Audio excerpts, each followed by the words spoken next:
We are live streaming on YouTube right now, so everybody knows. And it's 1:15, so we'll call the case. This is Brown County case number 20 CF 1841, State of Wisconsin versus Dylan Dakota Lertle. The state is here by Deputy District Attorney Mary Kerrigan Mayers. Attorney Ali Welch is here. Mr. Lertle is appearing by video. We're doing the hearing by video conference because of a global, national, and local public health emergency requiring limited in-person appearances in the courtroom for everybody's health and safety. We are live streaming on YouTube, and there's no one in the courtroom gallery. This is on the calendar for a motion to modify a condition of bond. DDA Kerrigan Mayers, did you receive a copy of the motion? We did. I also noticed there's some CJS violations. I thought that might be why we're on as well. And I note that the CJS did file a report this morning that he's back in compliance. It's all related to that he's at the Marshall House for his ATR. Okay, Attorney Welch, do you want to describe what you're asking for then? Certainly, it's all in the motion, and I did include a paragraph that was forwarded to me from Sarah at the Marshall House by Ms. Thompson, who appears on the video that is Dylan's agent, regarding the problems with having the patch on while at the Marshall House as his ATR, also that he is supervised and there's random UAs and other guidelines at Marshall House, and he is able to comply with CJS. He has phone privileges there.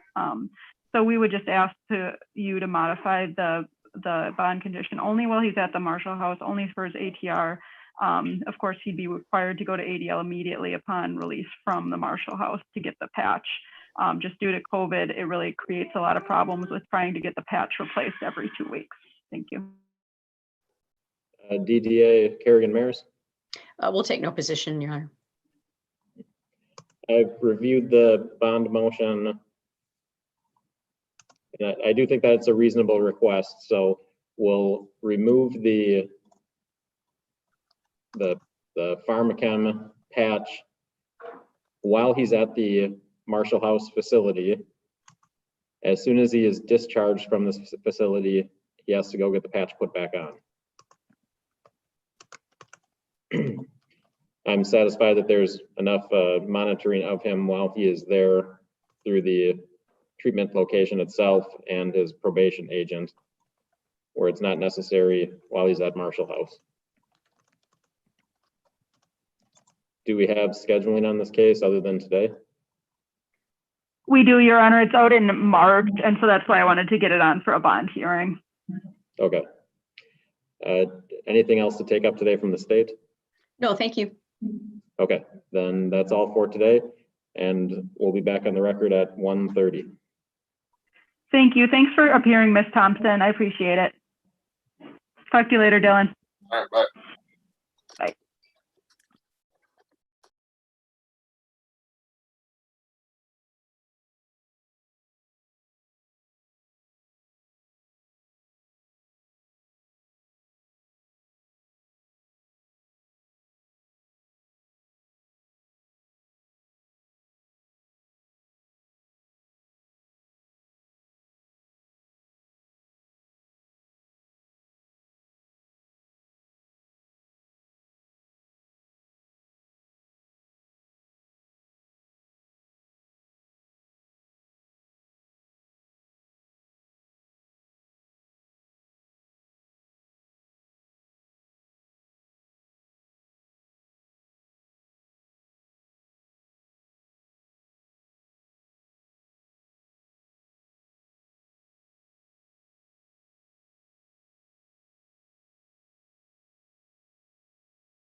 $20. For the tire, fixing the tire? They said nothing's wrong with it. Okay. They checked the batteries on the.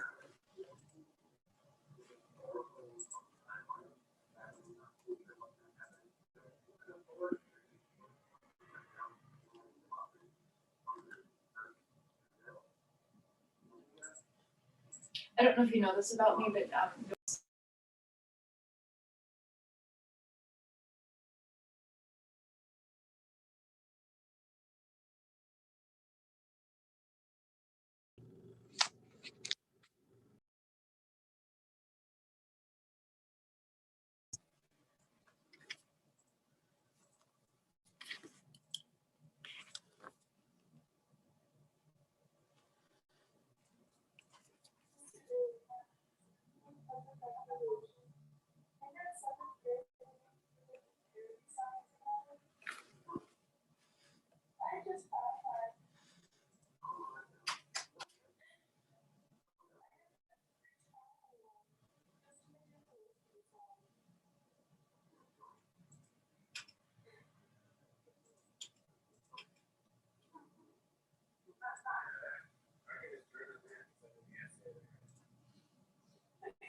To yourself, isn't that nice?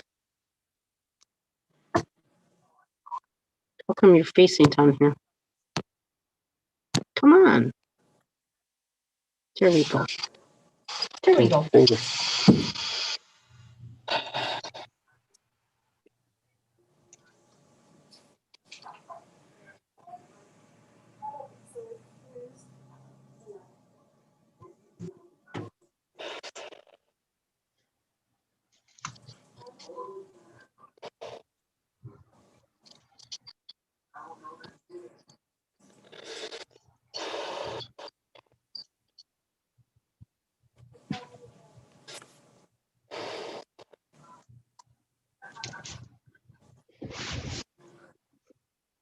We have 3 cases scheduled at 1:30.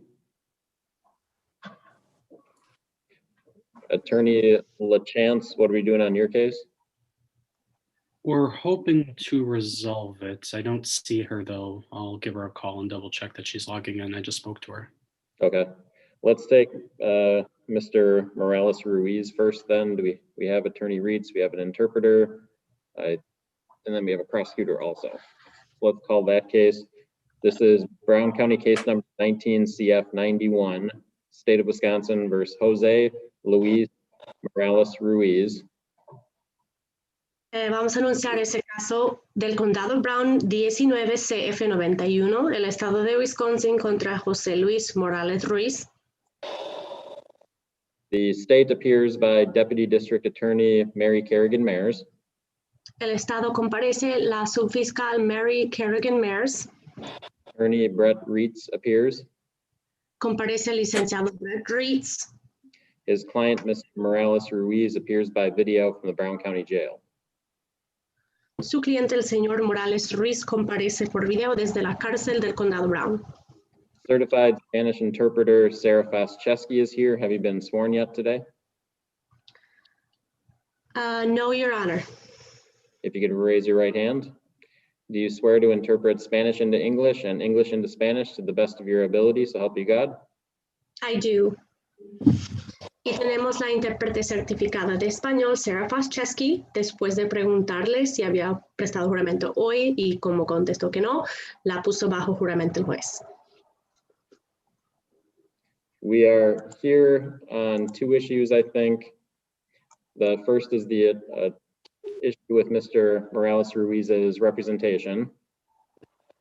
Estamos aquí para ver 2 cuestiones, creo. La primera cuestión es la representación del señor Morales Ruiz.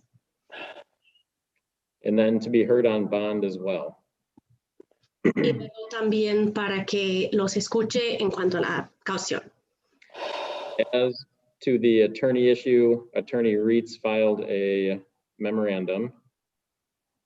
Con respecto a la cuestión de la representación, el señor Reitz presentó un memorándum And then I believe at the last hearing, the state basically took no position on it.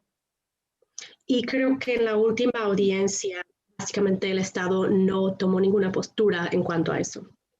Mr. Morales has a right to be represented by an attorney that he wants to be represented by, because my understanding is he's paying for the attorney on his own.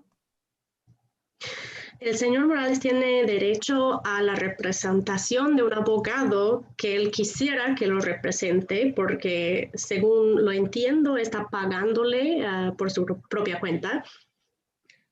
And it is unique that he testified at a hearing where he believed his attorney failed to do something important. Y es bastante único la situación habiendo dado testimonio en una audiencia cuando dijo que creía que su abogado no había hecho algo importante. So important that the plea was actually withdrawn because the burden was on the state. Tan importante, de hecho, que luego se retractó la declaración, la verdad, porque la responsabilidad de prueba era del Estado. And now he wants to be represented by the same lawyer.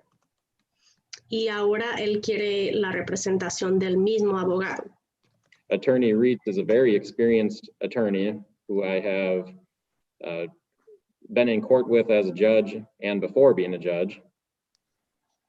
El señor Reitz es un abogado muy experimentado con quien he estado presente en el tribunal como juez y antes de que yo fuera juez.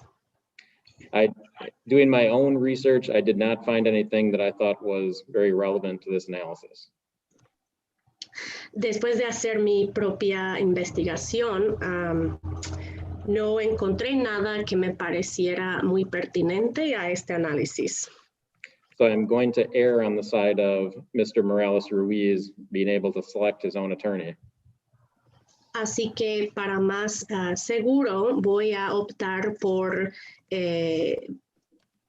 dejar que el señor Morales Ruiz seleccione su propio abogado.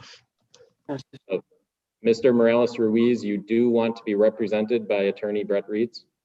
Señor Morales Ruiz, ¿sí quiere usted que lo represente el licenciado Brett Reitz? Sí, y quiero que me la presente. Yes, I want him to represent me. And you understand that he does not have to represent you. Just because he represented you earlier does not mean he has to be your lawyer for the rest of the case. Y entiende usted que él no tiene que representarlo tan solo debido a que antes lo representaba. Eso no significa que a fuerzas él tiene que seguirlo representando para todo el caso. Sí, lo entiendo. Yes, I understand. Okay. Does the state request any further questions of Mr. Morales Ruiz to this subject? No, Okay. thank you. ¿Del Estado a que se le haga alguna pregunta adicional al señor Morales Ruiz sobre este tema? No, gracias. And then we'll move to the issue of bond. Attorney Reitz, what is the request here today? Ahora Your pasamos Honor. a la cuestión de la caución. Señor Reitz, ¿cuál es la petición para hoy? Thank you. Your Honor, I'm asking that the bond be reduced to a $5,000 cash bond. The basis of the request is I think threefold. One, bond is to be reasonable, and affordability certainly plays into reasonability, into whether it's reasonable or not. There's been no indication. Get in there, thank you. Gracias, su señoría.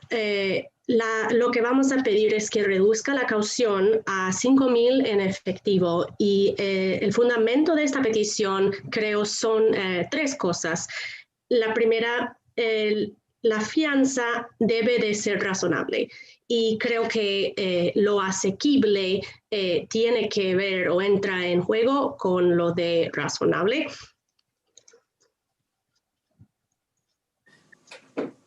He has retained my services and paid a significant amount of money. ha contratado mis servicios y ha pagado un monto considerable de dinero. He is currently on an ICE bond.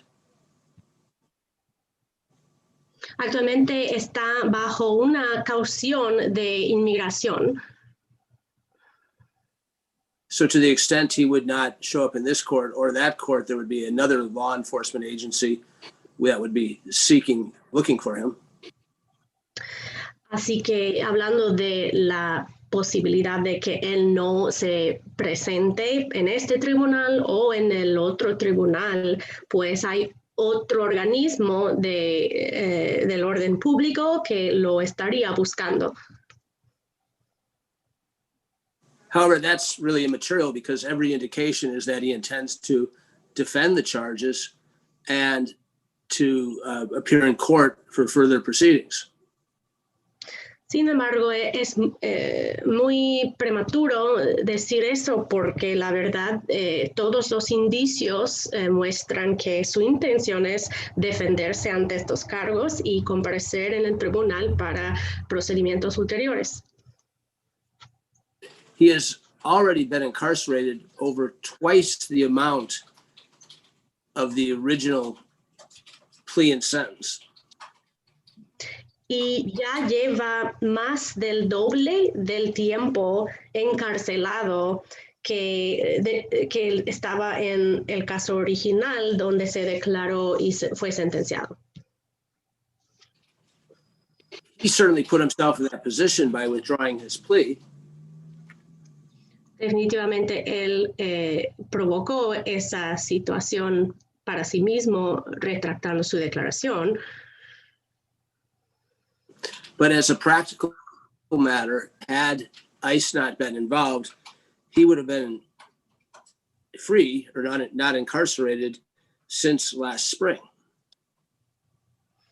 Pero hablando de esto como un asunto práctico, si no se hubiera envuelto inmigración, ICE, él se hubiera encontrado libre o al menos no encarcelado en esta primavera pasada.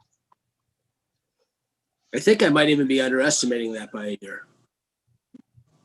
Creo que hasta es posible que yo esté subestimando eso. Additionally, in deference to Marcy's law, which oftentimes I'm using air quotes, the victims cause a sentence or a punishment to be enhanced. Y además, mostrando deferencia ante la ley de Marcy, que a menudo, y digo esto entre comillas, a causa de eso las víctimas hacen que la sentencia o punición se aumente. It should also be the same spirit of Marcy's law should be employed when the alleged victims are seeking a reduction in the consequences of the event. El mismo espíritu de esa ley de Marcy se deberá emplear cuando las presuntas víctimas están buscando una reducción en las consecuencias de los sucesos. On a relative scale, the allegations in this case, and I'm using the term, I want to really highlight, italicize the word relative, because I'm not trying to diminish the allegations, but on a relative scale, this is an attempted case with questionable facts. En una escala relativa y los alegatos de este caso, y uso ese término de rango relativo, recalcando que relativo no es mi intención al decir eso, menospreciar este caso, pero la escala relativa en este caso incluye hechos cuestionables. In this case, going back to my Marcy's law sort of theory, we have a family who very much wants their father returned to the home. Ahora hablando otra vez en este caso de, digamos, mi teoría de la ley Marcy, en esta situación tenemos una familia que tiene muchas ganas de que su padre vuelva a la casa. He has employment waiting for him. Tiene un empleo que lo espera. He has a family waiting for him. Tiene una familia que lo espera. The family is struggling significant financial problems. La familia está batallando bastante con las finanzas, tiene problemas considerables de las finanzas. The family, who are also the alleged victims, have sent letters to Your Honor, which I commend your clerk. She, in effect, intercepted them and sent them to our office to eliminate any ex parte type communication. But I will characterize the letters. La familia, que también son las presuntas víctimas de este caso, inclusive han enviado a su señoría cartas y le aplaudo a su secretaria porque las aceptó, las envió a mi oficina para evitar cualquier comunicación ex parte, pero voy a resumir esas cartas.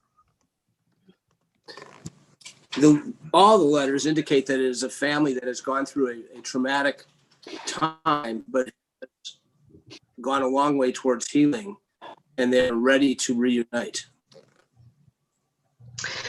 Y todas las cartas indican que aquí tenemos una familia que pasó por una etapa traumática, pero que han hecho bastante hacia lograr una sanación y están listos para ser reunificados. It is a passionate request that includes the client's 10-year-old son, which is being represented to him that his father is out working to so they can afford a better house. Y es una petición apasionada que incluye la participación del hijo de 10 años de mi cliente, a quien se le está diciendo que su padre está trabajando por conseguir una mejor casa para ellos. The current immigration status with the law makes it much less certain that there's any threat of deportation. Y el estado migratorio actual bajo las leyes hace que sea mucho menos cierto o seguro que existirá una amenaza de la deportación.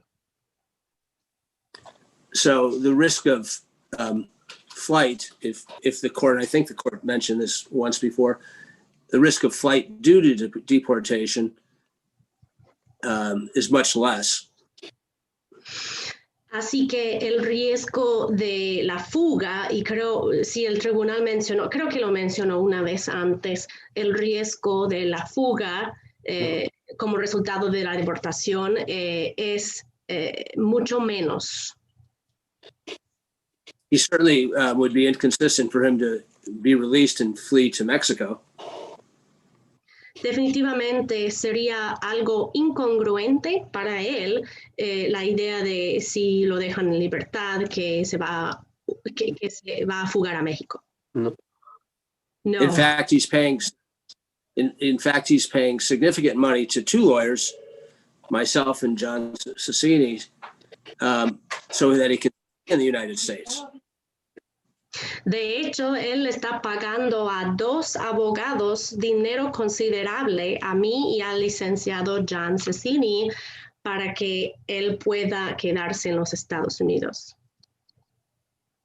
If the bond were reduced, he would show up in court. Si se llega a reducir la fianza, él sí se presentará en la corte. It would be reasonable, a reasonable amount. $5,000 is a reasonable amount. Y sería razonable para él. $5,000 es un monto razonable para él.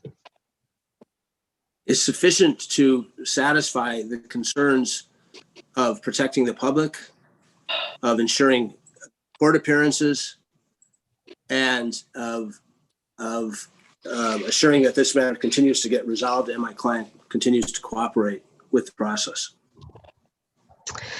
Y sería suficiente para aliviar las inquietudes relevantes a la protección del público, para poder asegurar que se presente en el tribunal y para asegurar que el caso siga avanzando hacia una resolución y para que asegure que mi cliente siga siendo cooperativo con el proceso. My client, in the most sincere way, wants to resolve this matter and return to living a normal life in a loving, complete family. Mi cliente, de la manera más sincera, desea resolver este asunto para poder regresar a una vida normal con una familia amorosa e íntegra. And to conclude, there are absolutely no victim issues regarding reducing the bond. None of the alleged victims are protesting or arguing against a reduced bond. They're in fact arguing, to be candid, arguing for complete dismissal. That was arguably, admittedly, probably unreasonable, but everybody is on the same page within my client's family. Y para concluir, definitivamente no existe ningún problema con respecto a las víctimas si se reduce la caución o la fianza. Nadie, es decir, ninguna de las presuntas víctimas está protestando o presentando un argumento en contra de eso. Honestamente, están argumentando para una desestimación sin más, y yo admito que eso es poco razonable, pero todos estamos en la misma página con respecto a la familia de mi cliente. I have nothing further, Your Honor. Thank you for your consideration. No tengo nada más, Su Señoría. Gracias por su consideración. Into the state. Y el Estado. Your Honor, last time I was around on December 9th, we argued this point and the victim's family did want to be heard. I see some names, perhaps those names should be actually taken down if they're victims off of YouTube. I don't know if they wish to comment. I think they have a right. I know we've heard representations made, but I'd leave that up to the court. Su Señoría, la última vez que estuve yo el día 9 de diciembre, hicimos los argumentos en cuanto a este punto y la familia de la víctima quería ser escuchada y veo que hay unos nombres que aparecen ahorita y quizás se deberán remover como esto está en YouTube, pero si quieren que se le escuche algún comentario, creo que deberán tener esa oportunidad. Se han hecho representaciones en nombre de ellos, pero yo lo dejaré a discreción del tribunal.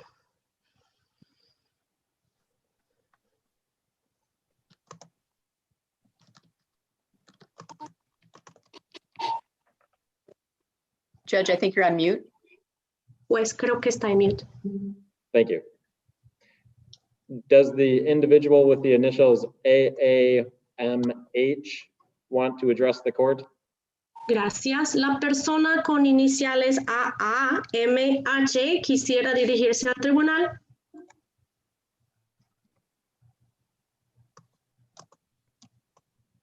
Sí. Yes. You can unmute your device and address me right now. Puede quitarle el mute a su dispositivo y puede dirigirse a mí ahora. Todos aquí en la familia ya extrañamos a mi papá y lo queremos aquí con nosotros y ha sido muy difícil para todos. All of us here in the family miss my dad, and we want him here with us. And it's been really hard for all of us. Is the, And like we are like sometimes we can't afford stuff.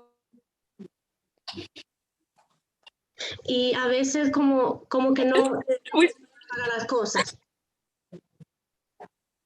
And like school, like I was doing really good at after this because we really did our dad to push myself through all this, and it's just hard. Like every time I always think about him, and we just want him home. Y como en la escuela me iba muy bien antes, pero después de todo esto, pues porque y me he tenido que impulsar para adelante para pasar por todo esto.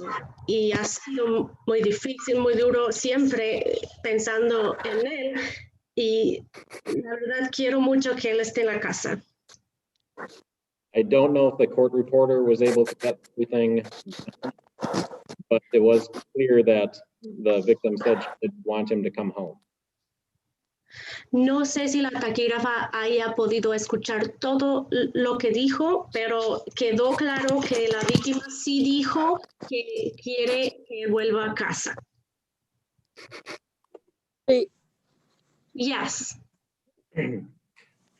The victim whose initials are EHP, did that person want to address the court? La víctima cuyas iniciales son EHP, que quiere dirigirse al tribunal, esa persona. Sí, Yes. pues yo digo también lo mismo, que pues él hace mucha falta, lo queremos mucho y pues ya estuvo demasiado encerrado y pues en el nombre de Jesús les pido que ya lo dejen en libertad, por favor. Les hace mucha falta a mis niños. Well, I just will also say the same thing. We miss him a lot.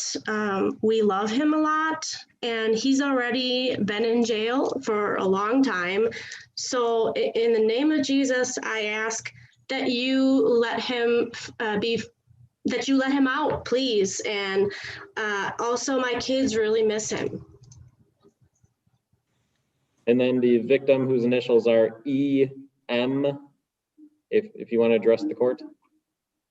Y luego la víctima cuyas iniciales son EM, si quisiera dirigirse al tribunal. Sí. Yes. You may.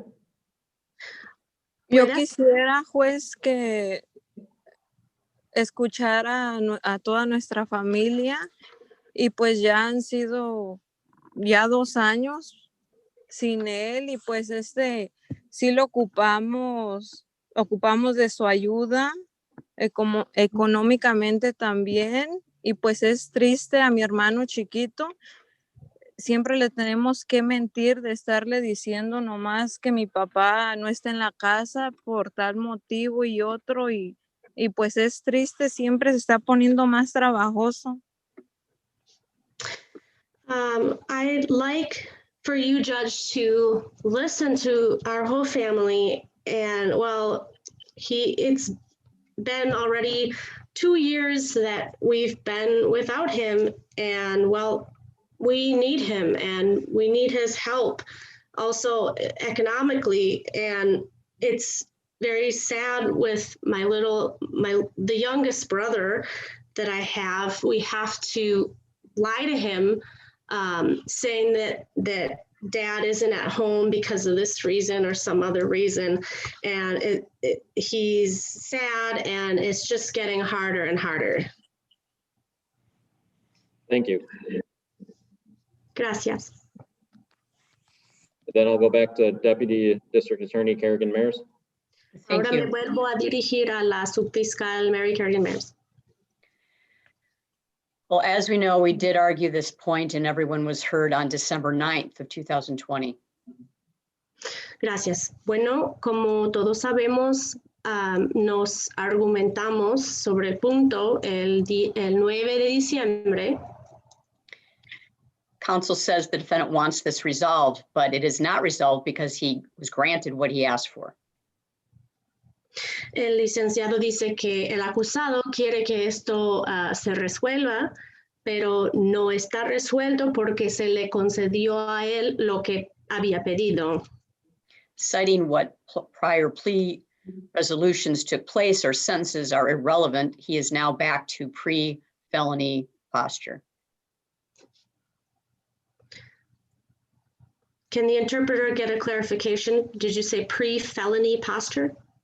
Pre-trial felony posture, thank you. Thank you.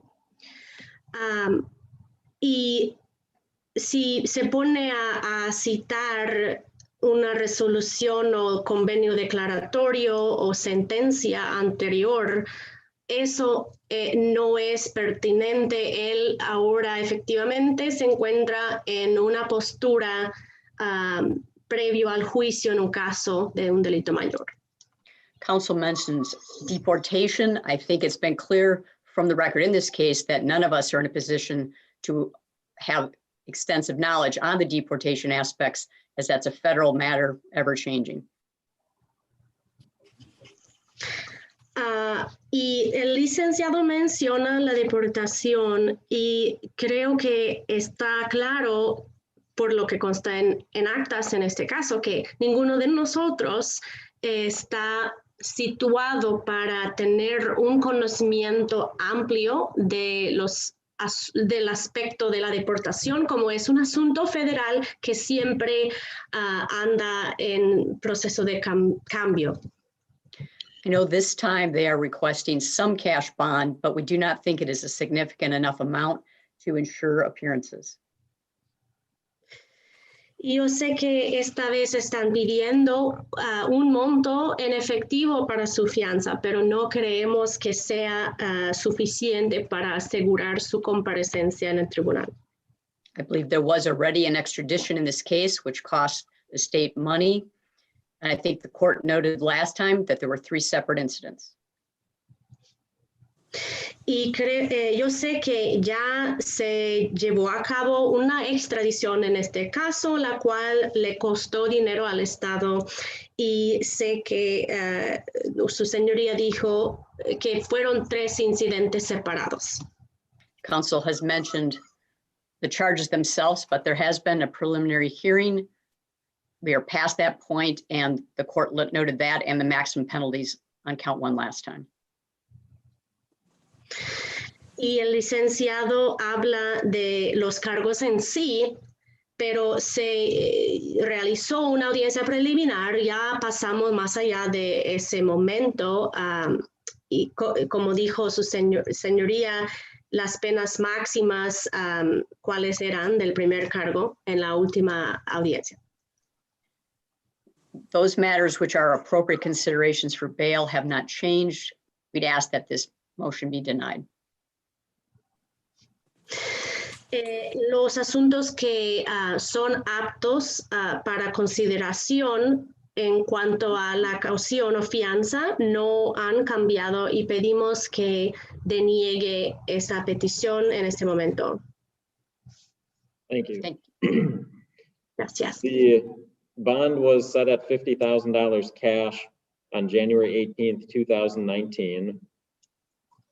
Gracias. Se fijó la fianza en 50,000 en efectivo el día 18 de enero 2019. And it remained in place until the plea and sentencing hearing.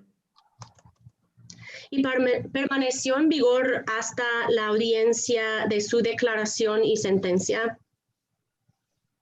I think it is fair to say that the whole point of the plea withdrawal was so that Mr. Morales Ruiz could stay in the country. Creo que es justo decir que todo el punto de la retractación de su declaración era para que el señor Morales Ruiz se pudiera quedar en el país. But another important thing from that hearing is that it is very difficult to get a concrete answer on what the immigration consequences are. Pero otra cosa muy importante de esa audiencia es que es muy difícil conseguir una respuesta concreta sobre cuáles son las consecuencias migratorias. So the charges are back to count one being a Class C felony with even though it's an attempt, there still is a very significant potential penalty.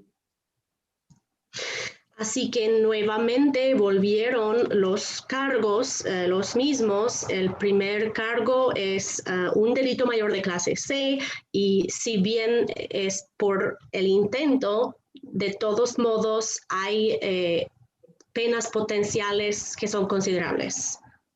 And he's also charged with 2 additional domestic abuse incidents. Y también se le imputan 2 incidentes adicionales de abuso doméstico. The preliminary hearing in this case was substantially based on the criminal complaint being used as hearsay. En la audiencia preliminar de este caso se basó considerablemente en el uso de la denuncia penal y el uso de testimonio de huidas. And I am familiar with the criminal complaint. Y sí estoy familiarizado con la denuncia penal. And there are pieces of information in the criminal complaint that appear to come from the accused defendant himself.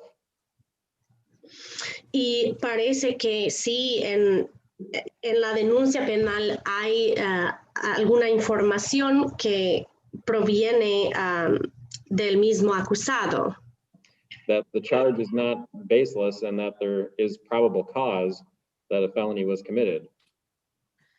Y así el cargo no es sin fundamento y se determinó que había un fundamento para creer que probablemente fue cometido un delito mayor. I've certainly considered the comments from the victims on the case. Definitivamente he considerado los comentarios de las víctimas en este caso. I am not going to modify the bond, but I am going to interpret their comments as effectively the victims asserting a speedy trial demand so that the case gets to an endpoint. Y no modificaré la fianza, pero sí voy a interpretar sus comentarios efectivamente como una petición para un juicio rápido, para que este caso tenga un punto final. So the bond motion is denied based on the significant nature of the allegations and the potential penalties. Así que se deniega el pedimento sobre la fianza debido a los alegatos significativos y las penas posibles. And we will attempt to schedule the case within 90 days. E intentaremos programar la siguiente audiencia en el caso dentro de 90 días. Wednesday, Your March, Honor, Attorney Reed, yes? Your Honor, can I interrupt? You know, we have 2 other matters in your courtroom. Sweat is one and Trinidad is another. I'm counsel on both of those. Those are set for a trial. One of them, based upon pretrial things, is one we thought was going to go first. It's probably going to be continued. I think it would behoove us to set this case. Oh, sorry. I apologize. Sí, señor Reed, diga. Señoría, ¿puedo interrumpir? Tengo 2 otros casos en su juzgado. Uno es el caso Sweat y el otro es Trinity. Y soy el licenciado para ambos. Tenemos un juicio programado y en una consulta previa al juicio pensábamos que uno iba a tener la prioridad para ir primero. So you want the February 24th date? Entonces, ¿quiere Yeah, let's do that. el 24 de febrero? Is the state Yes. able to comply with that scheduling? No, Your Honor, we have the prosecutor in a 3-week trial. I think it's starting in a week or so. I'm definitely going to ask beyond February. ¿Puede cumplir con esa petición de programación el Estado? No, su señoría, el fiscal va a estar en un juicio que va a durar 3 semanas, creo va a empezar la próxima semana, así que va a tener que ser después de febrero. The next dates would be March 10th, March 24th, April 7th, April 24th. March 10th, Las próximas March fechas 10th, Judge. disponibles son el 10 de marzo, 24 de marzo, 7 de abril o 24 de abril. El 10 de marzo, juez. We'll set the trial date for Wednesday, March 10th at 8:30. I'm gonna move it. Programaremos el juicio para el miércoles 10 de marzo a las 8:30. Jury selection would be at 1:30 on Tuesday, March 9th. La selección del jurado va a ser el martes 9 de marzo. And are you available for a status conference on Friday, February 26th at 10 o'clock? Y está disponible para una consulta de estado el día viernes 26 de febrero a las 10. I don't know. 26 at 10, and this all Zoom? No sé. 26 a las 10. ¿Estas todas son por Zoom? Friday night. I am not, Your Honor. That day, on the 26th, I'm available in the afternoon. No, su señoría, no estoy disponible. En esa fecha, el 26 por la tarde, sí estoy disponible. How about 2:30? ¿Qué tal a las That's 2? fine. Está bien. I'm sorry, could I have all those dates again, please? Disculpe, ¿me puede decirme otra vez todas las fechas? Friday, February 26th at 2:30 for a status conference. El viernes 26 de febrero a las 2:30, una consulta de estado. March 9th at 1:30 for jury selection. 9 de marzo a la 1:30 para la selección del jurado. Jury trial, March 10th at 8:30. El juicio con jurado el 10 de marzo a las 8:30. Thank you, Judge. Gracias, juez. Anything additional from the state? ¿Algo No, más thank you. por parte del Estado? No, gracias. Then bond continues, and that's all for today. Thank you.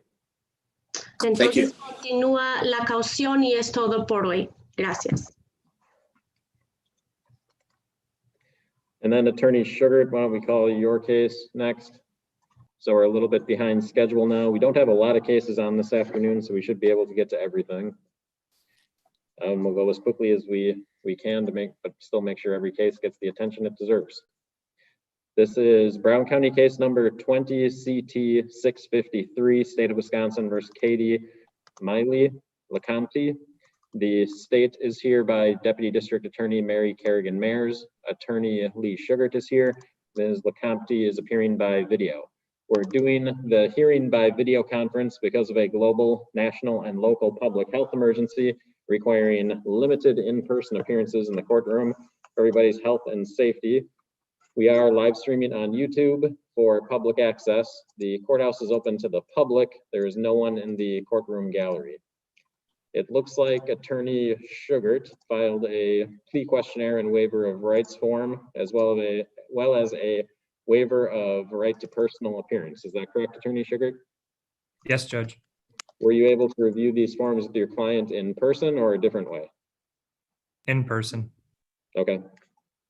And Ms. LeCompte, are you willing to waive your right to be present in person so that we can proceed by video conference instead? Yes, sir. It looks like the plan is to plead no contest to OWI second, which would be count 1. Is that your understanding, Attorney Sugart? Yes, Judge. And DDA Kerrigan Mayers, is that your understanding? Yes, Your Honor. And Ms. LeCompte, is that your understanding? Yes, sir. Have you had sufficient time to review the plea form with your lawyer? Yes, I have, thank you. Have you had sufficient time to review the criminal complaint with your lawyer? Yes, sir. Are you able to see me and hear me clearly? Yes, sir. And I'm able to see you and hear you clearly as well. If you are not a citizen of the United States of America, you are advised that a plea of guilty or no contest for the offense with which you are charged may result in deportation, the exclusion from admission to this country, or the denial of naturalization under federal law. Do you understand that? Yes, sir. And you are 23 years old, is that correct? Yes, sir. And you do have a high school diploma, is that correct? Yes. And it looks like you have school after high school as well? Yeah. And you do understand English, correct? Yes, sir. According to the plea form, you are not currently receiving treatment for mental illness or disorder. Is that correct? Yes, sir. And you have not had any alcohol, medications, or other drugs in the last 24 hours. Is that correct? Is that correct? Yes, sir. The charge in count 1 is misdemeanor, operating a motor vehicle while under the influence, second offense. The maximum penalty is 6 months jail or a $1,100 fine or both. Do you understand that's the maximum penalty? Yes, sir. And do you understand I don't have to go along with any plea agreement or any recommendation, and I could sentence you up to the maximum penalty? Yes, sir. There is a minimum penalty as well of 5 days jail and a $350 fine. Do you understand that's a minimum penalty? Yes. There will also be a driver's license revocation between 1 year and 18 months that's required, and the ignition interlock device. Do you understand that? Yes, sir. The elements of this offense are first, that you operated a motor vehicle on the highway. Second, at the time you operated the vehicle, you were under the influence of an intoxicant. Do you understand those are the elements of this offense? Yes, sir. And the state is asserting that you have one prior conviction for operating while intoxicated, and that was on November 7th, 2018, with an offense date on September 1st, 2018. Do you agree that you have one prior conviction for operating while intoxicated? Yes, sir. And you understand that's why this is a second offense, because of that conviction? Yes, sir. The criminal complaint outlines the facts that the state believes are true. Do you agree that there are enough facts in the criminal complaint to support your no contest plea to this charge? Yes, sir. And I have reviewed the criminal complaint as well, and I will find there is a sufficient factual basis for the plea. You do have the following constitutional rights: the right to a jury trial, where all 12 jurors would have to agree that you're either guilty or not guilty, your right to remain silent, your right to testify and present evidence, your right to use subpoenas to require witnesses to come to court, your right to confront and cross-examine witnesses who testify in court, and your right to make the state prove that you're guilty beyond a reasonable doubt. You understand that you'd be giving up those rights by entering a no contest plea? Yes, sir. You understand if I accept your no contest plea, I will find you guilty of the offense? Yes, sir. And are you doing this of your own free will? Yes, sir. Has anybody put any pressure on you or forced you to make this plea? No. Attorney Sugart, are you satisfied your client is freely, voluntarily, intelligently, and knowingly making this plea? Yes, Judge. Are you satisfied she understands the elements, the facts, and the rights she is giving up? Yes, Judge. Ms. LeCompte, do you have any questions about anything that we've talked about so far? No, sir. And are you prepared to enter a plea at this time? Yes, sir. Then to count 1, misdemeanor, operating a motor vehicle while under the influence, second offense, what is your plea? No contest, sir. I will accept the no contest plea. I'll find that it's been freely, voluntarily, intelligently, and knowingly made. I'll find that Ms. LeCompte understands the elements of the crime that we reviewed here today, the facts that support the elements, and she understands the rights that she is giving up by entering this plea. I will find her guilty of the offense, order judgment of conviction into the record, and then count 2 would be dismissed. That's the PAC count, is that correct? DDA Kerrigan-Mayers? Yes, Your Honor, please. Thank you. Then that count is dismissed. And then we will move to sentencing. What is the state's recommendation? Thank you, Your Honor. She has obviously been cooperative. This is a very dangerous, frightening episode. Thankfully, she wasn't harmed, and also whoever might have been operating a train coming at her wasn't harmed. She's obviously pled as taking responsibility. We'd asked for the left side guidelines for a 0.172. I believe that's 40 days jail, $450 plus costs, $1,681, 14 months for both the revocation and the interlock device, AODA evaluation and follow through, and $46.50 for the blood draw fee. Thank you.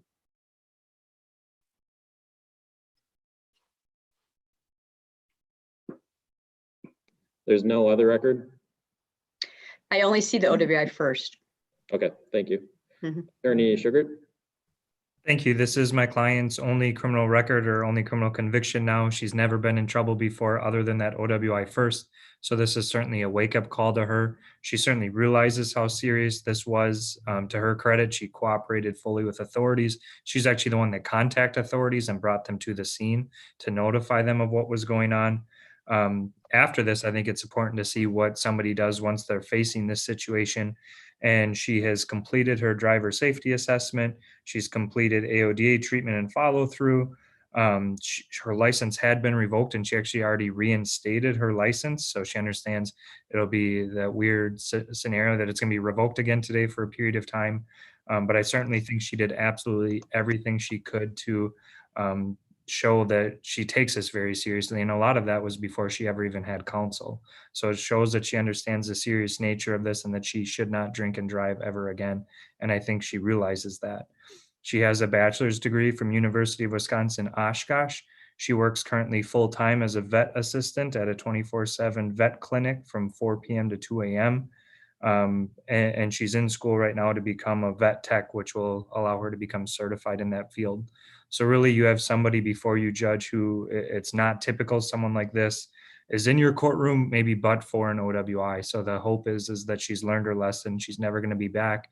And truthfully, a jail sentence is something that's going to send that message to her.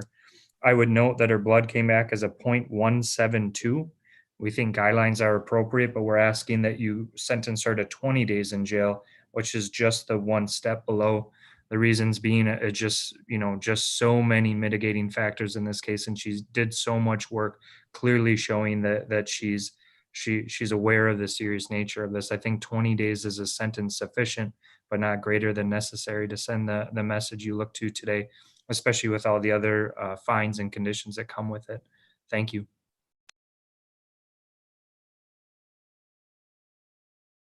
Ms. LeCompte, now is your opportunity to address the court if you choose to do so. Yes, sir. I just wanted to say that I do understand the severity of this, and I am really disappointed in myself for making these choices and making it twice. I've had a lot of time over the past year to kind of reevaluate everything and make a lot of changes and like alcohol habits, people I've been around, my living situation has changed. I'm just really ready to just keep moving on this and just keep going in a positive direction so I don't end up back here. And I just really do regret my actions on that day, and I'm willing to take responsibility for them. Thank you. Well, the first offense is in Wisconsin is a non-criminal offense. So, and we're the only state in the whole country where that's the case. And then so the second offense now is your first criminal OWI. If you get a third one, the mandatory minimum and the maximum penalties all increase for the third offense. And if you get a fourth offense at some point in your life, it's a felony. And now you're talking about losing constitutional rights with a felony conviction and the possibility of prison time even. So, I mean, you're getting really close to the felony fourth that you really want to avoid. So somebody in your situation that has a lot, you're 23 years old, you have a long time to live. If you have any amount of alcohol at all, you should avoid getting into a vehicle and not risk getting that third offense and not risk getting that fourth offense. And that's just going to be embarrassing for you. You're a person that has a high school degree and a college degree and a pretty stable employment. And that's just going to be embarrassing for you to have another conviction like that. So you really need to be mindful of not driving if you have any amount of alcohol at all. And to be honest with you, the easiest way of ensuring that you never have another conviction is to just give up alcohol altogether. But I know that that's a challenge because it's something that's frequently associated with social environments. But I'm glad that you've done the AODA assessment and that and you follow through with what the recommendations of that are, so that we don't have you back here again for an OWI third. And based on what's been presented to me today, I'm very optimistic that'll be the case. You do have your prior conviction is probably the most aggravating factor, that it was in 2018. That's pretty recent.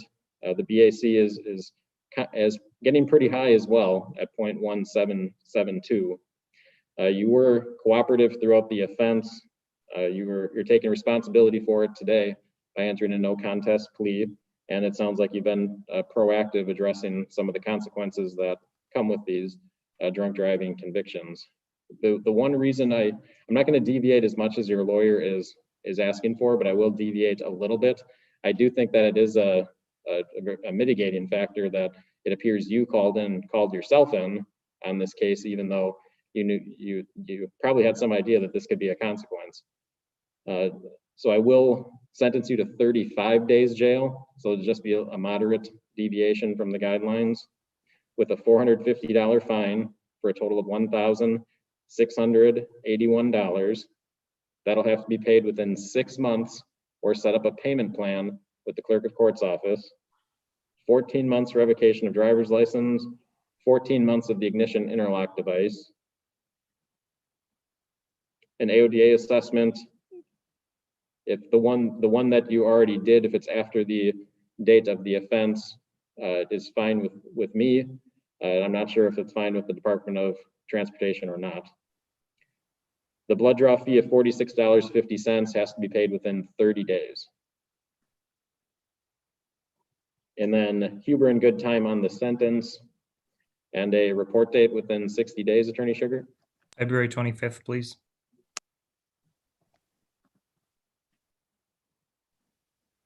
Is that the report date you want, Ms. LeCompte? Yes, sir. Okay, so report February 25th. Anything additional from the state? No, thank you.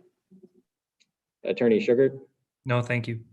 And I guess when I started doing the sentence, I was talking directly to Ms. Compte basically, but I did consider the sentencing objectives of protection of the public, gravity of the offense, rehabilitative needs of the defendant, character of the defendant, and deterrence of others, and did the Galleon factor analysis during this hearing as well. Is there any jail credit? None. Okay, then there's no credit on the case. So good luck to you, Ms. LeCompte. Thank you very much, sir. Thank you. Okay. Oh. Apparently the court cost is lower for $450 plus cost. What do you see? It looks like $1,555. Was that the state's intent? Whatever the costs are, we're fine, sure. Then $1,555. Okay, that's the total cost. Thank you. Okay, then that's all in that case. Thank you. Thank you. And then Attorney LaChance with Ashley DeGroot. Yes, Your Honor. Before we get going, we are hoping to resolve this today, and Ms. DeGroot has a strong desire to resolve this today. However, given that she's not local, there has been some delays in her getting me a plea form back. She did indicate a signed plea form is in the mail. I filed a copy of the plea form that we did go over. However, it's unsigned. If the court is comfortable proceeding to a plea and sentencing today, that would be our preference. However, given that it's the signed copy is not filed with the courts, if they do need to reschedule, I understand. When did you file it? Just earlier, maybe an hour before the scheduled hearing time. I see it in there too. We've been doing pleas without signatures pretty regularly, so I think we can continue with it. Sounds good. Ms. DeGroot, do we have you on the call here? Ms. DeGroot? Yes. Okay, do you have video capability? We can hear Yes, you. I do. 1 second, I'm sorry. Oh.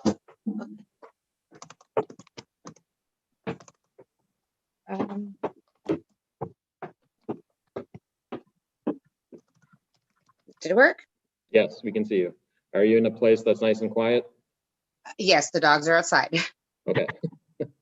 This is Brown County case number 20 CF 350, State of Wisconsin versus Ashley Rose DeGroot. The state is here by Deputy District Attorney Mary Kerrigan Mayers. Attorney Travis LaChance is here. Ms. DeGroot is appearing by video. We're doing the hearing by video conference because of a global, national, and local public health emergency requiring limited in-person appearances in the courtroom for everybody's health and safety. We are live streaming on YouTube. There's no one in the courtroom gallery. Actually, there is a member of the public in the courtroom gallery. The hearing appears to be a plea and sentencing hearing. Attorney LaChance submitted a plea questionnaire, and it looks like the plea will be a no contest plea to misdemeanor obstructing an officer as a repeater. Is that correct, Attorney LaChance? Yes, Your Honor. DDA Kerrigan Mayers, is that your understanding of the plea agreement? Yes, please. And Ms. DeGroot, is that your intent today? Yes, sir. And then what will happen with count 1? We'd ask be dismissed but read in. Thank you. Attorney LaChance, how did you review the plea form with your client? We did so by the phone. I did mail her a copy and email her a copy. We did have the opportunity to review it by the phone. However, given that she does live approximately an hour and a half away, we did not have the opportunity to do so in person together. Okay. Ms. DeGroot, did you receive a copy of the document?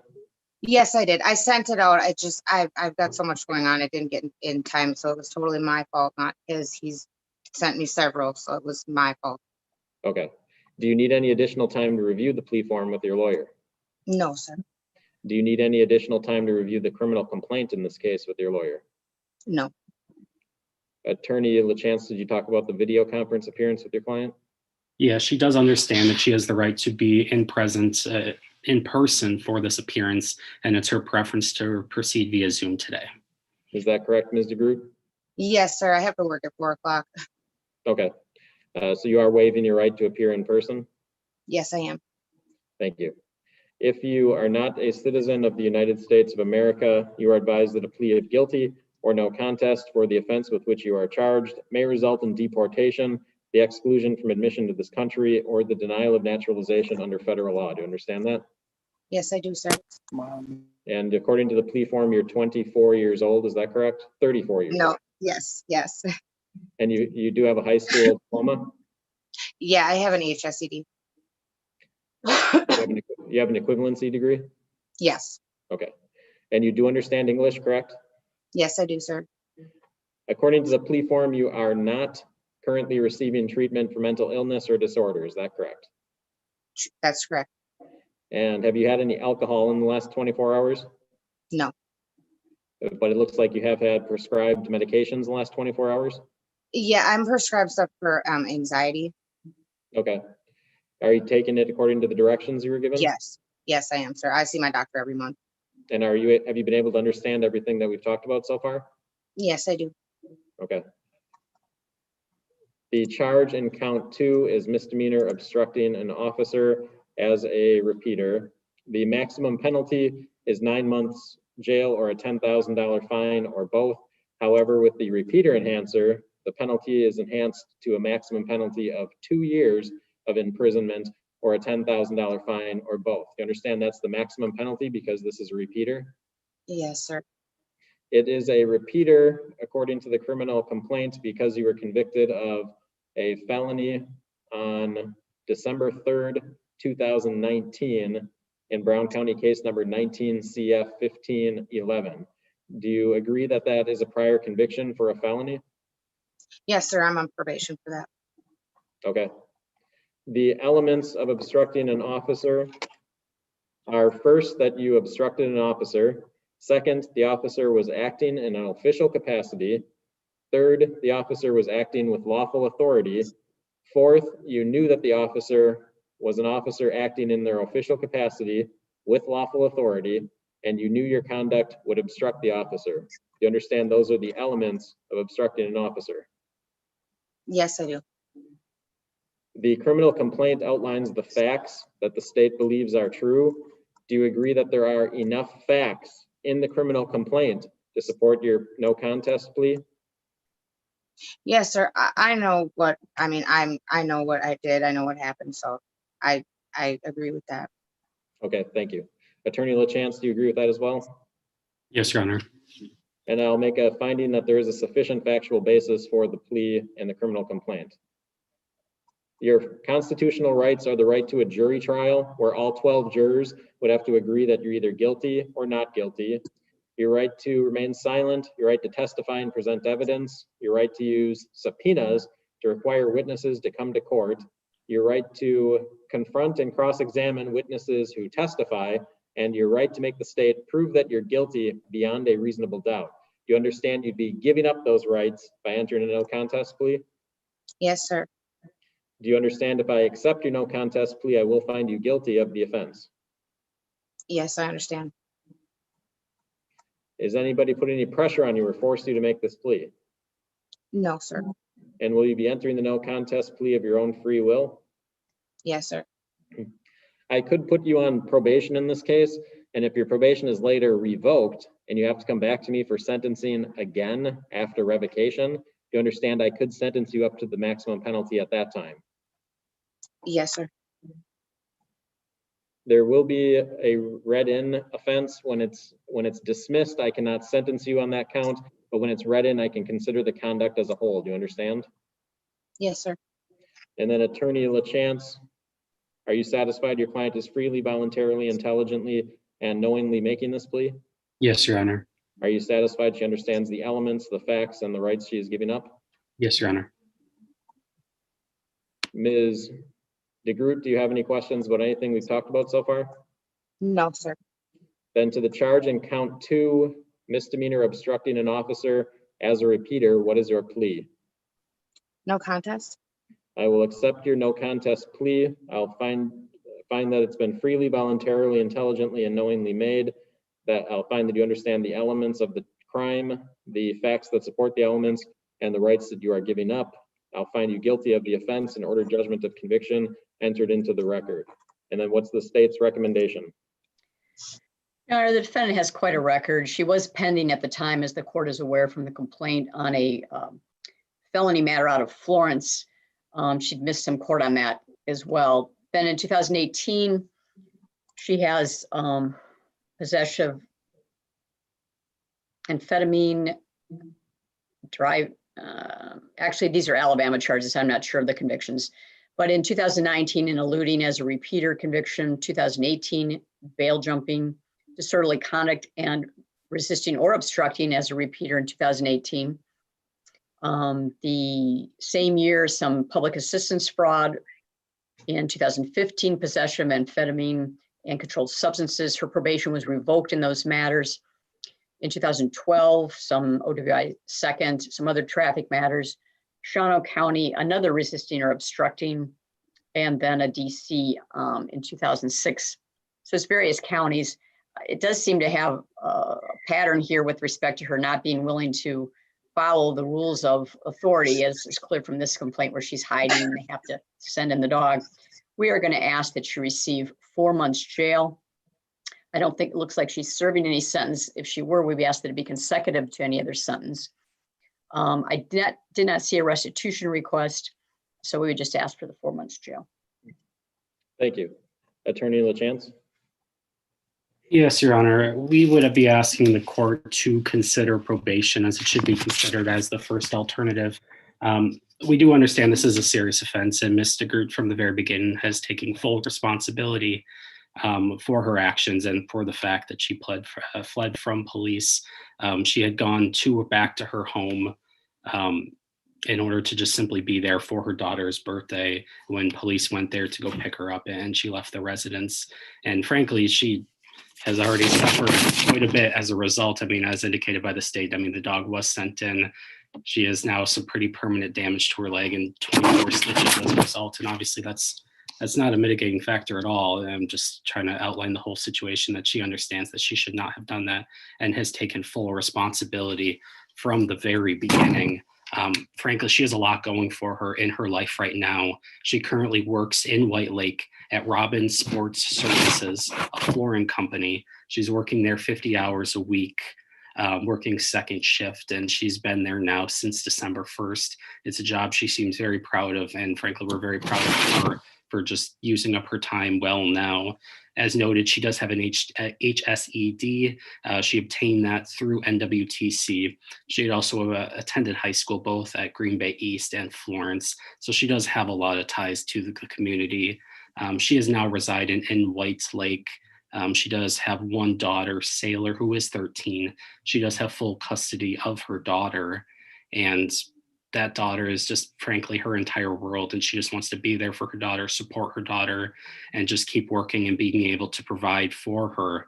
Obviously, yes, the state does note she does have a little bit of a record. For the most part, there's really no violent prior offenses in there. And frankly, for the most part, through the entirety of this case too, she's been someone that's very easy to get a hold of. She's been very compliant with CJS. There was a little delay at the beginning in making sure she initially called CJS, but ever since that first delay, she's been very compliant with them since then. She's a proud individual. She had completed AODA as there was a prior OWI, and she has been able to reobtain her license. All in all, this is an individual who has a lot going for her in her life. And she has a lot to live for. And, when the state first made their recommendation, when Attorney Saunders and I discussed, I do understand the state's perspective that she was on probation at this time. And that's why they're not making a probation recommendation here. However, her probation officer saw fit that they did not revoke her. And in fact, Florence County as well believed probation was the best possible resolution. And we don't want to curb the positive strides that she's made since. And that's why we believe probation would be the most appropriate resolution here as well. Just some housekeeping matters. She was in custody on this case from March 2nd to March 25th. I believe that would be 24 days if I'm doing my math correctly.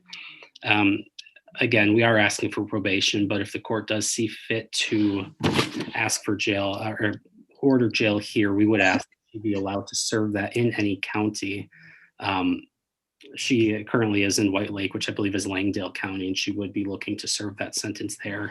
And then ask for a report date. Again, as I note, I do believe probation is most appropriate here, but if the court does see fit to order time, we would ask for a report date of, I believe, March 5th, which is just over 30 days out. It's about 35 days out.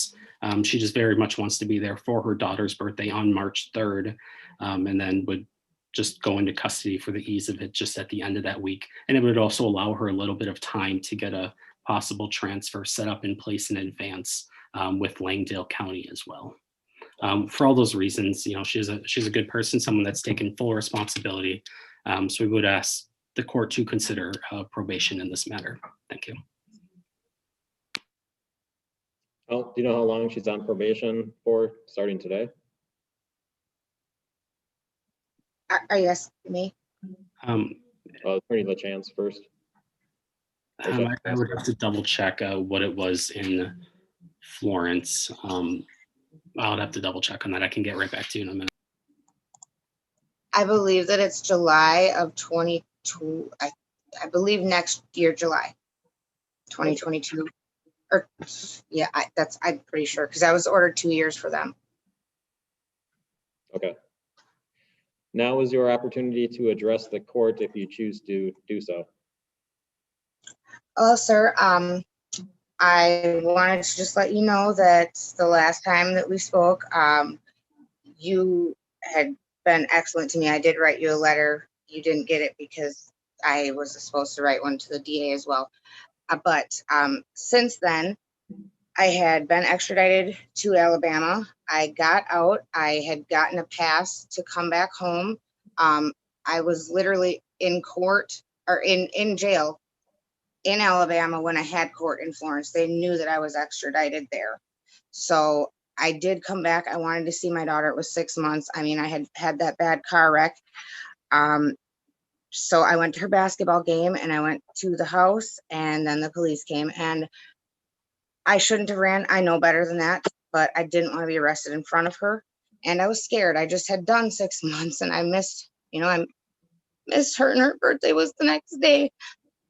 And so I did make a mistake and I ran and I will never do that again. I promise you that. But since then, I mean, like everything, I've been building a great relationship with my daughter. I've been completely complying with probation. I know that I have a bad record with probation, not completing it, but you are more than welcome to ask my probation officer in Green Bay and and now I'm transferred here to Lake County. I comply. I am honest. I've completely turned my life around. I am completely sober. I see my daughter as much as I'm able. I got this job. I've been working. I was working first shift from 5 a.m. to 2:30 or 5 a.m. to 3:30 p.m. and then they switched me to second shift this week. So I'm 4 p.m. until 2:30 a.m. But it's 50 hours a week. I just kind of am fostering a new puppy as of Sunday. I got SR22 insurance recently. I got my license back on January 19th. I bought a car. I mean, I'm really, I really just don't want to go back to jail. Thank you. You do have a pretty significant history of obstructing an officer. Yes. I mean, it seems to be pretty repetitive. And if you just didn't have warrants, then you'd have no reason to run from the police. I mean, that seems to be the underlying problem for you. Right. It was because I was incarcerated while I had court. I mean, I was extradited and they still put a warrant for me missing court and I was in jail. So they did reinstate the bond on me. And I mean, that case is obviously settled, but they did reinstate the bond, which is how I got out the day after my signature bond for this case. Okay. And I think that your case here is a pretty good lesson in why you shouldn't run from the police, because then Absolutely. they can send one of their amazing canine officers after you. Yeah, that was something it was a really rough experience. And mind you, I still love dogs, but Mhm. Thank you. When I consider the sentencing objectives of protection of the public, gravity of the offense, rehabilitative needs of the defendant, character of the defendant, and deterrence of others, then I apply the Gallion sentencing factors. There is a criminal history for Ms. DeGroot. The offenses that I heard were fleeing, bail jumping, possession of methamphetamine, obstructing, multiple obstructing counts, public assistance fraud, and then an OWI history that might have been a little bit older. She does come here today to take responsibility for the offense by entering a no contest plea. I would note she has been compliant with criminal justice services. The last report submitted was on July 22nd and said she was compliant, and there hasn't been a notice of a violation since then. So that's been a pretty long period of time. She has a high school equivalency degree and an employment history, and it seems like she feels like her employment is in a good place right now as well. She's presently on probation, but when I consider all of the Gallion factors, I think I am going to give you probation in this case as well. It can only be 1 year on a withheld sentence, but remember that this is a repeater. If you get revoked and come back to me for sentencing again in the next year, the maximum penalty is 2 years imprisonment. And then you might have to go in front of another judge in another county too, who might be able to sentence you to prison as well. So you have some pretty significant consequences hanging over your head, and should be an incentive to not get revoked from probation. And yeah. Okay. So it'll be withheld sentence, 1 year probation.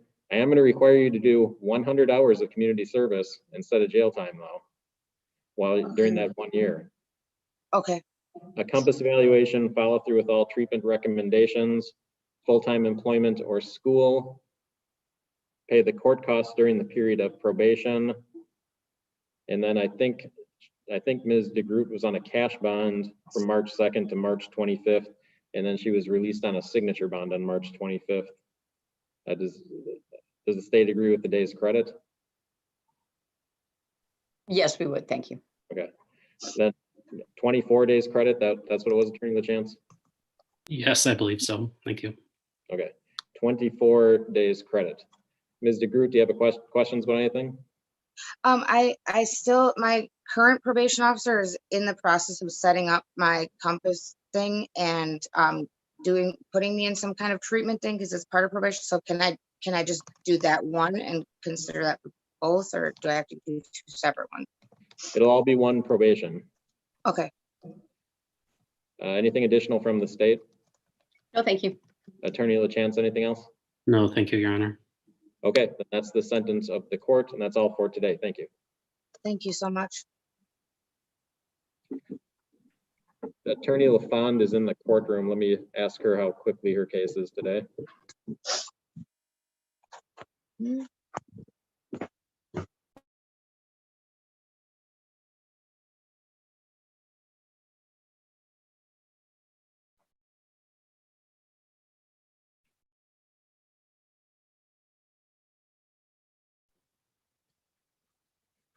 Let's do Mr. Huff's case next. The other cases we have are Josephine Martinez Vera. Your lawyer's in the courtroom and we'll call your case after this next one. And then there's also Janetta Edwards with attorney Michael Crosby. We are behind. Attorney Crosby is actually in branch 3. He messaged me just to let the court know that he is in branch 3 and they're running behind. Okay, that we'll do your case next, your sentencing. So Thank you. You can let them know that. I will. The first case we had took longer than expected, and now everything's behind because of it.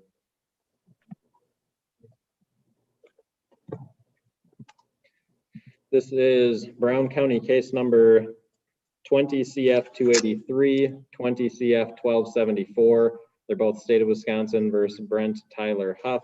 The state is here by Deputy District Attorney Mary Kerrigan Mayers. Attorney Peter Hine is here. Mr. Huff is appearing by video from the Brown County Jail. We're doing the hearing by video conference because of a global, national, and local public health emergency requiring limited in-person appearances in the courtroom for everybody's health and safety. We are live streaming on YouTube for public access. The courthouse is open to the public. There is no one in the courtroom gallery. The case is on the calendar for a sentencing hearing. Attorney Hine, have you received a copy of the pre-sentence investigation? Yes, sir. I received a copy of the PSI. I reviewed it thoroughly with my client via video conferencing, and he has no corrections. Thank you. And did you talk to him about the video conference appearance for sentencing? We did, and he's willing to waive his right to that personal appearance, proceed today by video conferencing. Mr. Huff, are you able to unmute your device? You do have a right to be present in person in the courtroom. We're doing the hearing by video conference because of the public health emergency. Are you willing to waive your right to be present in the courtroom so we can continue with video conference? Yes, sir. Can you hear me? Yes, we can, yes. Oh, yeah, I waived my right. And are you able to see me and hear me clearly right now? Yes. Okay, we can see you and hear you clearly as well. Thank you.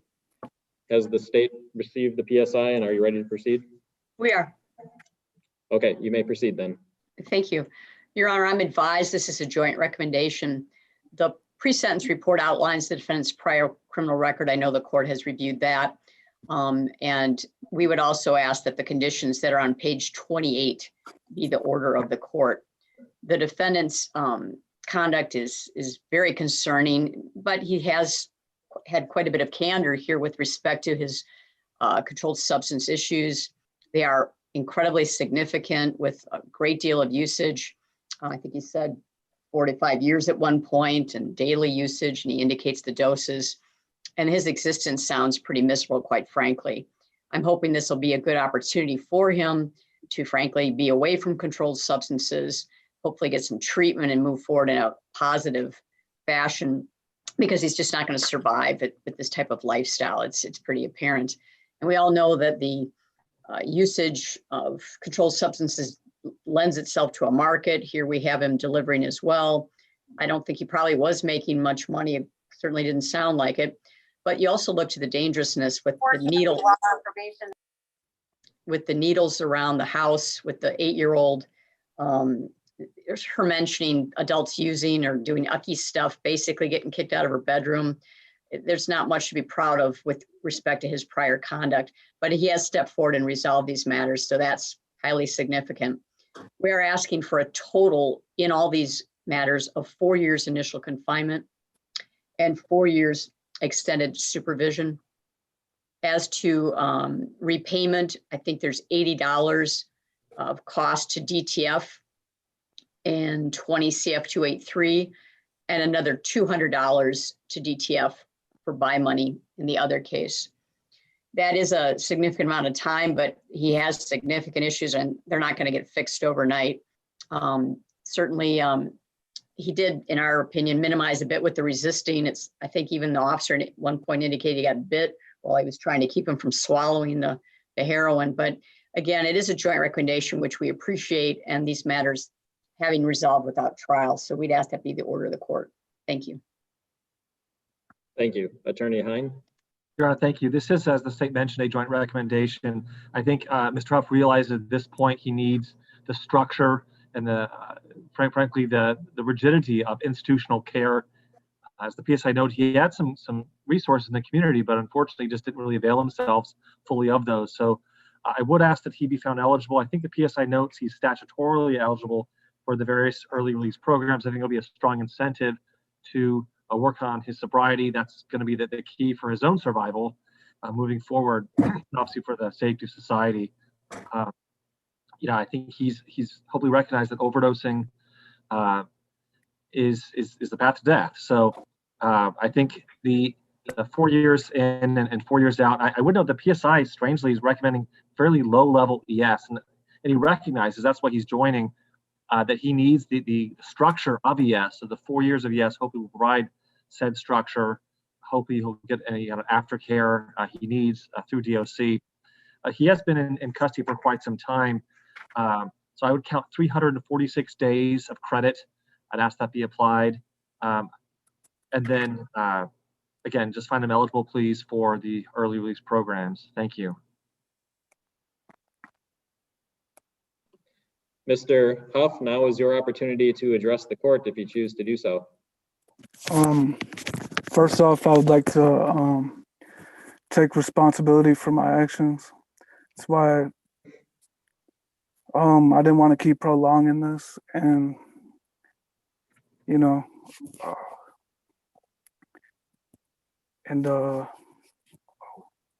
this is the longest I've been sober in like a whole year, and I want to keep doing that.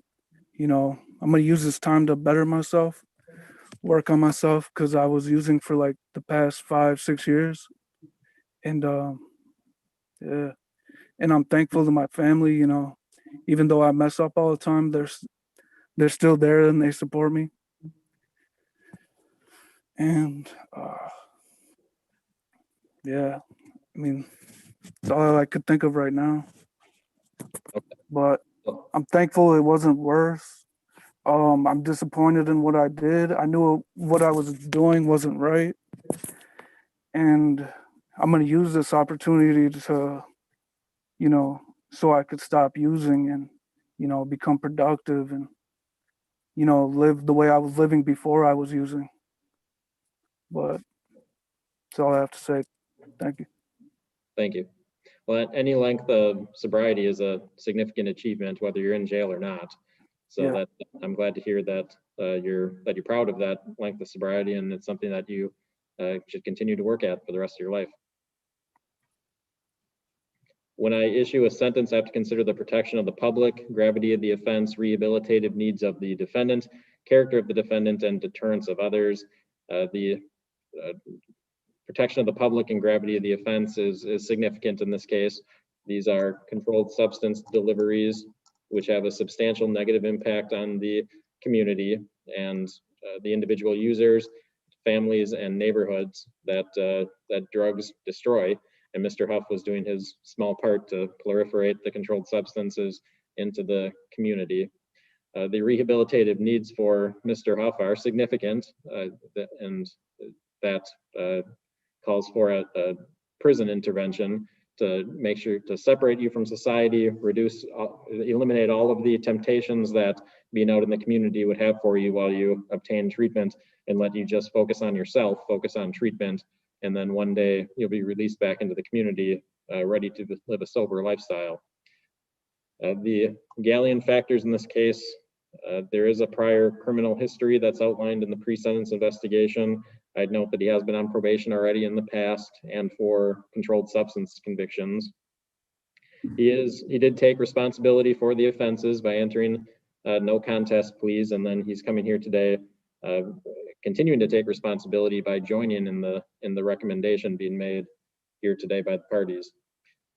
So when I consider all of the Galleon sentencing factors, all the positive and the negative factors, I do think that the joint recommendation is appropriate. It'll be an 8-year prison sentence bifurcated into 4 years of initial confinement and 4 years of extended supervision.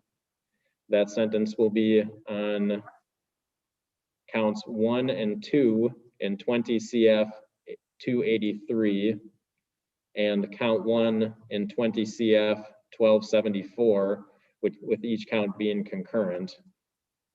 And then for 20 CF 283 count 3, the resisting or obstructing an officer count, why don't we just do 9 months jail concurrent? I will make him eligible for the earned release program and the challenge incarceration program.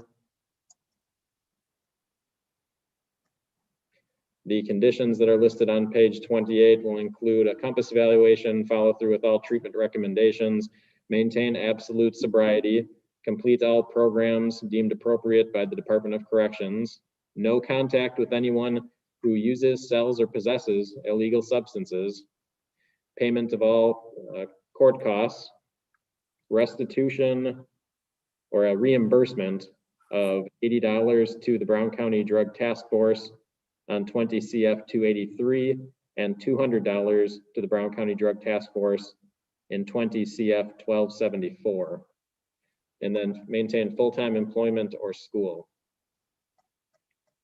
Anything additional from the state?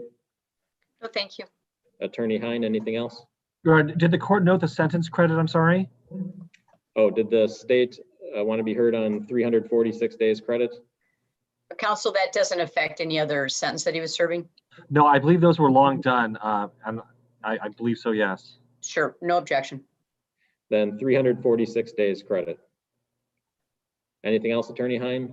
Nothing further, thank you. If you could review the post-conviction rights with your client at some point. Yes. And then Mr. Huff, did you have any questions on anything? No, Your Honor. Okay, then that's the sentence of the court, and that's all in Mr. Huff's case. Good luck to Thank you.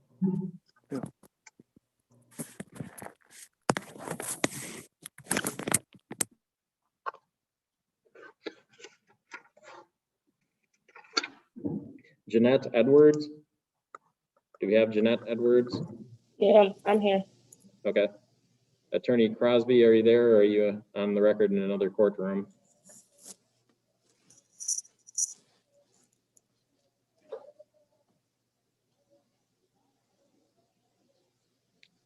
Attorney Crosby? Attorney Crosby?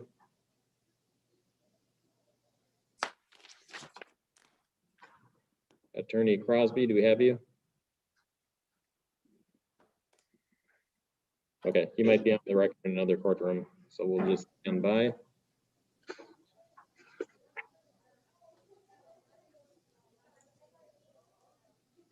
We have the interpreter here for Mendoza Vasquez. Why don't we call that case JG Mendoza Vasquez? Although I think that he's been trying to log into the Zoom program and it's not letting him in. Attorney Fagundes, are you planning on doing a clean sentencing today or just rescheduling? Your Honor, we are prepared to enter a plea. I'm actually, as we speak right now, uploading the plea questionnaire. I apologize for my tardiness, but we intended to at least do a plea. We could put off sentencing if it's too much to do today. Okay, well, he's having a problem. His name is, there's a name Mendoza coming up in the waiting room, and every time I hit admit, it just disappears. Your Honor, it also looks like if we could check, the victim might be trying to zoom in on this one. Okay. SS. This is Kim Panzier, Victim Witness Coordinator. I do have the victim with me. Okay, I think we have the Butler case ready to go, and it is 3 o'clock. So why don't we call that one? This is, and yeah, DA Lizay is here on that one, I think. This is Brown County case number 19 CF 1630, State of Wisconsin versus Christopher Sean Butler. The state is here by District Attorney David Lizay. Attorney Chris Hartley is here. Mr. Butler is appearing by video. We're doing the hearing by video conference because of a global, national, and local public health emergency requiring limited in-person appearances in the courtroom for everybody's health and safety. We are live streaming on YouTube for public access. The courthouse is open to the public. There's no one in the courtroom gallery. The hearing today is hearing a motion to dismiss based on a recently ruled on case by the Court of Appeals. And I did have the opportunity to read that case. Attorney Hartley, I think you put your argument in your motion. Was there anything you wanted to add to it? Your Honor, honestly, I don't think I have anything to add.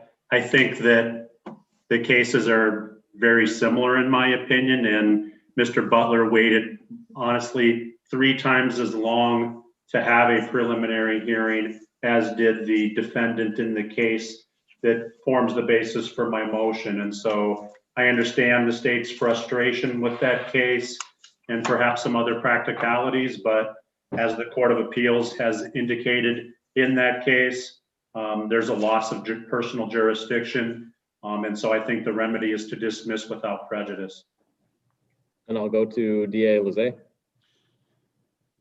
Thank you, Your Honor. I do think there are some differences. One is that this case, unlike in the Lee case, there was an adjourned initial appearance that continued to be set. It was not a preliminary hearing. So, obviously the interpretation that our county uses and that we have, the state agrees with, and our commissioners certainly have that impression as well, is that the adjourned initial appearance means that the initial appearance was never completed, and therefore that the time frame for the preliminary hearing had not yet begun.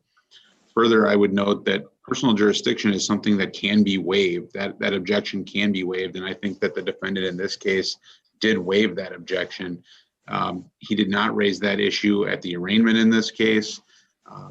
We had a preliminary hearing. I don't even believe he objected at the time of the preliminary hearing with respect to the timeliness.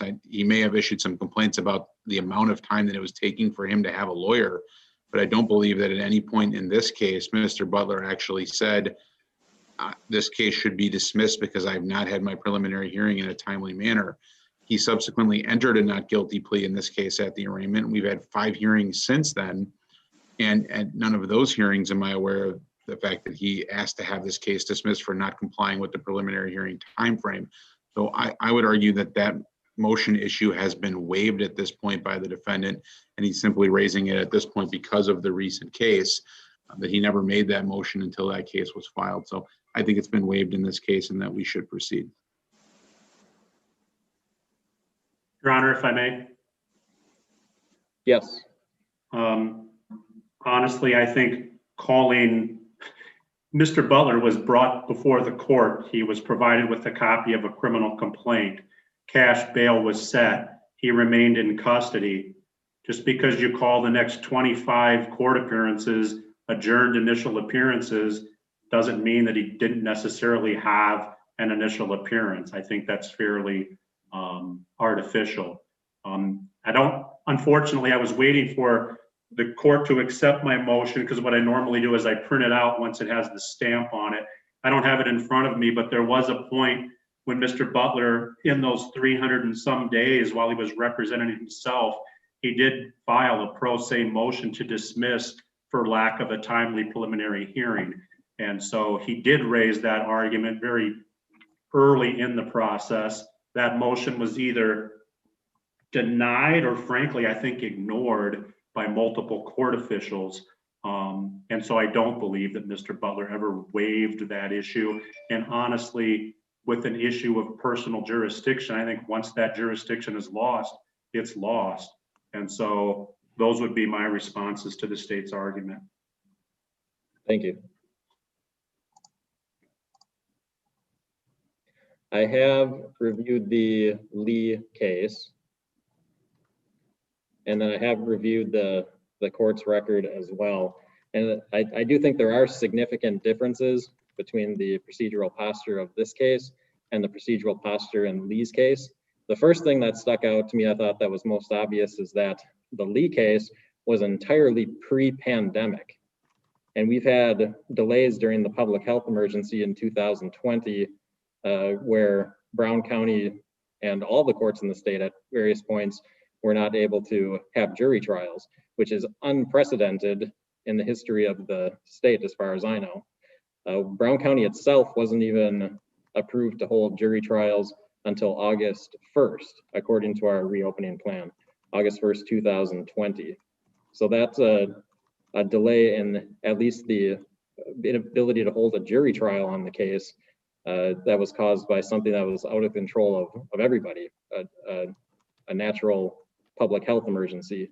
Second difference that I observed was that in Lee, not only was he not appearing with a lawyer from the public defender's office, the DA's office wasn't even appearing at those hearings either, which is a significant difference from what was being done in Brown County here. First of all, the DA's office is at every one of those appearances. And second, I think at every single appearance, there is somebody from the public defender's office who's there with Mr. Butler. So he's not there by himself. And then the next difference that I saw was that just the general procedural posture is different. The charge is filed October 23rd, 2019. And I don't know how relevant it is, but that was during my mentoring period, right after I was appointed to this position. The initial appearance was held on October 23rd, 2019, but then balance of initial appearances were held after that. And I do know that the practice in our county is that the initial appearance has not been completed until a lawyer is found for the accused.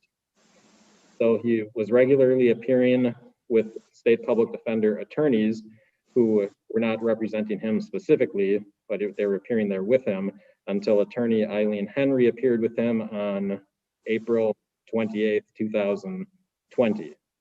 So the appointment order from the public defender's office was April 17th, 2020. So at that point, on that date at least, the state public defender's office did comply with providing Mr. Butler a lawyer, attorney. And it was Mr. Butler that chose not to proceed with attorney Eileen Henry. And I did really review the transcript of that April 28th hearing, which was already in the court's file. And the transcript says that she was ready and willing to represent Mr. Butler if he did not commit to a speedy trial demand. And when he was not willing to do that, then attorney Henry did have to withdraw. And one thing that I would note is that on April 28th, jury trials were prohibited in Brown County, and he was still sticking to that speedy trial demand. And like I said, our reopening plan didn't even allow jury trials to take place again until August 1st. And he was warned by the commissioner at that April 28th hearing that it could take a long time for the public defender's office to find another attorney for him. Then on June 22nd, 2020, another huge difference in this case is that the DA's office actually basically submitted a speedy trial demand on behalf of the victims in this case, and asserting that they were concerned that the case was taking so long as well for the public defender's office to assign an attorney. So then in response to that, I called the case myself on July 1st, 2020. I know that attorney Shannon Beal was present at that hearing, and he gave a pretty thorough explanation that the level of offense significantly narrowed the pool of potential attorneys that could take Mr. Butler's case based on the need for him to get an experienced attorney, not just an attorney, but an experienced attorney to handle the level of case that he's charged with. And I told him that I was going to call attorneys personally. And then I ended up having to go out of our area to find an attorney who was qualified to take his case. And unfortunately, attorney Hart was able to do a service to the public defender's office and to the criminal justice system in our state as a whole by being willing to go out of his area to take this case. July 23rd, 2020 is the first minute sheet that notes that Attorney Hartley may be able to take the case. Then he has to go through the State Public Defender's Office approval process. The State Public Defender files an appointment order on August 13th, 2020. The preliminary hearing is held on September 29th, 2020, and I believe that's the first time it was even scheduled for a preliminary hearing, because the procedure our county uses is that the initial appearance hasn't completed until he has a lawyer. Additional differences. So when I reviewed that procedural posture, it looked like it took about 6 months to find an attorney in the first place. Then he basically fired that attorney immediately. And then it was about 3 months to find the second attorney, and then several weeks for the State Public Defender's Office to approve the attorney. And then the fourth difference is that I made calls to attorneys on my own in this case after that July 1st, 2020. And I did not keep a record of all the attorneys I called. And this is not the only case that I've done that on, call attorneys on my own to see if they'll take the Public Defender's Office appointment. But this is the only case that I had to go outside of our area to find an attorney qualified to and willing to take Mr. Butler's case. The fifth difference that I thought of was that qualified attorneys, like I said, are limited who the State Public Defender's Office can appoint for Mr. Butler's case. And they have a process for determining who is an experienced lawyer, whereas I do not. And one thing that I know from finding a lawyer in this case was that my judicial assistant contacted the Public Defender's Office to obtain their list of local attorneys who are qualified enough to take this case. And they refused to provide me with that list and told me, can you give me a name first? And then we'll tell you if they're qualified. And that was not a very efficient way of contacting attorneys. So I was basically contacting attorneys at random who I felt from my experience in the court system here in Brown County were experienced enough, but I still was not able to find one locally.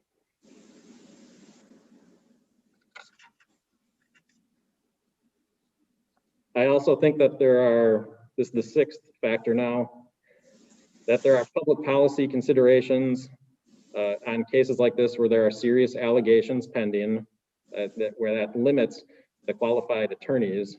If I start giving county court appointments on these serious cases to the limited number of attorneys who are qualified to take them, we might as well not even have a public defender's office, because they'll just stop taking the public defender's office and take whatever better benefit they get from a court appointment instead. The seventh factor is that even where we're sitting here today, Mr. Butler is not in custody. He's posted $50,000 cash on this case, and I don't recall who posted it for him. I don't think that he personally did it.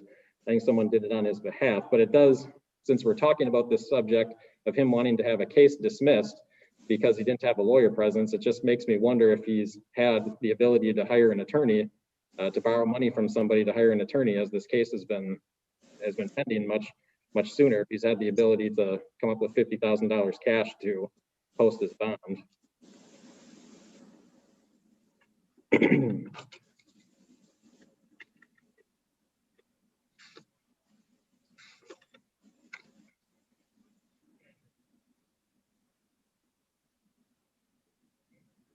And then just in kind of closing on this analysis, I guess I would say I can't create a lawyer out of thin air. And there's limited numbers of lawyers that could even take Mr. Butler's case to begin with. And like maybe one day we'll have robo lawyers who can take an unlimited number of cases and have expertise on every single subject matter and unlimited experience. But until then, our profession has to rely on human beings lawyers with a limited number of cases that they can take, a limited number of volume, and limited experience that they have. And in the last year, I've probably seen the Disney movie Cars. about 1,000 times.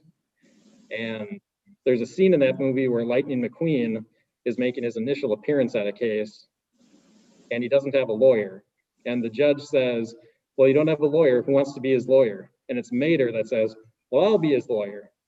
And so I could have, and I think that's relevant because I could have found a lawyer right out of law school to represent Mr. Butler, who would probably love to take the $70 an hour to take a case with a significant charge, but that would have been a miscarriage of justice as well, to have a lawyer who's not experienced taking a case with a significant charge pending. So when I consider all of these factors, I think that there is enough difference in Mr. Butler's situation that the decision in Lee is distinguishable. So I'm going to deny the motion to dismiss.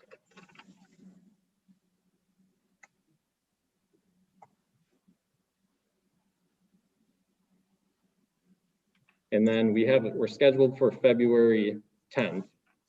And I believe that at the last hearing, the victim stated that they do want to proceed on February 10th. I also recall Attorney Hartley, you may have a medical situation, and I think we wanted to update on that. Yes, Judge, I have already shared some of that with the state. I'm having I don't know, medium-sized medical issue, but we were looking at possibly having surgery this month, but my surgeon has decided that there's another course of action, sort of a last-ditch effort to try to do something to avoid that surgery. So now I'm sort of doing some additional things that are going to take about 3 weeks, and we're going to revisit the issue in 3 weeks. And so for that reason, my medical situation would not necessarily affect the current trial date. But as I indicated to the state, I still was seeking an adjournment of this case because of its magnitude and the fact that the charges are very, very serious, and some additional time would be very beneficial to me and Mr. Butler, who I understand he's out of custody, but he's still located in the Green Bay area. I'm in the Milwaukee area. Our ability to sort of get together because of those geographical differences has been impacted. And so also with the pandemic, it's my understanding that we would potentially select the jury at the convention center in Brown County the next day, start the testimony at the courthouse. But given the magnitude of the charges, given the penalties that Mr. Butler is facing, given the fact that I frankly haven't been on the case that long, given the fact that Mr. Butler is no longer in custody and doesn't necessarily need a speedy trial. I know that you have a couple of other cases for defendants who are still in custody, one of which may still be in a speedy trial posture. For all of those reasons, I would ask the court to consider perhaps giving us another 60 days to get ready for trial. Just before I go to the DA, just to update everybody on what February 10th looks like. There are 3 criminal trials that are still on the calendar. They're all felony cases. The other 2 do have individuals in custody, and one of those 2 is a speedy trial demand. And then I'll go to DA Lizette. Your Honor, as indicated at the previous date, on behalf of the crime victims, I would ask that this case proceed to trial. That for the the reasons that I stated earlier, that the case has been pending for quite some time. They have been very patient with this process as well. I understand there's been a significant delay. Mr. Butler had to experience a significant delay. He obviously wanted to push and make this matter go forward earlier until he posted bail. And now that he's posted bail, his position has changed and he no longer wants to proceed with trial as quickly as he did before. I think the interests of the crime victims merit this case proceeding. They are significant allegations, as Attorney Hartley indicated, and the state would ask that the court keep the matter on the trial calendar and that it proceed.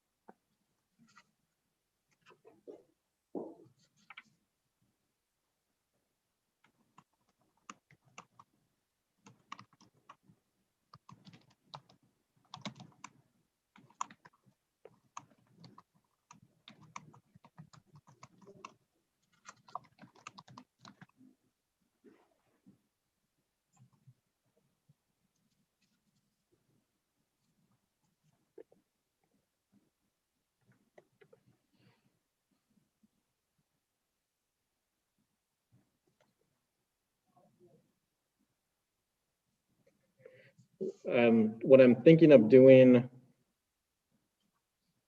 I guess I'll give two options. We can schedule this Thursday, February 4th at 4 o'clock. And the purpose of that would be that it's after the final conference on those other two cases where the individuals are in custody. And then the other option, well, I was going to ask Attorney Hartley if you're available on February 24th for a trial date instead.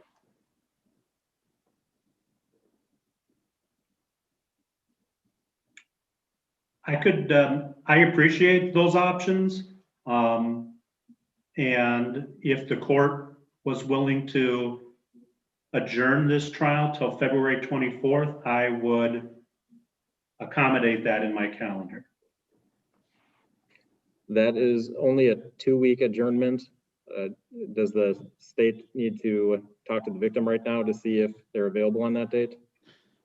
Actually, I also would note, I know that particular date is likely to be a very complicated date from the state's perspective, just given the resources in our office and the number of jury trials that we have scheduled that particular week and the week before. I know there are a number of significant trials that are coming up here between now and the end of February. I would need the opportunity to make sure that someone is available.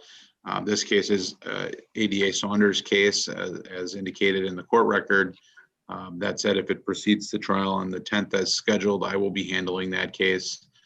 I'm not sure that I have the capacity to handle it if it proceeds on the 24th, as I'm handling a homicide case for Attorney Saunders the following week on March 1st. Would you rather have the Thursday, February 4th date then, after the final conference in those other two cases?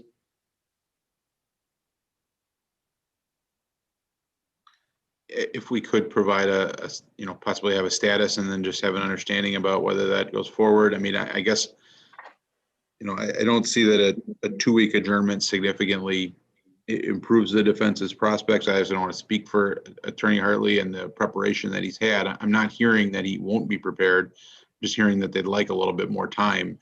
I don't know that the 24th significantly improves the situation. So I guess what I'd prefer to do is leave it on for the 10th and then ask the court to schedule that date on February 4th so that we can see where we're at with those other jury trials. And I understand that means we might end up getting bumped if there's an in-custody defendant with a speedy trial demand that, legally would need to take precedence. Because I am mindful that the victims have filed something way back in the summer that they want the case to have a speedy resolution also. And that had been the goal up until this point. I think if we schedule for Thursday, February 4th at 4 o'clock, are you available at that time, Attorney Hartley? Yes, Judge. Thursday, February 4th at 4 o'clock, we'll at least have an answer of whether those other two cases are still on the calendar or not at that time. Okay. But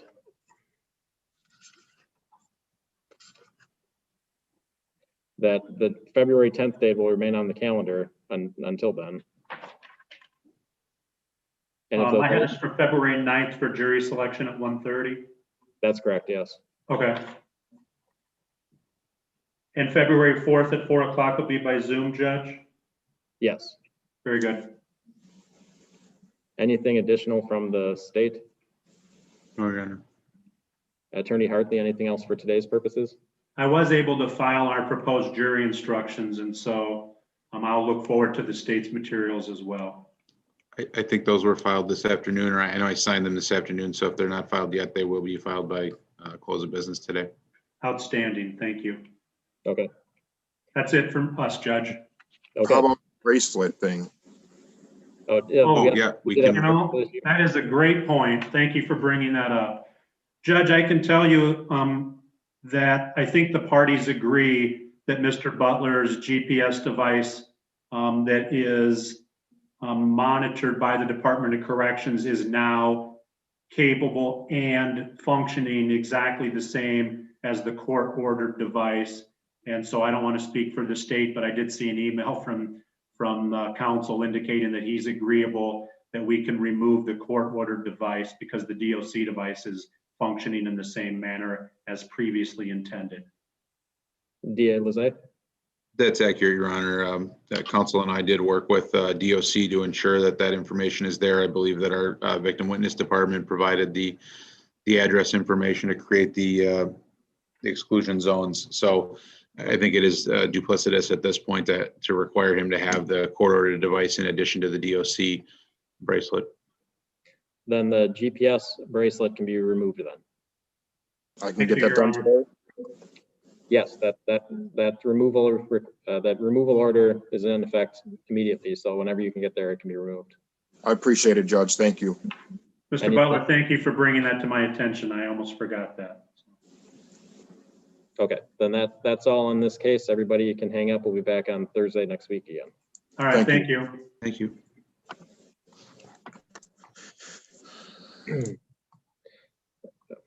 Attorney Crosby, what are we doing on your case? Thank you, Judge. I apologize. I think I might have missed you earlier. We're just getting a new date. We'd hope to have resolved, but it's not quite ready yet. Okay. Yeah, we fell behind right away this afternoon on the first case. I'm able to catch up. I understand. I understand, Judge. Thank you. This is Brown County case number 20 CM 265, State of Wisconsin versus Janetta Marie Edwards. The state is here by Deputy District Attorney Mary Kerrigan Mayers. Attorney Michael Crosby is here. Ms. Edwards, we had Miss Edwards. She's I believe the Miss Martinez phone number or the Martinez Zoom. Janetta Edwards. Hello. Please mute your device and wait for your case to be called. Okay, thank you. Janetta Edwards. Here, I'm right here. Okay, you have Janetta Edwards. Yes. We're doing the hearing by video conference because of a public health emergency. We are live streaming on YouTube. There are individuals in the courtroom because we're open to the public. Attorney Crosby, what is our status here today? Thank you, Your Honor. We had hoped to get this case resolved, but at this point, we're not prepared to do that. There's also there's some things Ms. Edwards and I have to finish on a case and associated in another case. I would ask that you set this case out for another plea and sentencing date in a couple of weeks. How about Monday, March 8th at 10 o'clock? Does that work for you, Ms. Edwards? Yeah, that's fine. That works, Judge. Thank you. Anything additional from the state? No, thank you. Monday, March 8th at 10 o'clock. Bond continues, and that's all for today. Thank you. Thank you, Judge. Thank you.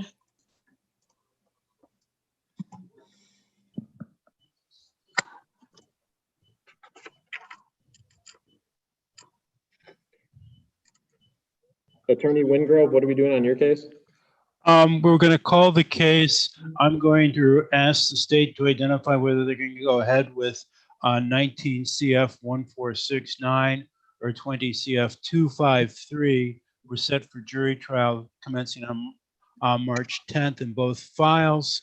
And the other thing I was going to do was ask for about a half hour the first week in March so we can take care of any pretrial motions that need to be filed. We'll call the case then. This is 19 CF 1469, 20 CF 253, 19 CF 1515, 21 CF 20. We're doing the hearing by video conference because of a global, national, and local public health emergency requiring limited in-person appearances in the courtroom for everybody's health and safety. We are live streaming on YouTube. There are people in the courtroom because we're open to the public. Attorney Wingrove, are we ready to proceed on the arraignment in 21 CF 20?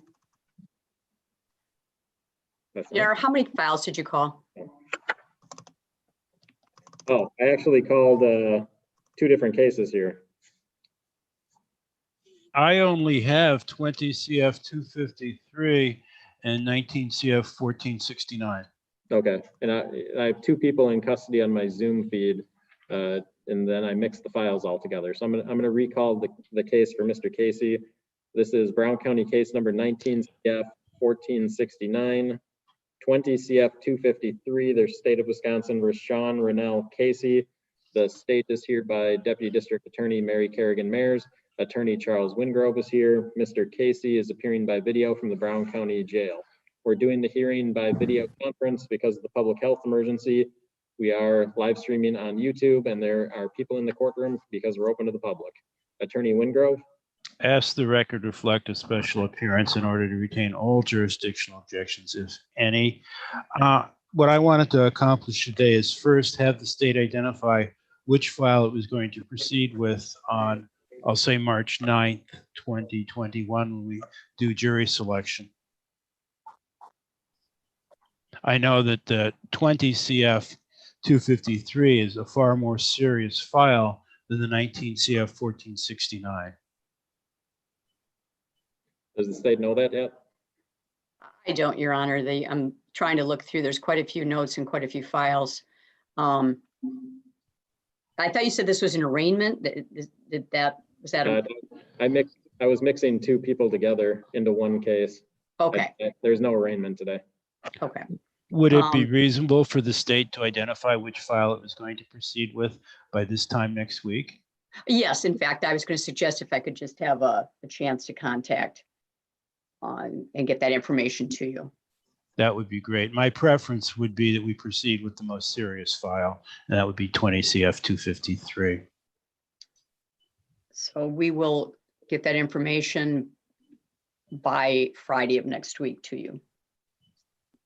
4 o'clock Friday next week, please. That way I can call you if I don't have it. Sure. Then can we get some time that first week in March to take care of the pretrial motions? Which I may or may not have, depending on which file the state's going to go with.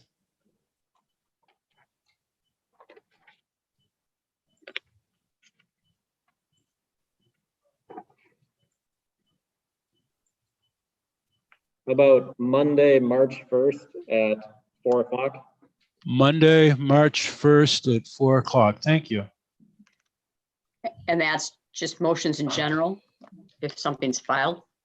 That would be correct. I mean, I know I'll have standard motions in limine. I'm envisioning some other motions in 20 CF 253, nothing that's rocket science.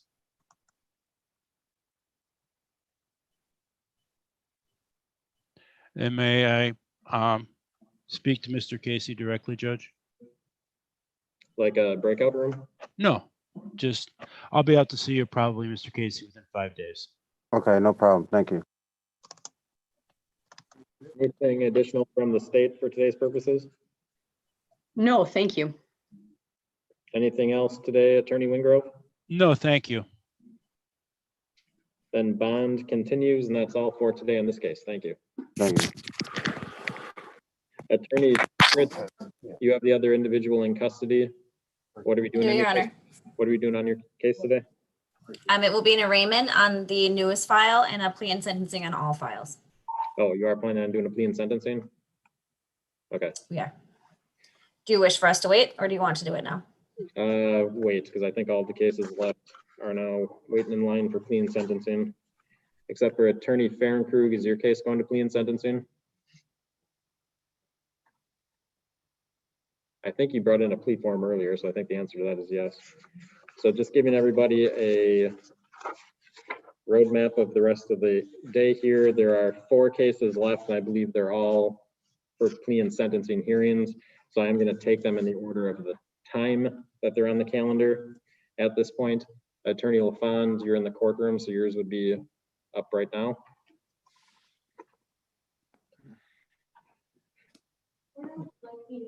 You want to sit in the witness stand, and then I can kind of move the laptop so they can see you.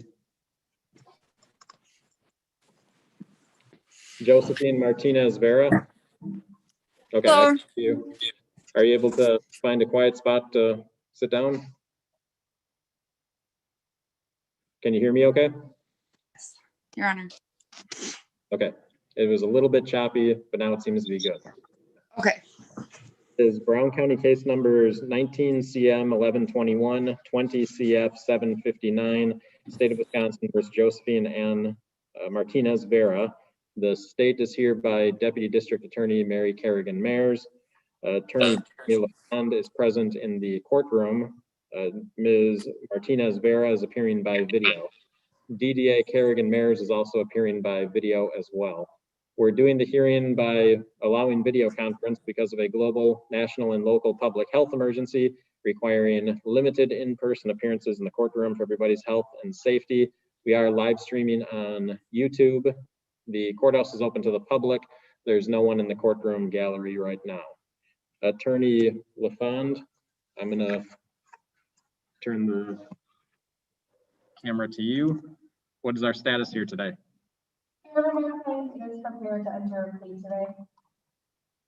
I'm sorry, I can't hear that.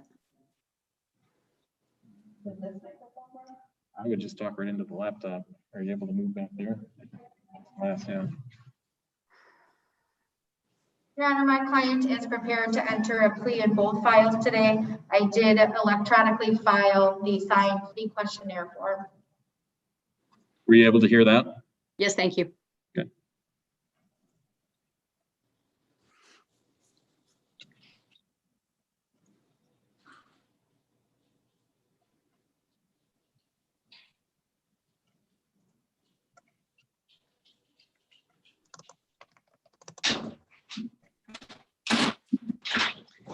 No sharp sequel.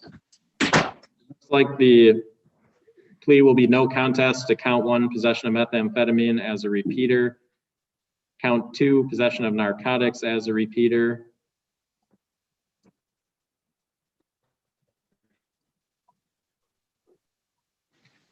And then what will happen to the remaining counts?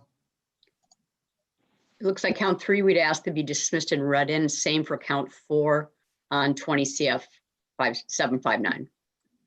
And then what's happening to 19 CM 1121? We'd ask you to dismiss and read that in as well, please. Okay, thank you. Attorney LaFond, how did you review the plea form with your client? My client came to my office and we reviewed the plea form in person where we both signed the document. And did you review the video conference appearance with your client? I did, Your Honor, and she is willing to appear by video today to resolve these matters.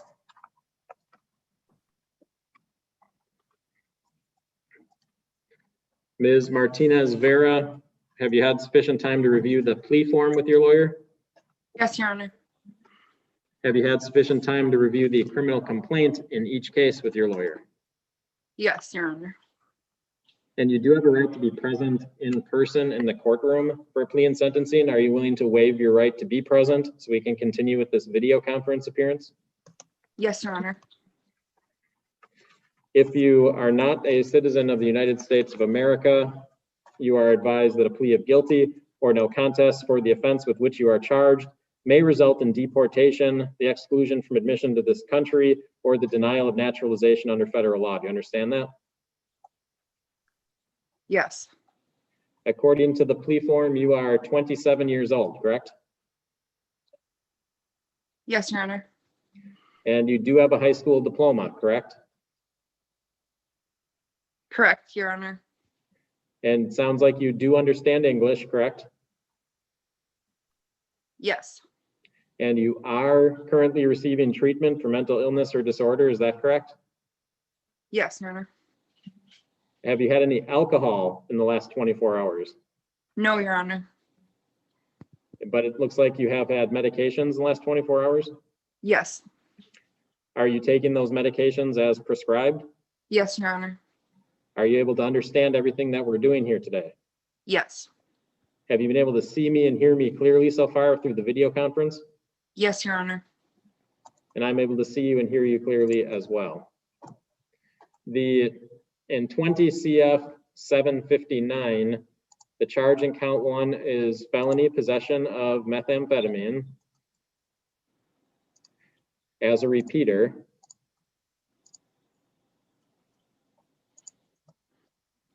Because it's a repeater, the maximum penalty is increased to 7 years, 6 months, imprisonment, or a $10,000 fine, or both. Do you understand that?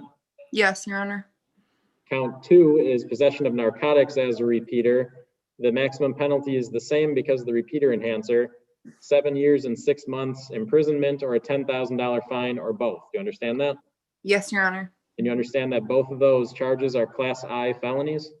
Yes, Your Honor. The elements of each one of the offenses are very similar as well. The first element is that you possessed a substance. Second, that the substance in count 1 was possession of methamphetamine. And third, that you knew or believed the substance was a controlled substance. Do you understand that's the element for count, those are the elements for count 1? Yes, Your Honor. And then for count 2, the second element is different in that the substance was heroin. Do you understand those are the elements for count 2? Yes, Your Honor. The repeater enhancer is based on a conviction on April 8th, 2019 for felony retail theft in Brown County case number 19 CF 33. Do you agree that that is a prior felony conviction on that date? Yes, Your Honor.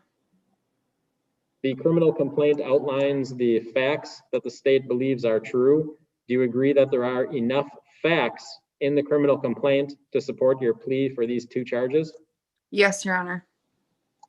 And I have independently reviewed the criminal complaint, and I will find there's a sufficient factual basis for the plea.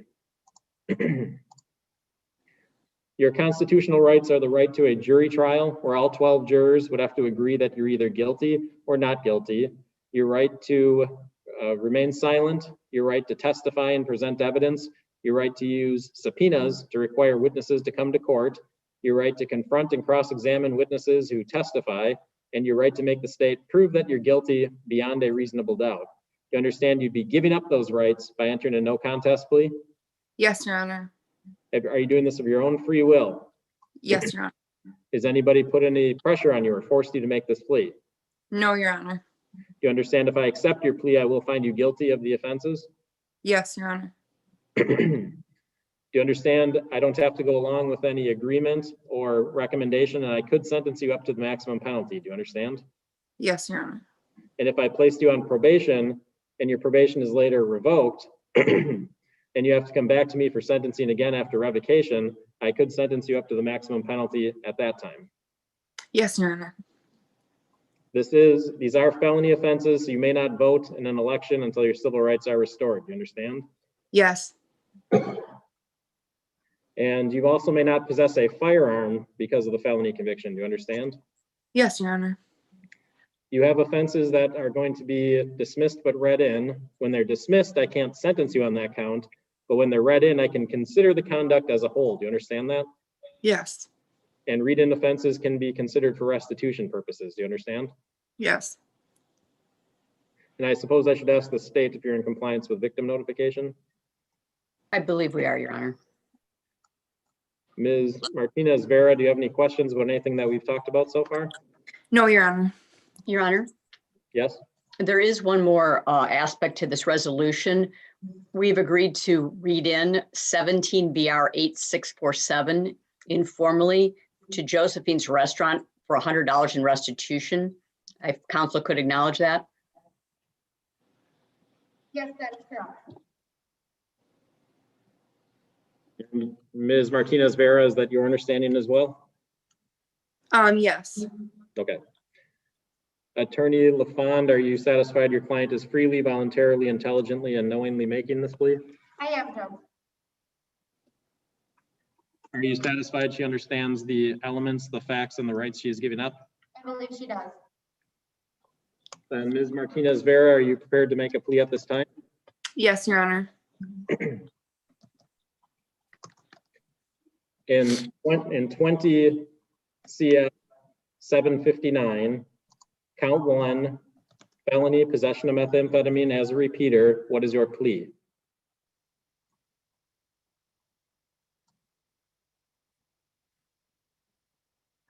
Were you able to hear No. that?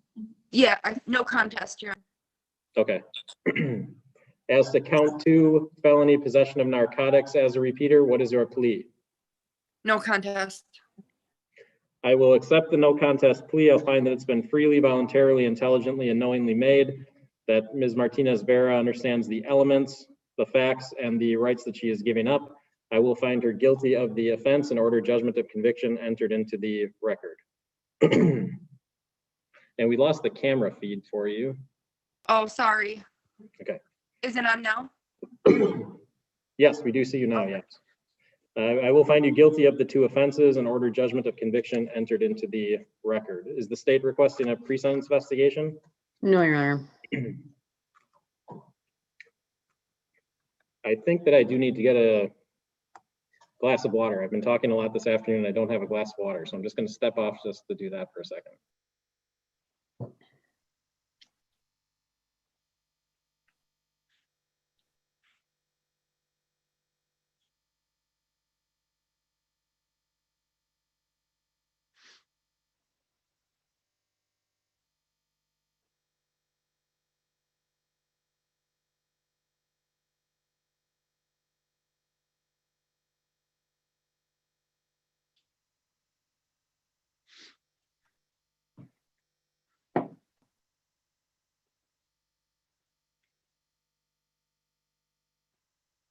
Okay, Attorney LaFond, were you recommending the PSI? No, Your Honor, we're ready to proceed with sentencing today. Then what is the state's recommendation? Thank you. On these matters, we're going to ask for 3 years probation on everything, concurrent to each other as it would have to be, 90 days jail on count number 1.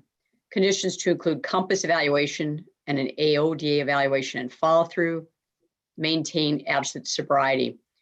The defendant was, I think, on probation at the time of this offense for felony retail theft, which is troubling. She actually has a burglary conviction out of 2013, disorderly conduct, domestic abuse that same year. 2010, a felony bail jump and a violation of a restraining order, and a burglary also in 2010 with a theft and a fraudulent use of credit card. The court knows the facts in the complaint. The controlled substance is obviously a matter that she needs to take ownership of, and that amount of probation will give her time to address those treatment issues. We are requesting the conditions to also include the 90 days, excuse me, the $100 to Josephine's restaurant, which I mentioned. Thank you. Thank you. Attorney LaFond? Thank you, Your Honor. Ms. Martinez Vera stands before the court after taking responsibility for her pleas. She is 27 years old. She is a mother to 2 children biologically, her 9-year-old daughter, and she also has a 4-month-old daughter. She also has a 7-year-old stepson. What I can tell the court about these offenses is with respect to the drug charges, unfortunately, Josephine had a relapse in her recovery. With respect to the retail theft, what was interesting to me was that Josephine did later on that day return to Woodman's to pay for the groceries that were taken. So that receipt was presented to the state and also to the probation agent. So I do think that that shows a positive character for her. What I can also tell the court is that Josephine was not revoked as a result of these offenses. She did spend 6 days in jail on a probation hold, and then she was released to participate in treatment. So Josephine has completed an AODA assessment. She is doing AODA treatment through Brown County. She has weekly counseling sessions. She also shared with me that she completed the Be True to You program, which I believe is a one-on-one sort of life coaching program. She has been working occasionally over at her parents' restaurant, doing things like hostessing and bussing tables. She did also recently apply for a job with the United States Postal Service. She does have some other avenues of employment open to her as well. She also shared with me today that she most recently enrolled in school. She is going to Purdue online for behavioral science and child social work. So I think that Josephine has done everything she can to ensure that another relapse is not in the future for her. She has maintained her sobriety. She continues to do well on supervision. And like I said, she is taking care of her young children, working and going to school to try and create a better life for herself and her children. For all these reasons, we join in the request for probation today, but we would ask the court to stay any jail time for agents' use in the event of any violations. I think imposing some jail time at this point would only hinder Josephine's progress that she has made so far. And I think she's on a good path and needs to continue on that path. Thank you.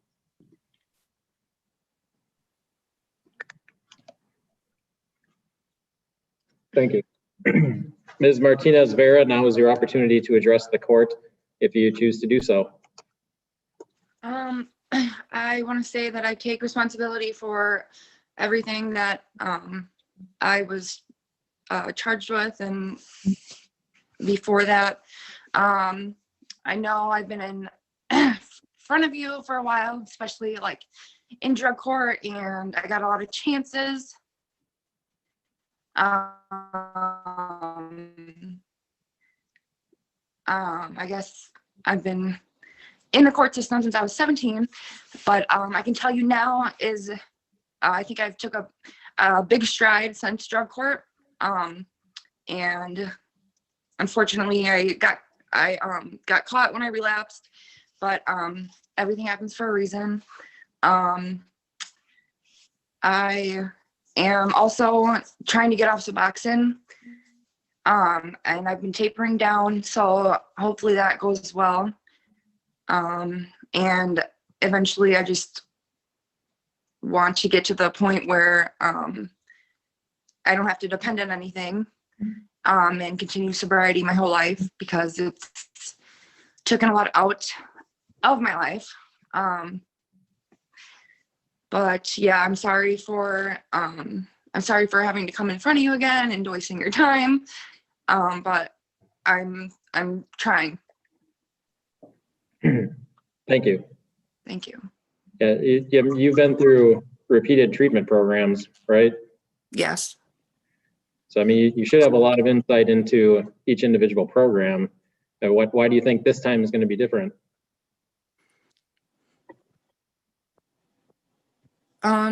I believe this time is different, I guess, because of like just the stages and like it not being new anymore, and kind of really like burdening on everyone and myself too. Mm-hmm. And also my children. Well, that should be a significant inspiration, yes. Yeah. Have you been on criminal justice supervision the whole time on bond? Yes. Okay. And that was like 7 or 8 months, right? Yes, Your Honor. Okay. Well, just the one thing that I would tell you is that it's never too late to do the right thing.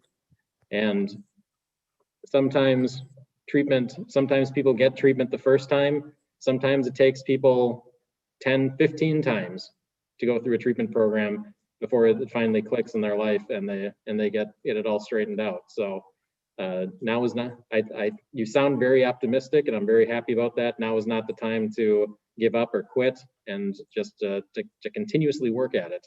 Even if you have another relapse in the future, continuously work at it. Yes, Your Honor. Thank you. When I consider sentence, I have to consider the protection of the public, the gravity of the offense, rehabilitative needs of the defendant, character of the defendant, and deterrence of others, then apply the Gallian sentencing factors to those sentencing objectives. There is a history of prior undesirable behavior in criminal offenses. A lot of it seems to be drug related, leading to property crimes, including some significant property crimes. There's significant rehabilitative needs for Ms. Martinez Vera. It sounds like she's attempting to meet those treatment needs while she's on probation right now for another case. She has taken responsibility for the offenses by pleading no no contest. She's 27 years old, has 2 children. She's a high school graduate, and she's trying to improve her employment and education situation, which are certainly positive goals going forward.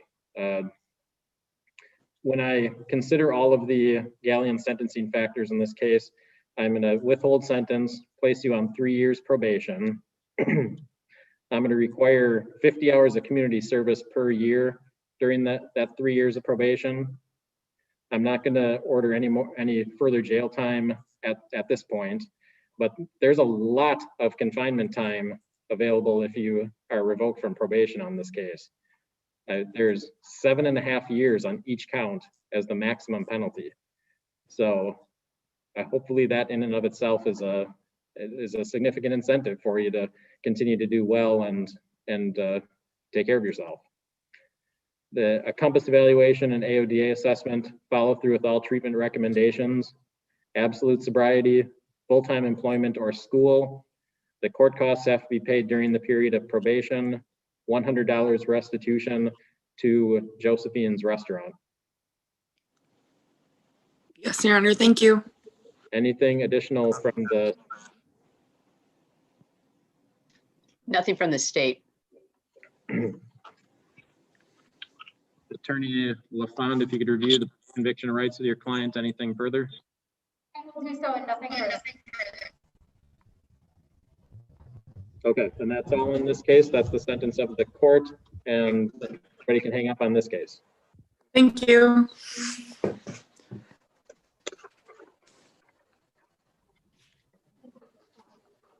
yeah, definitely. Next one we'll call is Nathaniel Harris. Judge, he's at 4796. I'm Okay. hoping he has video.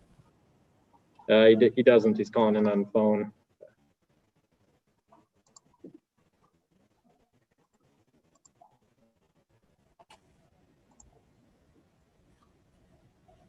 Can I just take another case, Judge? I'll drop off and try to call him.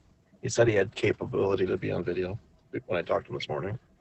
What is the state's recommend? I know it's a hit and run. Is the state recommending something other than fine?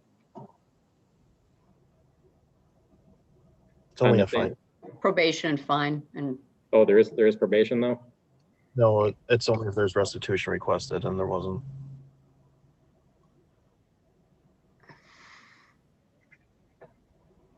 no.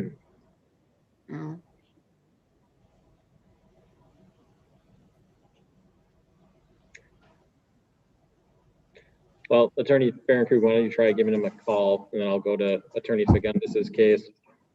JG Mendoza Vasquez. He comes up under Guadalupe Mendoza, Your Honor. Okay. If you could start that video. Susan, can you instruct him to start the video? Señor Mendoza, si puede abrir su video, encender el video. It should be loading. Okay, it's just a black screen right now. All right, 1 second, please.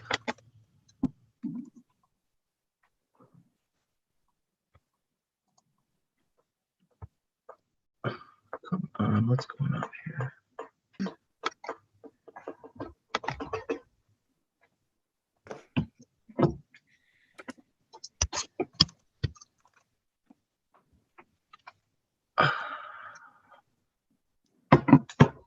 I'm not getting a video. It says it started. Still the black screen though.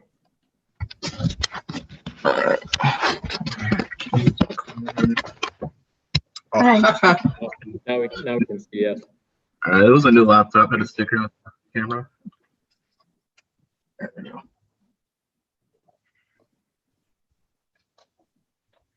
This is Brown County case number 20 CF 76, State of Wisconsin versus JG Mendoza Vasquez. Es el caso 20CF76, Estado de Wisconsin contra JG Mendoza Vázquez. The state is here by Deputy District Attorney Mary Kerrigan Mayers. Attorney Luca Fagundes is here. De parte de la Fiscalía está Mary Kerrigan Mayers y está aquí Luca Fagundes. Mr. Mendoza Vasquez is appearing by video. Y comparece por video el señor Mendoza Vázquez. We have certified Spanish interpreter Susan Rascon here. Have you been sworn yet today? Tenemos a la intérprete certificada Susan Rascón que ya prestó juramento el día de hoy. Yes, Your Honor. Then you shall continue to be sworn. La intérprete sigue bajo juramento. We're doing the hearing by video conference because of a global, national, and local public health emergency. Debido a una emergencia sanitaria global, nacional y local, llevamos a cabo esta audiencia por videoconferencia. We are live streaming on YouTube, and the courthouse is open to the public. There's no one in the courtroom gallery. Transmitimos en vivo por YouTube y también está abierta la sala del tribunal para el público, pero no hay nadie presente en la parte del público de mi sala. And Your Honor, I believe this is the case where the victim is with victim witness staff. Su señoría, dice la fiscal, creo que este es el caso en que la víctima está presente con alguien del personal del programa de víctimas y testigos. Thank you. Gracias. Attorney Fagundes, is there a amended information that's necessary for the plea? Licenciado Fagundes, ¿existe un documento acusatorio enmendado o modificado que sea necesario para esta declaración ante el cargo? There is an amended information. I'm not sure if it's been filed by the state or not. ¿Existe un documento acusatorio modificado? No sé si lo habrá presentado ya la fiscalía o no.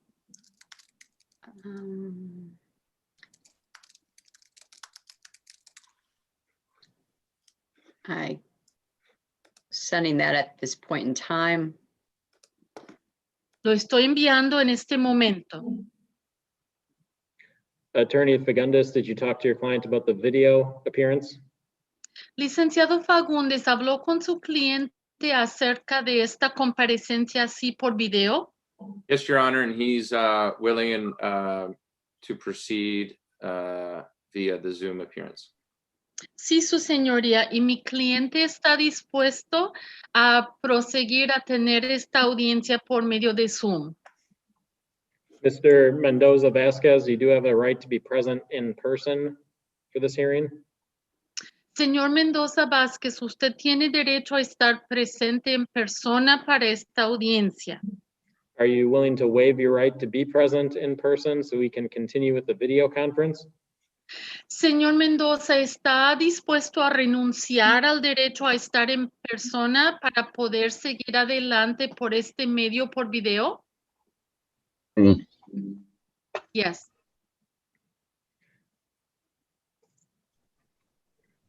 Do you need any additional time to review the plea form with your lawyer?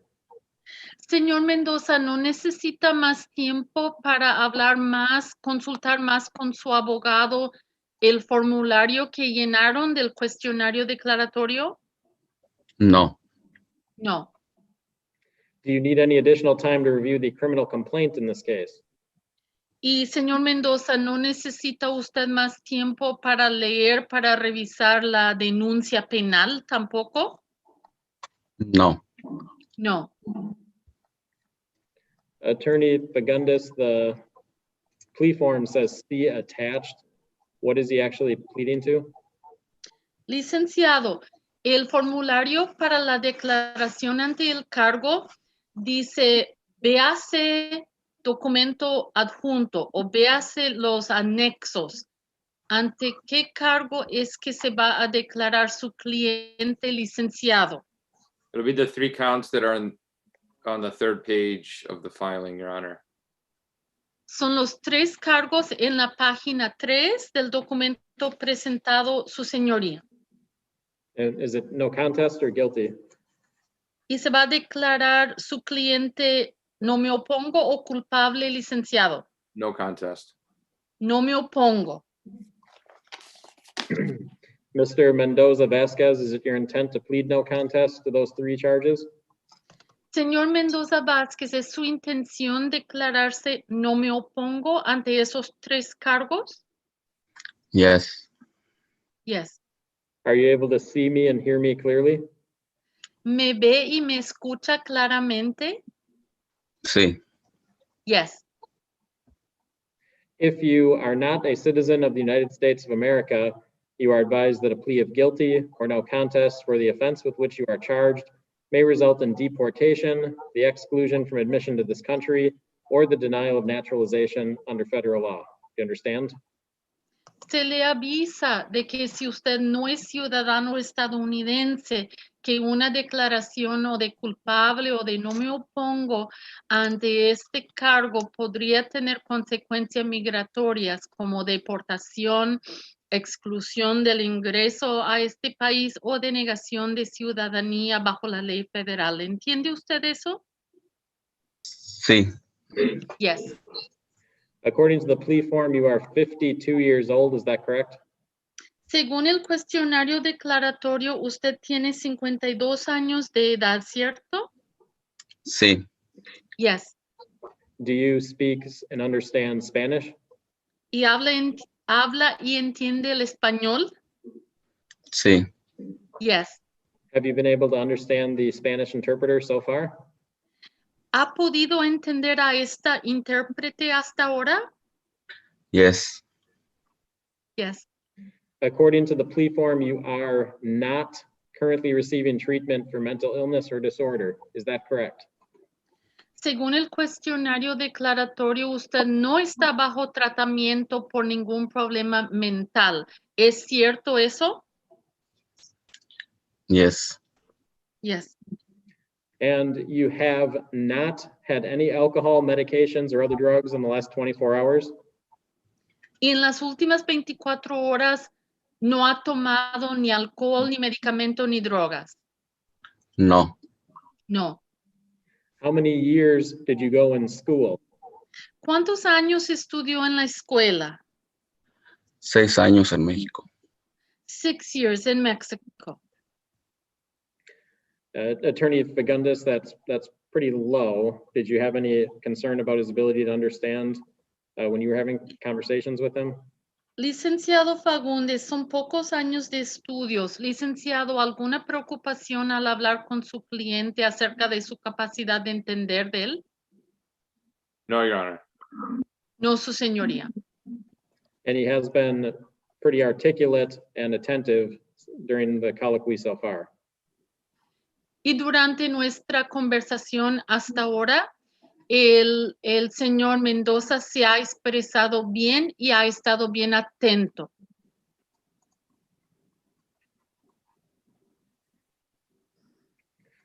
I do have the amended information now. Ya recibí el documento acusatorio modificado. Count 1 is negligent operation of a vehicle, which is a Class A misdemeanor. El cargo 1 es manejar un vehículo de forma negligente o imprudente. Es delito menor clase A. The maximum penalty is 9 months jail or a $10,000 fine or both. Este cargo conlleva como pena máxima hasta 9 meses de cárcel y hasta $10,000 de multa o ambas penas, multa y cárcel. Count 2 is injury by negligent use of a dangerous weapon. That is a Class I felony.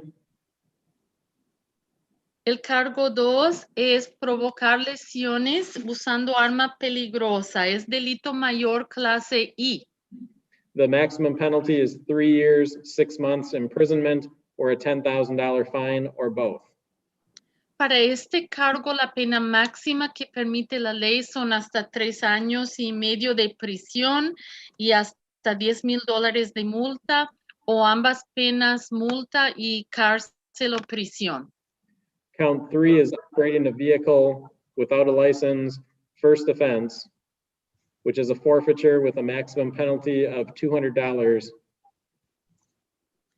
El cargo 3 es una infracción de manejar sin licencia primera vez que conlleva multa de $200. Do you understand those are the maximum penalties for each offense? Señor Mendoza, ¿entendió lo que es la pena máxima para cada uno de los cargos? Sí, Yes. Do you understand I don't have to go along with any recommendation and I could sentence you up to the maximum penalty? Y señor Mendoza, ¿entiende que en cuanto a la pena, yo como juez tengo la última palabra y no es obligatorio que yo acepte la recomendación de los abogados, sino que le podría imponer hasta esas penas máximas? ¿Entiende eso? sí, Yes. If I placed you on probation and your probation was revoked, I can sentence you up to the maximum penalty after probation revocation. Do you understand? Si yo le impongo un tiempo de probación, de probatoria, y si después le revocan su probatoria, usted volvería ante mí y le podría, y enfrenta de nuevo las penas máximas mencionadas hoy. ¿Entiende eso? sí, Yes. The elements of negligent operation of a vehicle are that you operated a vehicle, you endangered the safety of another by a high degree of negligence. Do you understand? Los elementos de manejar de forma negligente son de que usted iba operando un vehículo y que puso en peligro la seguridad de otra persona o de otras personas por tener un nivel elevado de negligencia o imprudencia. ¿Entiende esos elementos? sí, Yes. The elements of injury by negligent use of a dangerous weapon are that you negligently used or handled a dangerous weapon, a car in this case, and you did cause bodily harm to another.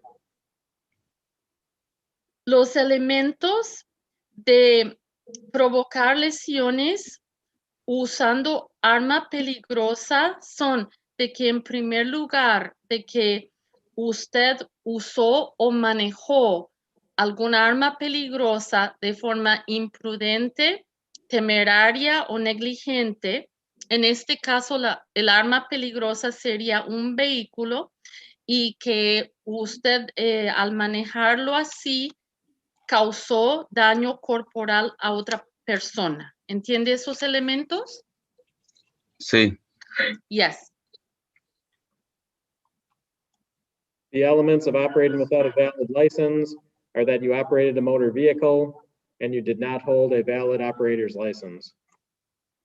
Y los elementos de manejar sin licencia son de que usted iba manejando un vehículo y que no tenía licencia válida.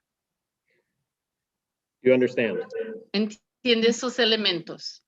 sí, Yes. You have the following constitutional rights: the right to a jury trial where all 12 jurors would have to agree that you're either guilty or not guilty. Tiene los siguientes derechos. Tiene derecho a juicio ante jurado, en el que los 12 miembros del jurado tendrían que estar de acuerdo todos que usted es o culpable o no culpable. The right to remain silent, the right to testify and present evidence, the right to use subpoenas, the right to cross-examine witnesses.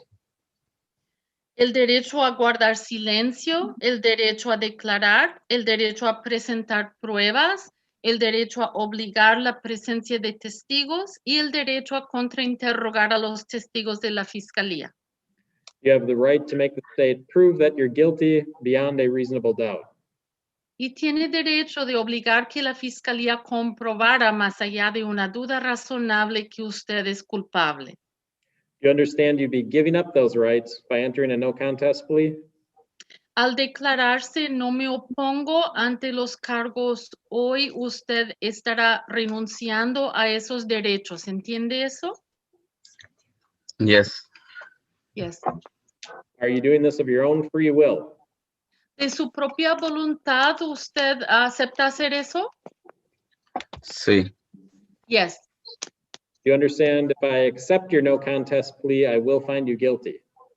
Si yo acepto su declaración de no me opongo, yo lo voy a declarar culpable. ¿Entiende eso? sí, Yes. There is a felony, so you will not be able to vote in an election until your civil rights are restored. You understand? Uno de los cargos, disculpe, la intérprete se equivocó. Hay cargo de delito mayor, por lo tanto, usted no podrá votar en ninguna elecciones hasta que no recupere sus derechos civiles. ¿Entiende eso? sí, You may not possess a firearm because of the felony conviction. Do you understand? Y al salir culpable de delito mayor, tampoco podrá poseer arma de fuego. ¿Entiende eso? sí, Yes. Do you understand I could order you to pay restitution to a victim? Do you understand? Y yo podría ordenar que usted pagara daños o indemnización a alguna víctima. ¿Entiende eso? sí. Yes. Do you have any questions about anything so far? ¿Tiene alguna pregunta hasta ahora, señor Mendoza? Ah, no. No. Have you been able to understand the interpreter throughout the hearing? ¿Ha podido entender a esta intérprete a lo largo de esta audiencia hoy? Sí, Yes. Attorney Fagundes, are you satisfied your client is freely, voluntarily, intelligently, and knowingly making this plea? Licenciado, ¿está usted convencido que su cliente se declara ante los cargos de manera libre, voluntaria, a sabiendas y con conocimiento de causa, licenciado? Yes, Your Honor. Sí, su señoría. Are you satisfied he understands the elements, the facts, and the rights he's giving up? Licenciado, ¿está usted convencido que su cliente entiende los elementos de los delitos, los hechos de los casos y los derechos a los que renuncia? Yes, Your Honor. Sí, su señoría. Mr. Mendoza Vasquez, to the charge in count 1, misdemeanor negligent operation of a vehicle. What is your plea? Señor Mendoza Vázquez, ante el cargo 1 de delito menor de manejo imprudente de vehículo, ¿cómo se declara? no me opongo. No contest. To the charge in count 2, felony injury by negligent use of a dangerous weapon. What is your plea? Y ante el cargo 2 de delito mayor de provocar lesiones por uso negligente o imprudente de arma peligrosa. Ante ese cargo 2, ¿cómo se declara? No me opongo. No contest. To the forfeiture count, count 3, operating without a license, first offense. What is your plea? Y ante la infracción que no es delito, que solo conlleva multa de manejar sin licencia en el cargo 3, ante esa infracción, ¿cómo se declara? No me opongo. No contest. I will accept the no contest pleas. I'll find that they've been freely, voluntarily, intelligently, and knowingly made. Acepto su declaración de no me opongo y determino que se ha declarado ante estos cargos de manera libre y voluntaria, a sabiendas y con conocimiento de causa. I'll find that he understands the elements, the facts, and the rights he is giving up. Determino que entiende los elementos de los delitos, además de los hechos y los derechos a los que renuncia. He has been attentive and responded appropriately throughout the hearing. El señor Mendoza ha estado atento y ha dado respuestas apropiadas a lo largo de esta audiencia. I will find him guilty of the 3 offenses and order judgment of conviction entered into the record. Lo declaró culpable de los 3 cargos y ordeno que se asiente para el acta el fallo de culpable. ADA Kerrigan Mayers, are we planning to go to sentencing today from your perspective? I think the, I'm sorry. Del punto de vista de la fiscal, ¿hoy sería la imposición de la pena también? I would think that the victim would prefer that. I don't know offhand. Creo que la víctima preferiría eso, pero no le puedo decir con certeza. Kim, would the victim like to go to sentencing today? Kim, ¿quiere la víctima que de una vez se haga la imposición de la pena en este caso hoy? Would you like to go to sentencing today? Yeah, I would like to see sentencing. Okay. I have my views. I'm sorry, could that be repeated for the interpreter, what the victim said? He said he would like to see sentencing today. Dice la víctima que él sí quisiera ver que se llevara a cabo la imposición de la pena de una vez hoy. Attorney Fagundes, would you like to go to sentencing today or request a PSI? Y licenciado Fagundes, ¿quiere que hoy sea la imposición de la pena o quiere pedir un informe previo a la sentencia? We have a joint recommendation, Your Honor, so if the court has time, we can proceed today. Tenemos una recomendación conjunta de las dos partes, así que si su señoría tiene tiempo, podemos hacerlo hoy. Yes, let's go to sentencing today and we'll go to the state first. And Si Your Honor, hagamos hoy lo de la imposición de la pena, primero la fiscal. Your Honor, I believe I missed it. You did the deportation warnings, did you not? Su señoría, no me fijé, usted dio la advertencia sobre deportación, ¿que no? Yes, and my staff is nodding yes also. Thank you. Sí, y el personal aquí conmigo me está indicando que sí también. Your Honor, I believe the victim wishes to be heard. Could we do that first, please? Su señoría, creo que la víctima quiere decir algo. Si podemos, por favor, hacer eso primero. Yes, the victim's initials are SDS, and you may address the court now. We're at the sentencing right now. Sí, la víctima tiene las iniciales SDS. ¿Me puede dirigir la palabra ahora la víctima? Este es el momento para la imposición de la pena.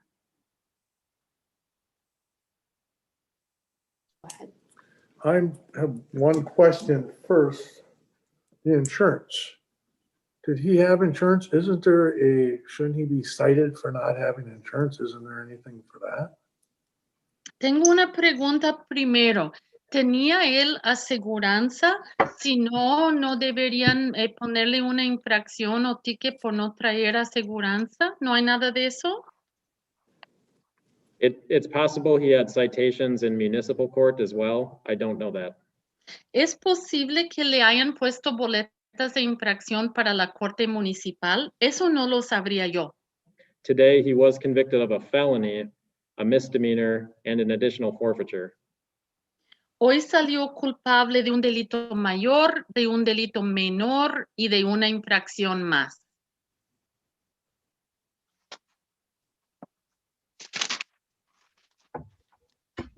Do you have more that you want to say to the court? Yeah. ¿Tiene más que quiera decir al juez? Sí. Yes. Well, I guess my argument at this point, with the witnesses, the eyewitnesses that were there and everything that saw him coming after I looked, and he heard the engine revving and said he was coming, appeared he was coming fast for the normal cars. Well, my point of this is there was any investigation into why he was in that area and where he was prior to going to pick his son up apparently at work. I'm sorry, could the interpreter, before she forgets? Yep. Sí, yo creo que mi argumento en este momento es que los testigos presenciales que lo vieron, que él venía en camino después de que yo miré, después de que yo me fijé, dijeron que venía más rápido que lo que sería normal. Entonces, a lo que voy con esto es que ¿por qué no hubo ninguna investigación de por qué andaba él por ahí, dónde había estado antes, de dónde venía, con excepción de que iba a recoger a su hijo en su trabajo? What injuries did you suffer? ¿Qué lesiones sufrió usted, señor? Yes. I have concussions. I'm still, the doctors and specialists can't pinpoint a lot of things that they can say it was all because of this accident, because they have no reassurance of that.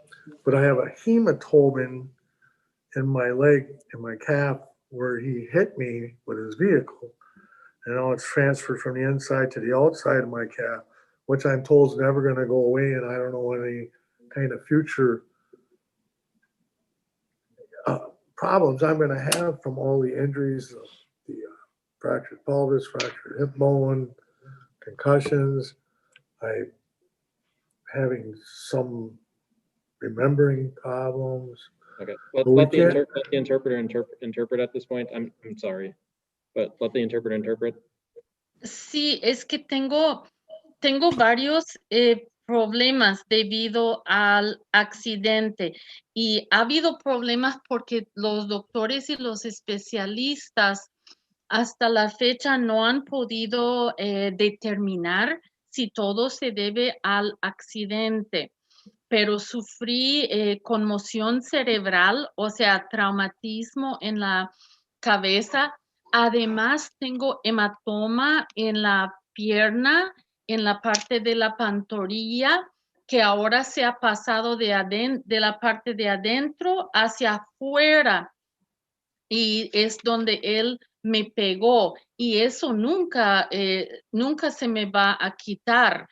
Entonces, tuve múltiples problemas, la fractura de la cadera, incluso tengo problemas ahora de memoria. Continue, sir. I've also lost a lot of my personal things in my life, my relationship with my friend and partner, whatever you want to call. My ability to do things around my house. You know, I'm still trying to catch up on things, which is not easy. A lot of things that I want to do, I couldn't do and still can't.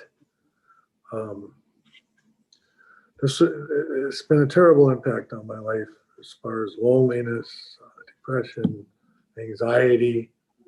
You know, I'm usually a pretty active person, and to be in this situation and still having aches and pains, but no, you know, I can't pinpoint,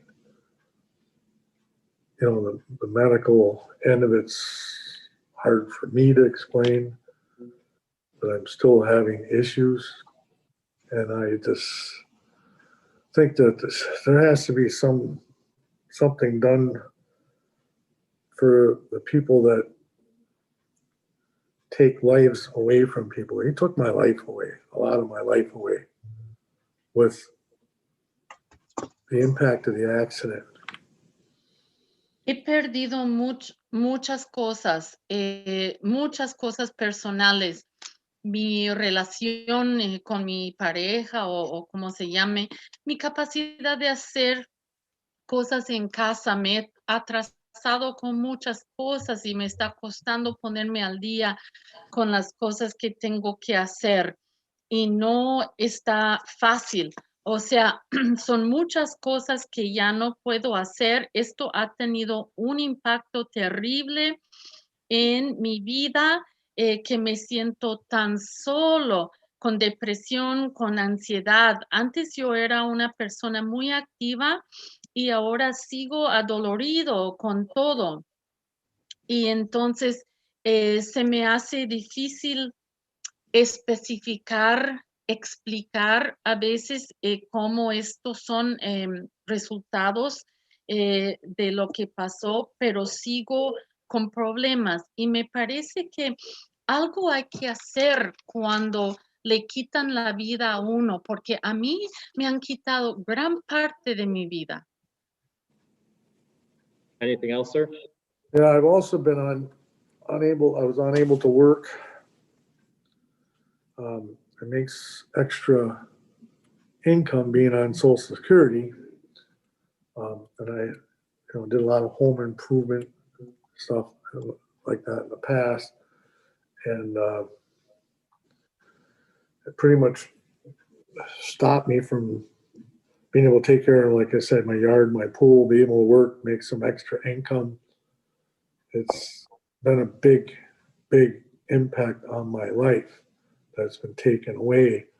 You know, at this age, work hard all your life and always have insurance, drive vehicles legally.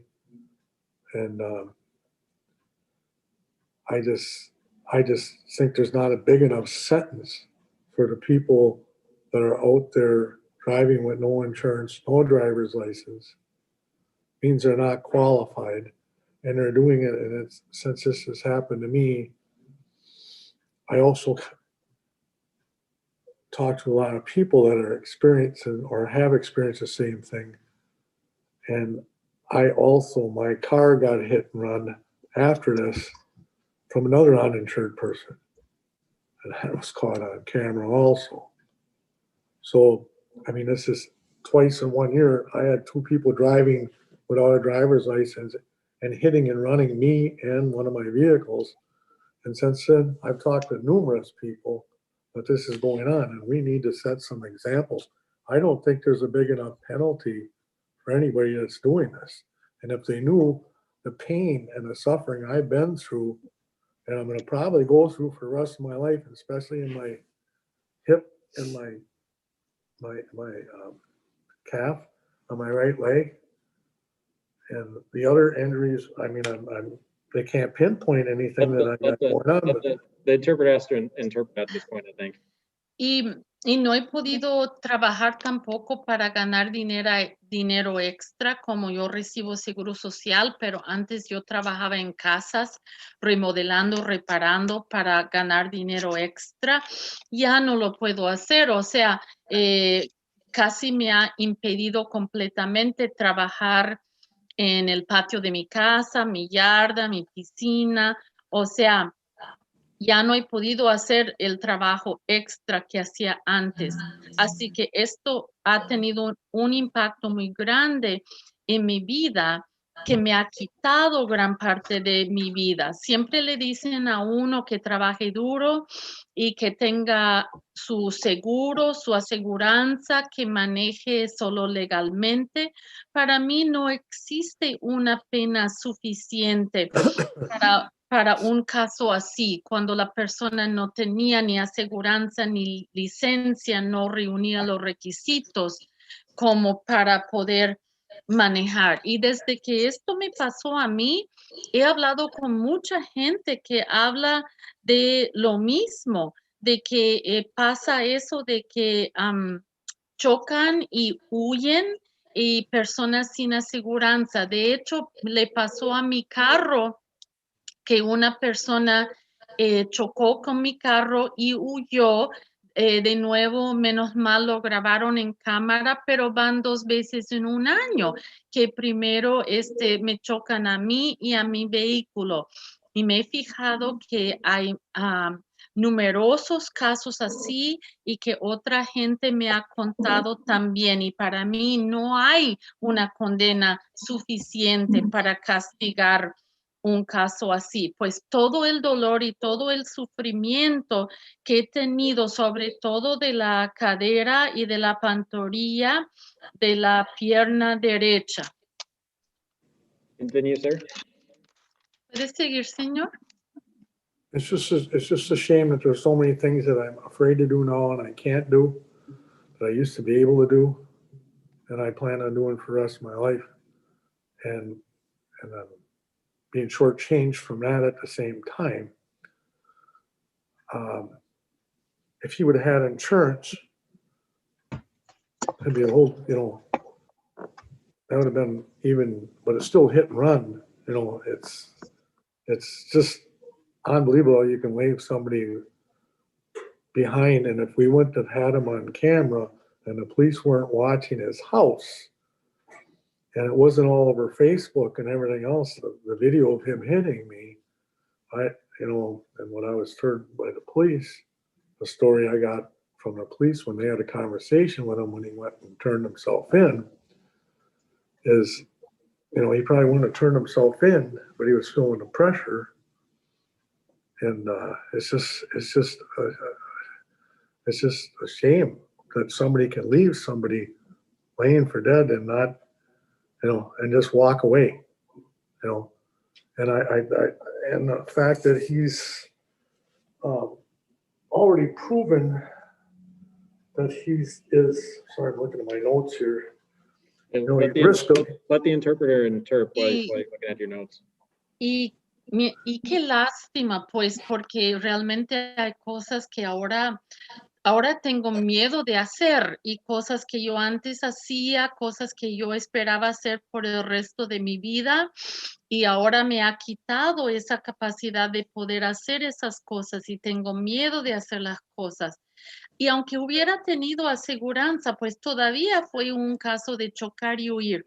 Es increíble cómo me pudo dejar tirado ahí.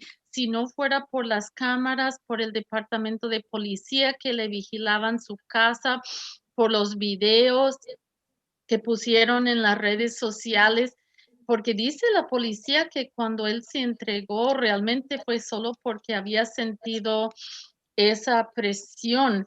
Pero qué lástima, pues, que lo dejen a uno tirado como para morir. Y es el hecho de que él ha demostrado que pudo hacer una cosa así. The other big thing too is he's already fled an accident, hit and run accident.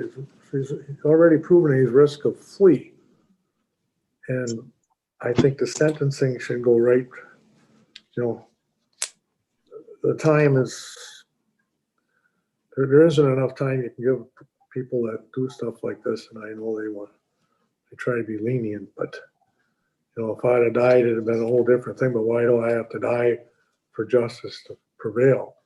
I just think risk of flee should be jailed immediately instead of given a chance to run and hide somewhere and live like this never happened when I'm going to be suffering for the rest of my life from injuries from this. Y es una cosa muy importante, su señoría, el hecho de que él haya huido, de chocar y huir, porque ya se ha comprobado que hay riesgo de que él huya.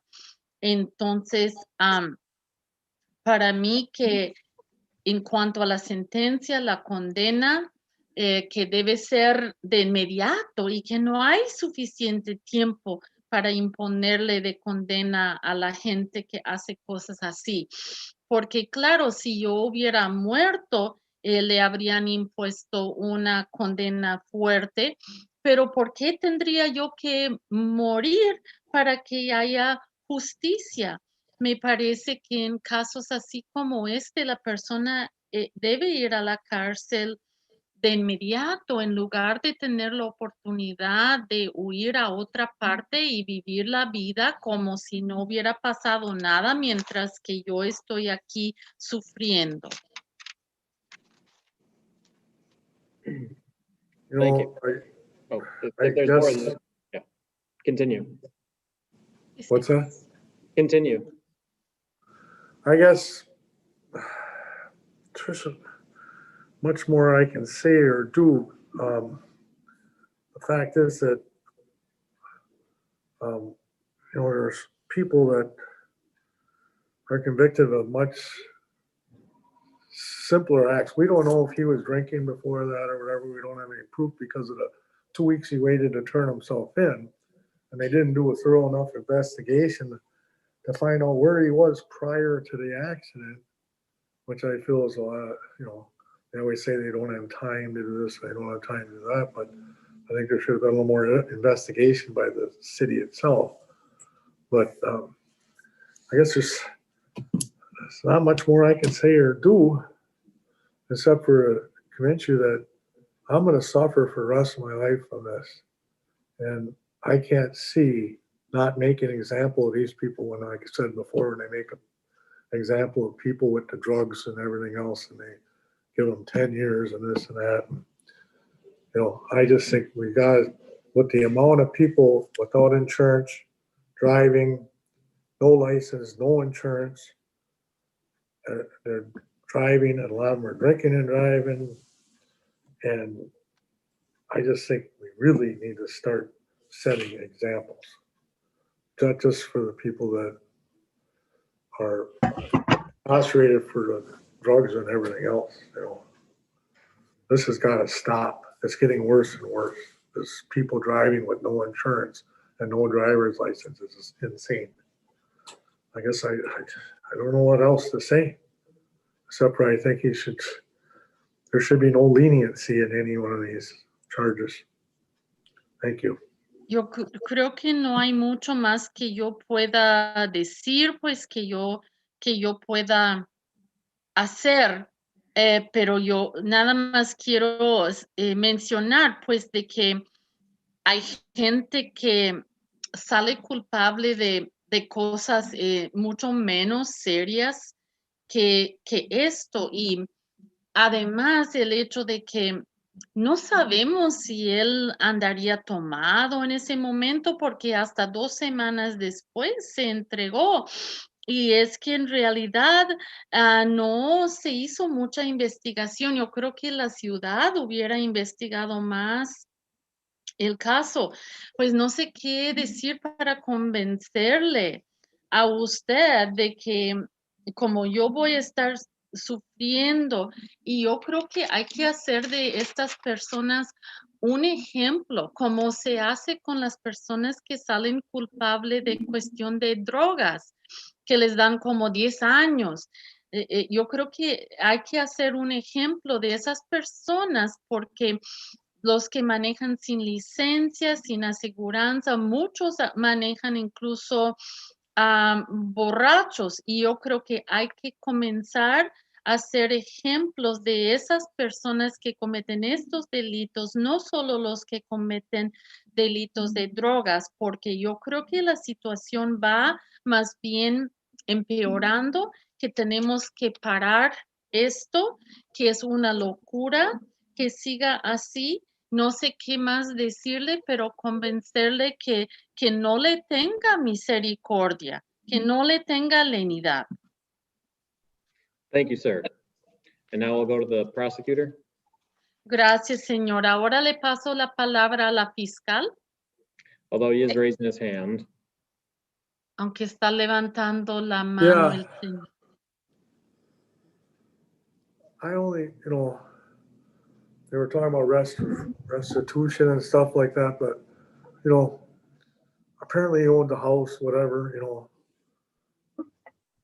I'm pretty much, it's costing me a lot of money already and a lot of pain and lonely times. I mean, I've been impacted by this terribly. It changed my whole life, which was much better before this. I can guarantee you that. What's the rest? What do I get out of this? Where do I go? I got to go to my insurance. I don't know. Does he have anything? Did he have insurance? Did his wife have insurance? I still am unclear to all that.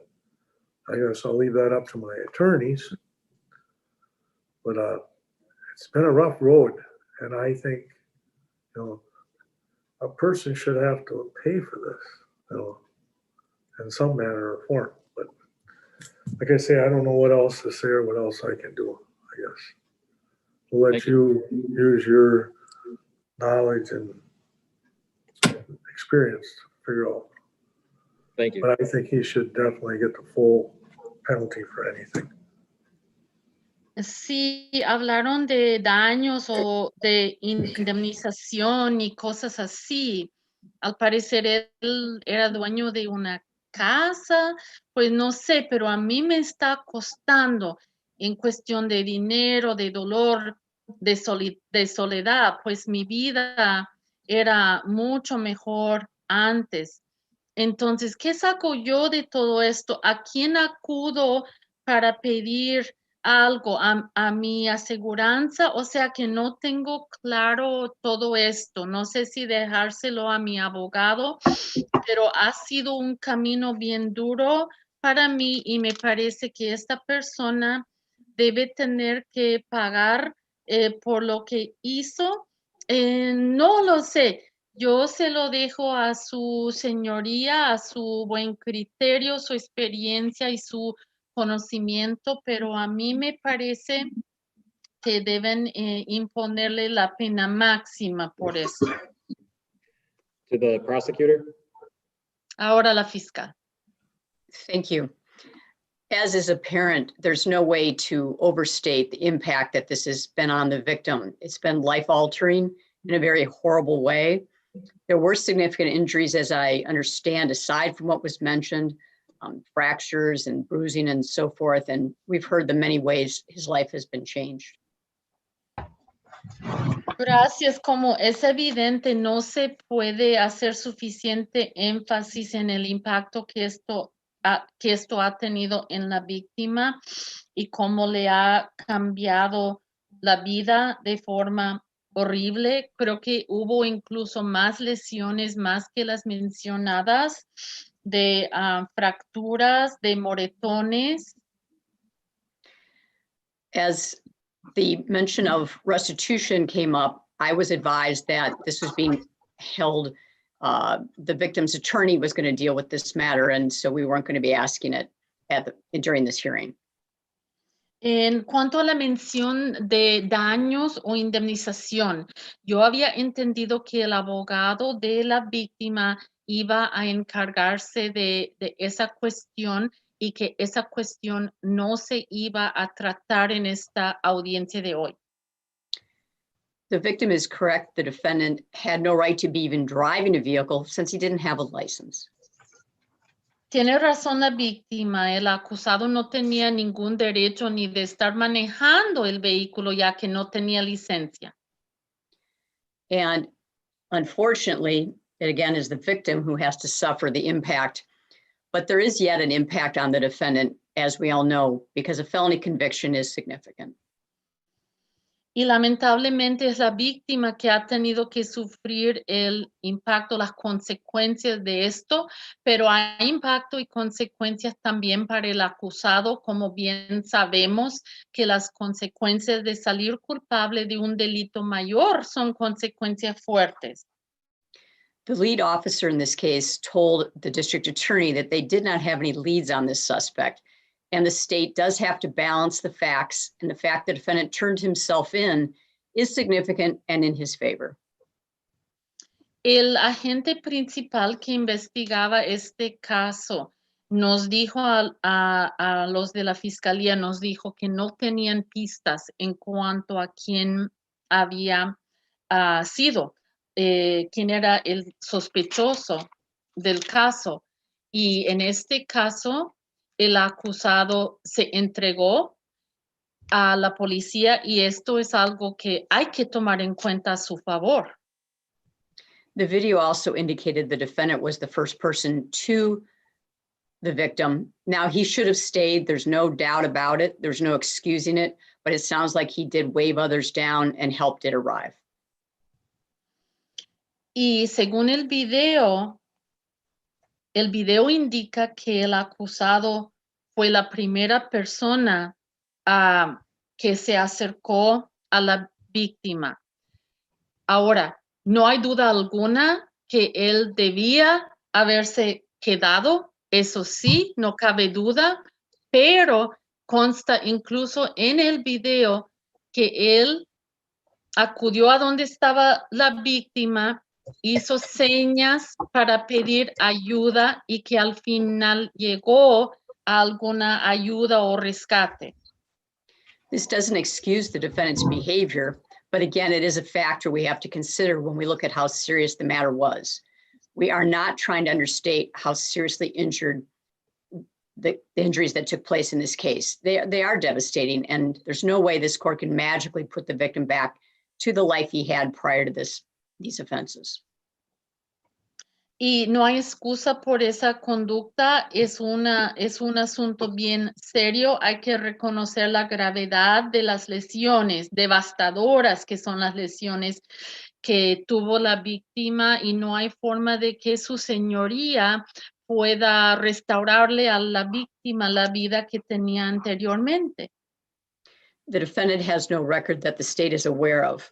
We do feel the felony conviction is called for and these other convictions, and are asking for 2 years probation with the following conditions. El acusado, que sepamos, no tiene antecedentes penales, pero creemos que este caso amerita un fallo de culpable de delito mayor, además de los otros 2 cargos. Y pedimos que se le imponga 2 años de probatoria con las siguientes condiciones. The COMPAS evaluation, follow through, and any necessary counseling. No driving without a valid license, and 6 months jail. Incarceration is clearly called for with these facts. Pedimos la evaluación COMPAS y que siga cualquier recomendación de la evaluación, además de una condición de no manejar sin licencia válida, otra condición de su probatoria que serían 6 meses de cárcel. Es evidente que según los hechos de este caso debe haber una condena de cárcel. And then court costs. Thank you. Y que pague además las costas procesales del tribunal. Gracias. What was the length of probation again? 2 years, please. El plazo de probatoria, 2 años, por favor. Thank you. Gracias. Attorney Fagundes? Licenciado Fagundes. Your Honor, I did submit 11 character reference letters. Has the court received those and had a chance to review them? Su señoría, yo entregué 11 cartas de recomendación sobre la solvencia moral sobre el acusado como persona. Quiero saber si su señoría las recibió y si ha tenido oportunidad de leerlas. I did see that in the file. Let me make sure I reviewed all of them. Yo vi esas cartas en el expediente, pero permita que yo revise a ver si las he leído todas.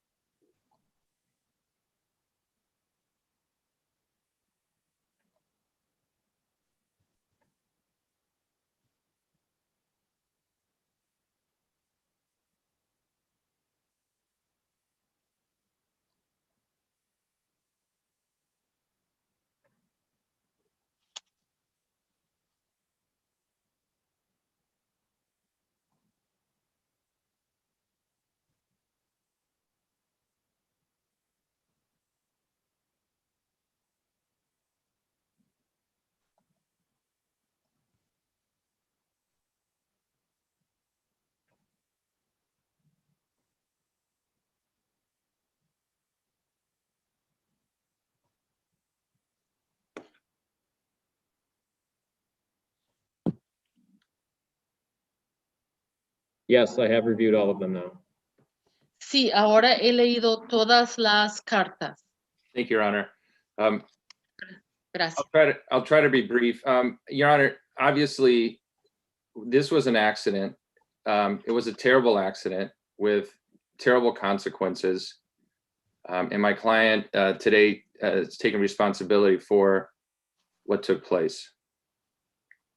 Trataré de ser breve, su señoría, pero esto fue un accidente. Fue un accidente terrible, con consecuencias terribles, pero mi cliente hoy ha aceptado responsabilidad por lo que pasó. When I first got a call from my client's wife, she had indicated to me that he hadn't slept in days and that he could not get this incident out of his mind, and he had to come forward to police. And subsequent to that, I set up a meeting with the leading officer in this case, and he had indicated to me what the state stated, which was that they did not have leads up until the time that my client came forward with my assistance. Y cuando la esposa de mi cliente me llamó, me dijo que mi cliente tenía muchas noches sin dormir, que no podía olvidarse, sacar esto de su mente, que sentía la necesidad de entregarse a la policía. Cuando yo hablé con el agente de policía que era el principal investigador del caso me dijo que no tenían pistas, no tenían sospechosos, o sea que hasta que mi cliente se entregó con mi ayuda, con mi apoyo, no tenían ni pistas de quién había sido. On the day in question, my client's wife had taken some medication because she got a burn while she was at work. She didn't feel well, which is why my client was the one that went to pick up his son at work. El día de los hechos, la esposa de mi cliente no se sentía bien. Había sufrido una quemadura en el trabajo y había tomado medicamentos. Por ese motivo, mi cliente fue el que fue a recoger al hijo del trabajo.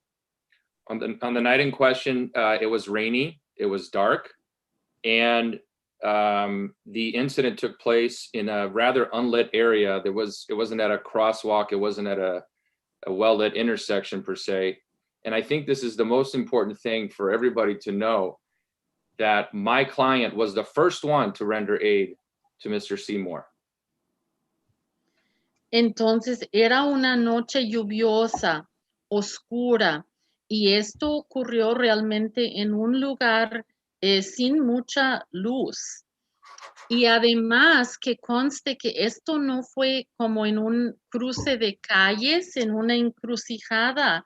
No, y es importante que todos sepan que mi cliente fue el primero en acudir a darle socorro al señor Seymour. He stood over Mr. Seymour and actually stopped traffic, put his hands up to stop traffic.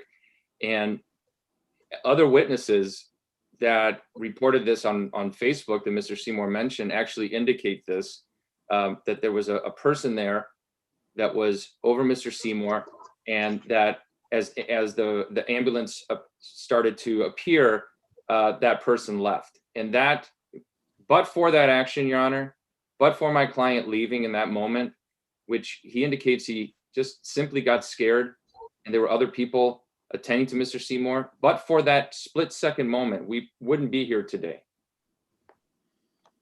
Y mi cliente, pues, que conste que fue el que acudió al señor Seymour y con las manos hizo señales para que pararan los demás vehículos. Los mismos testigos que pusieron en Facebook dicen que había una persona parada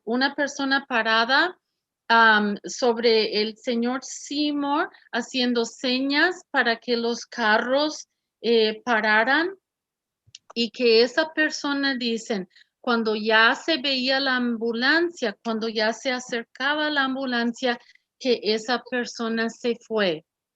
Y dice mi cliente que sí le dio miedo en ese instante, pero la verdad, todos sabemos que si en ese instante no se hubiera ido, no estaríamos aquí, pero se esperó hasta que ya se veía la ambulancia que se acercaba.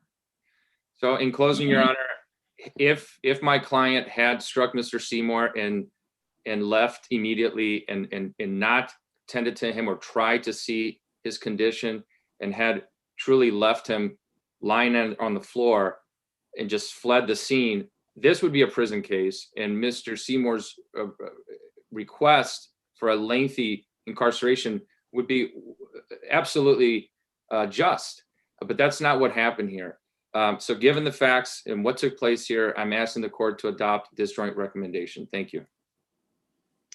Y solo por último, su señoría, si mi cliente hubiera chocado con el señor Seymour, si lo hubiera dejado ahí de inmediato, tirado en el suelo y hubiera huido sin ir a ver dónde estaba, sí sería un caso en que mereciera una condena de prisión, y la petición del señor Seymour para la pena sería una petición justa, pero no pasó así. Los hechos son diferentes y por eso pedimos que su señoría acepte la recomendación que tenemos, que es una recomendación en conjunto entre las dos partes. You're joining in the recommendation, was that correct? ¿Se une a la recomendación de la fiscal, licenciado? Yes, the only additional thing I would add is we would ask for 60 days to report. Thank you. Sí, solo quiero agregar que pedimos hasta 60 días para que se entregue a la cárcel. Mr. Mendoza Vasquez, now is your opportunity to address the court if you wish to do so. Señor Mendoza Vázquez, ahora es su oportunidad de decirme algo si usted quiere. Sí. Primero, señor, discúlpeme, nunca tuve la intención de hacerle daño. La noche que pasó eso, no dormí, pensando si estaba bien o el dolor que le causaría a su familia. Discúlpeme. Permítame.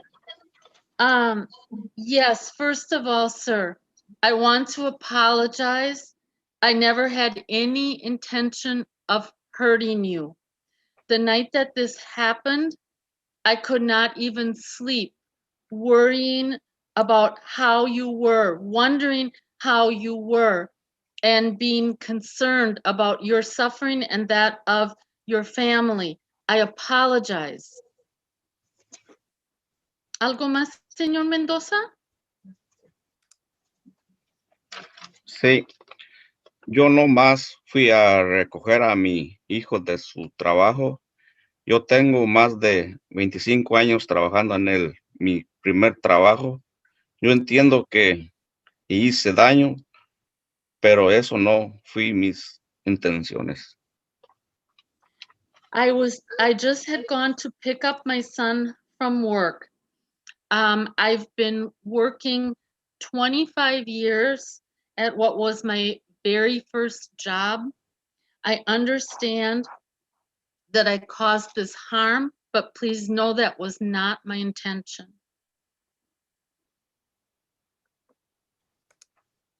Thank you. Gracias.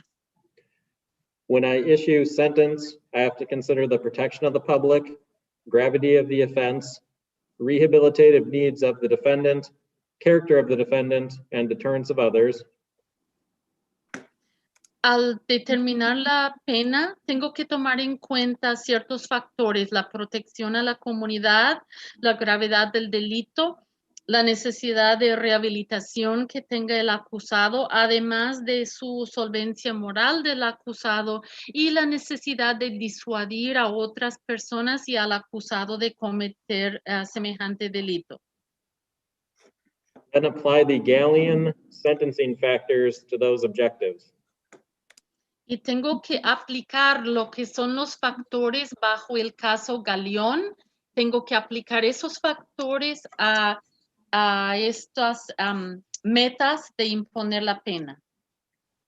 First and foremost, the injuries of the victim were significant in this case.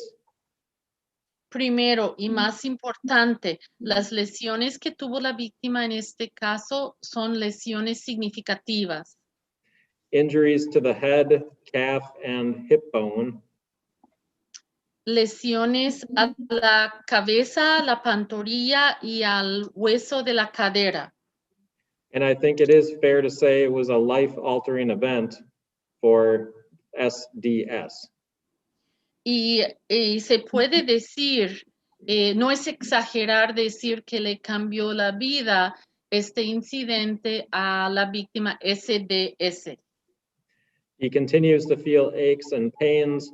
He's unable to do work or household tasks like he used to. Él sigue adolorido sin poder hacer los quehaceres de la casa y otros trabajos como él acostumbraba hacer antes. It's impacted his relationships, and the loss of activity has basically led to anxiety and depression. Ha afectado sus relaciones con otras personas y la pérdida de sus actividades de antes ha conducido a que ahora padece ansiedad y depresión. Operating without a license is normally just a fine in the justice system. En el sistema de justicia, por lo general, lo de manejar sin licencia es una infracción que conlleva solamente el pago de una multa. Hit and run by itself usually is just a fine also. Incluso el cargo de chocar y huir, la mayoría de las veces se castiga con solamente una multa. And a first offense drunk driving in our state is also just a fine. Y además en nuestro estado, incluso manejar borracho primera vez conlleva solo multa, ni es delito. It's the injuries that the victim suffered that makes this case so significant. Este caso viene siendo tan importante, tan fuerte o significativo debido a las lesiones que sufrió la víctima. This is not a lenient recommendation that is being made here today. La recomendación de los abogados no es una recomendación de lenidad. Mr. Mendoza Vasquez has been convicted of a felony, which is a significant penalty in and of itself. El señor Mendoza Vázquez ha salido culpable ya de un delito mayor. Esto por sí solo es una consecuencia muy importante. He'll be on probation with the Department of Corrections to monitor all of his activities in life for a 2-year period. Durante un tiempo de 2 años va a estar bajo supervisión de probatoria del Departamento de Correcciones, donde van a estar al tanto de todas las actividades de su vida. And he'll have jail time that restricts his freedom, his actual freedom. Y además tendrá tiempo de cárcel que le va a quitar su libertad. And all of that is a very appropriate recommendation being made here today. Y todo esto es una recomendación muy apropiada que me presentan los abogados.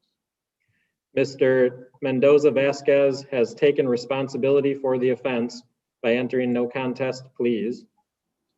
Al declararse no me opongo ante los cargos, el señor Mendoza Vázquez ha aceptado responsabilidad por este delito. His cooperation with the police showed that this did weigh heavily on his conscience.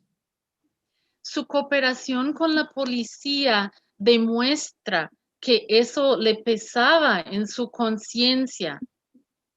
And the letters of support that were submitted say that he would never purposely hurt anyone, and that's consistent with his lack of record.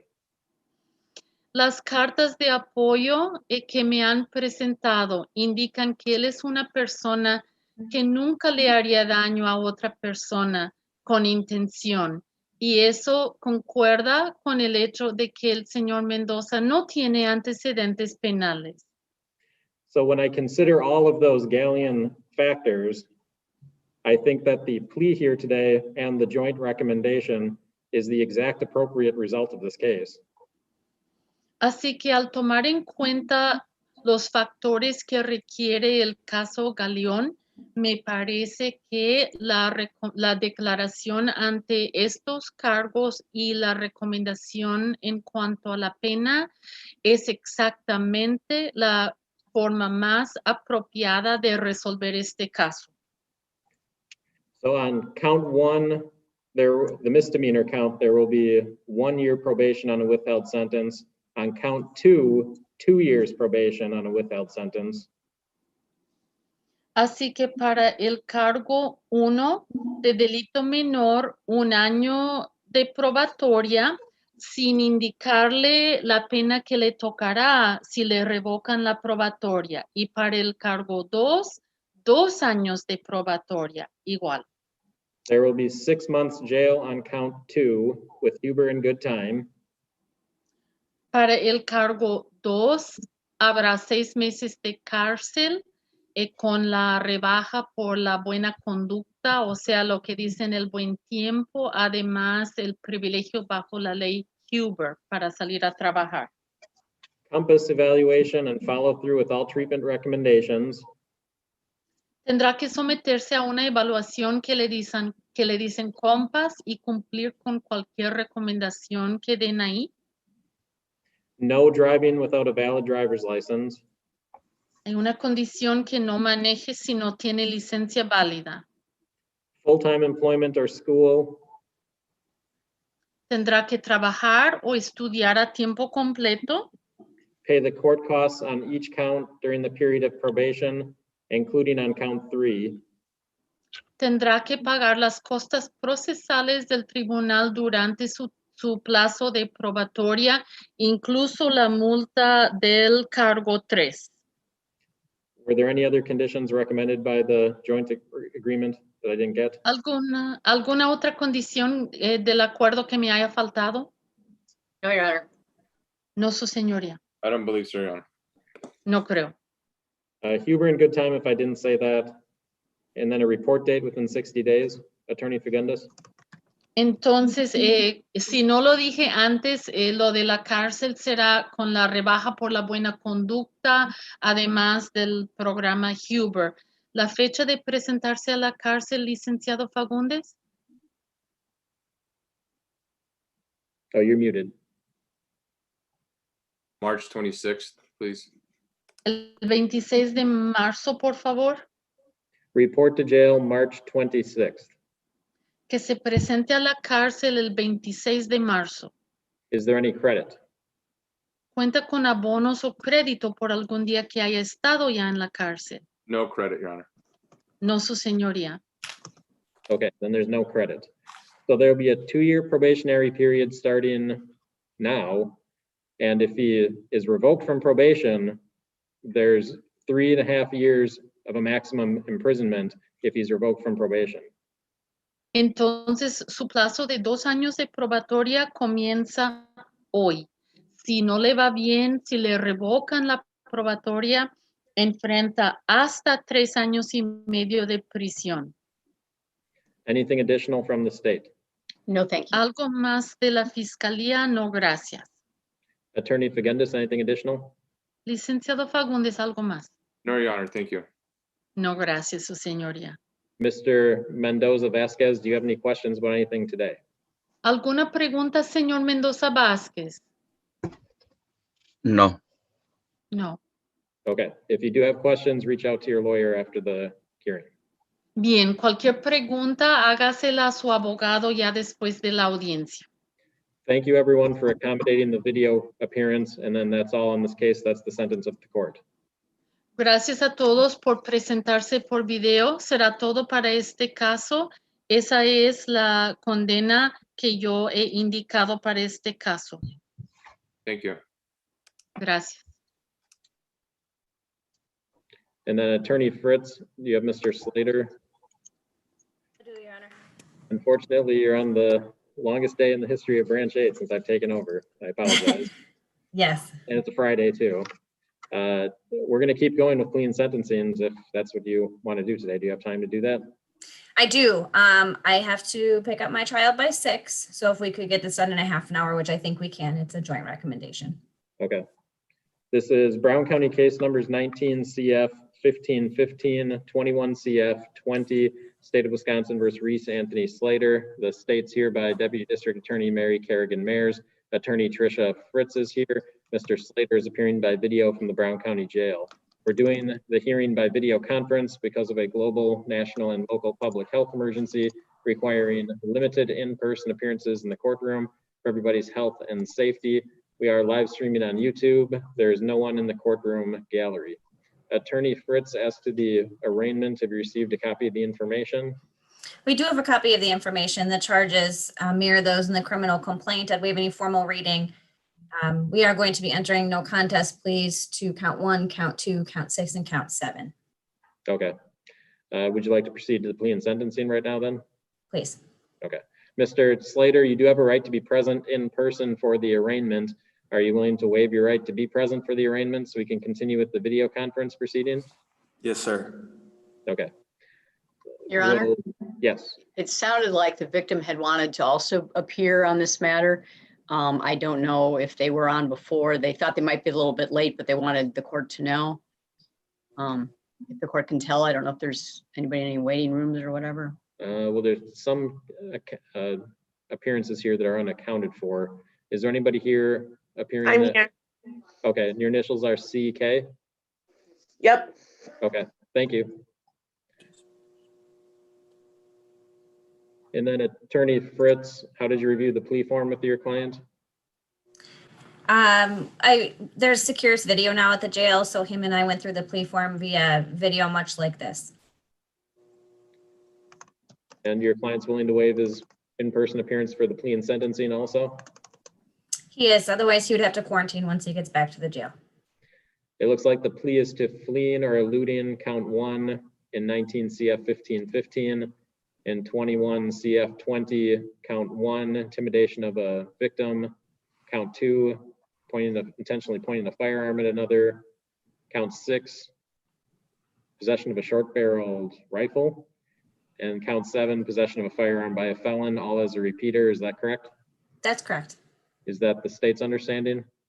Yes, Your Honor. And Mr. Slater, is that your understanding? Yes, sir. And you're intending to plead no contest to those charges? Yes, I am. All right. Have you had sufficient time to review the plea form with your lawyer? Yes, I have. Have you had sufficient time to review the criminal complaint in each case? Yes, I have. You do have a right to be present in person in the courtroom for a plea and sentencing. Are you willing to waive that right so we can continue with the video conference appearance? Yes, sir. Are you able to see me and hear me clearly? Yes, I am. And I'm able to see you and hear you clearly as well.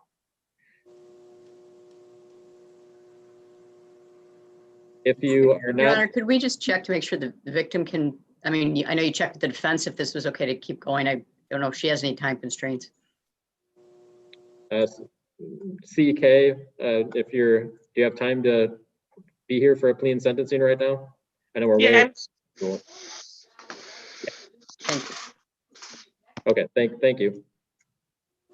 If you are not a citizen of the United States of America, you are advised that a plea of guilty or no contest for the offense with which you are charged may result in deportation, the exclusion from admission to this country, or the denial of naturalization under federal law. Do you understand that? Yes, I do. According to the plea form, you are 26 years old. Is that correct? Yes, sir. And you do have a high school equivalency degree? Yes, I do. It sounds like you do understand English, correct? Yes, sir. And you are not currently receiving treatment for mental illness or disorder. Is that correct? Yes, that's correct. And you have not had any alcohol and medications or other drugs in the last 24 hours. Is that correct? Yes, that's correct. In 21 CF 20, count 1 is felony intimidation of a victim, domestic abuse as a repeater. The maximum penalty, because it is a repeater, is 14 years imprisonment or a $25,000 fine or both as a Class G felony. Do you understand that? Yes, I do. And the domestic abuse enhancer adds an additional surcharge. Do you understand? Yes, sir. Count 2 is misdemeanor endangering safety by use of a dangerous weapon, pointing a firearm at another. The maximum penalty is 9 months jail or a $10,000 fine or both. Do you understand that? Yes, I do. And again, there is a domestic abuse enhancer and a repeater enhancer. Do you understand? Yes. Count 6 is possession of a short-barreled shotgun or rifle as a repeater. That's a Class H felony with a maximum penalty of 6 years imprisonment or a $10,000 fine or both. Do you understand? Yes. And I think I'm actually stating the maximum penalty is wrong because there's a repeater enhancer. I stated it accurately for count 1, 14 years, but backing up to count 2, because there's a repeater enhancer, the maximum penalty is 2 years imprisonment or a $10,000 fine or both. Do you understand? Yes, I do. And then back to count 6 again, the maximum penalty is 10 years imprisonment or a $10,000 fine or both. Do you understand? Yes, I understand. Count 7 is felony possession of a firearm by a felon as a repeater, a Class G felony with a maximum penalty of 14 years imprisonment or a $25,000 fine or both. Do you understand? Yes, I understand. In 19 CF 1515, count 1 is felony knowingly fleed or elude an officer. There's no enhancer on this case. The maximum penalty is a Class I felony is 3 years and 6 months imprisonment or a $10,000 fine or both. You understand that? Yes, sir. You understand that I don't have to go along with any agreement or recommendation, and I could sentence you up to the maximum penalty. Do you understand? Yes, sir. The repeater enhancer is based on a prior conviction on June 2nd, 2020 in Outagamie County, case number 19 CF 920 for felony fleeing or eluding an officer. Do you agree that that is a prior felony conviction on that date? Yes, sir.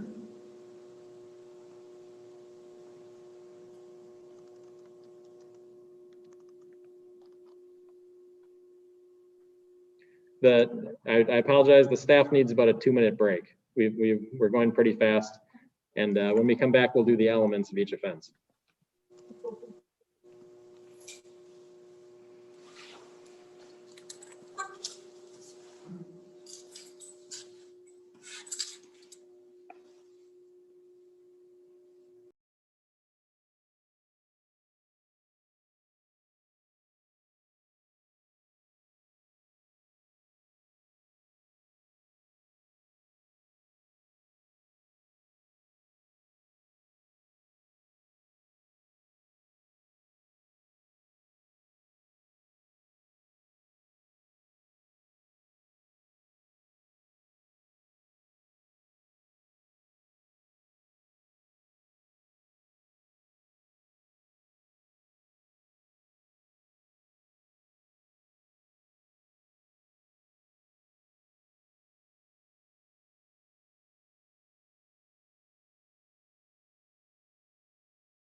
Okay, we're still off the record, just waiting for the lawyers to come back.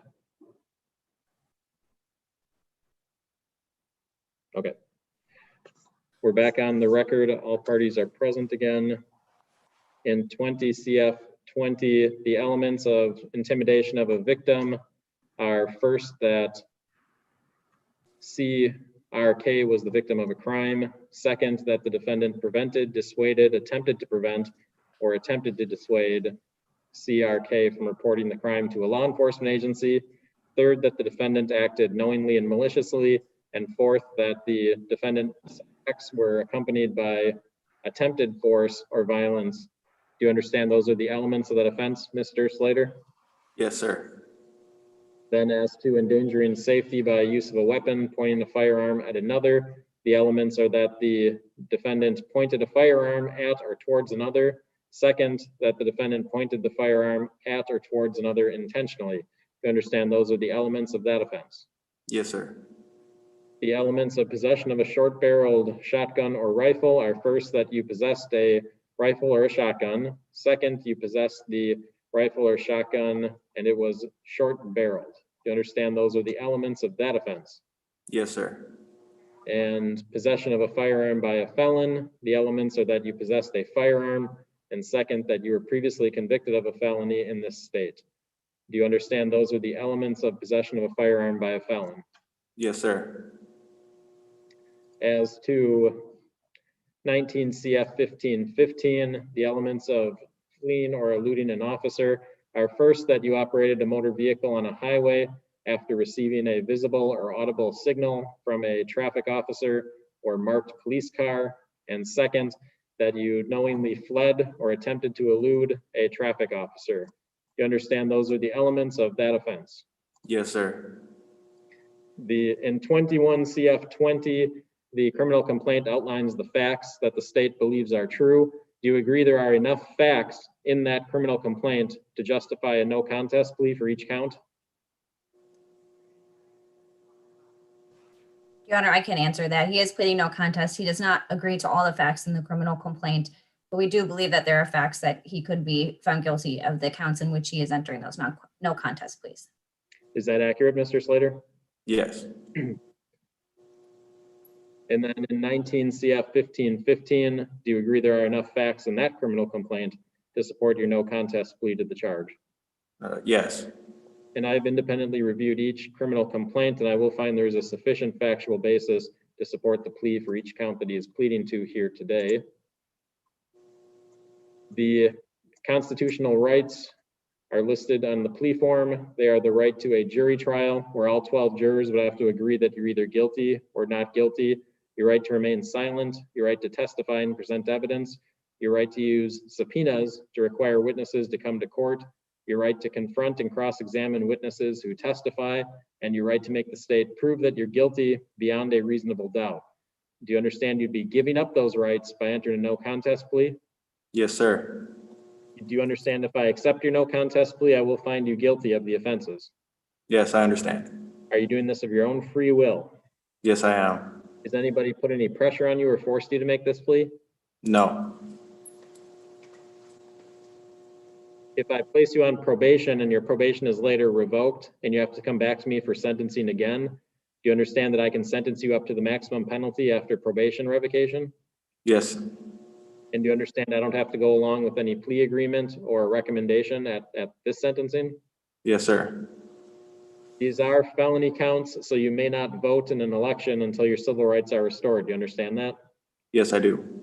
And you certainly were warned about this in a previous case based on the charge, but you cannot possess a firearm because of the felony convictions. Do you understand? Yes, I understand.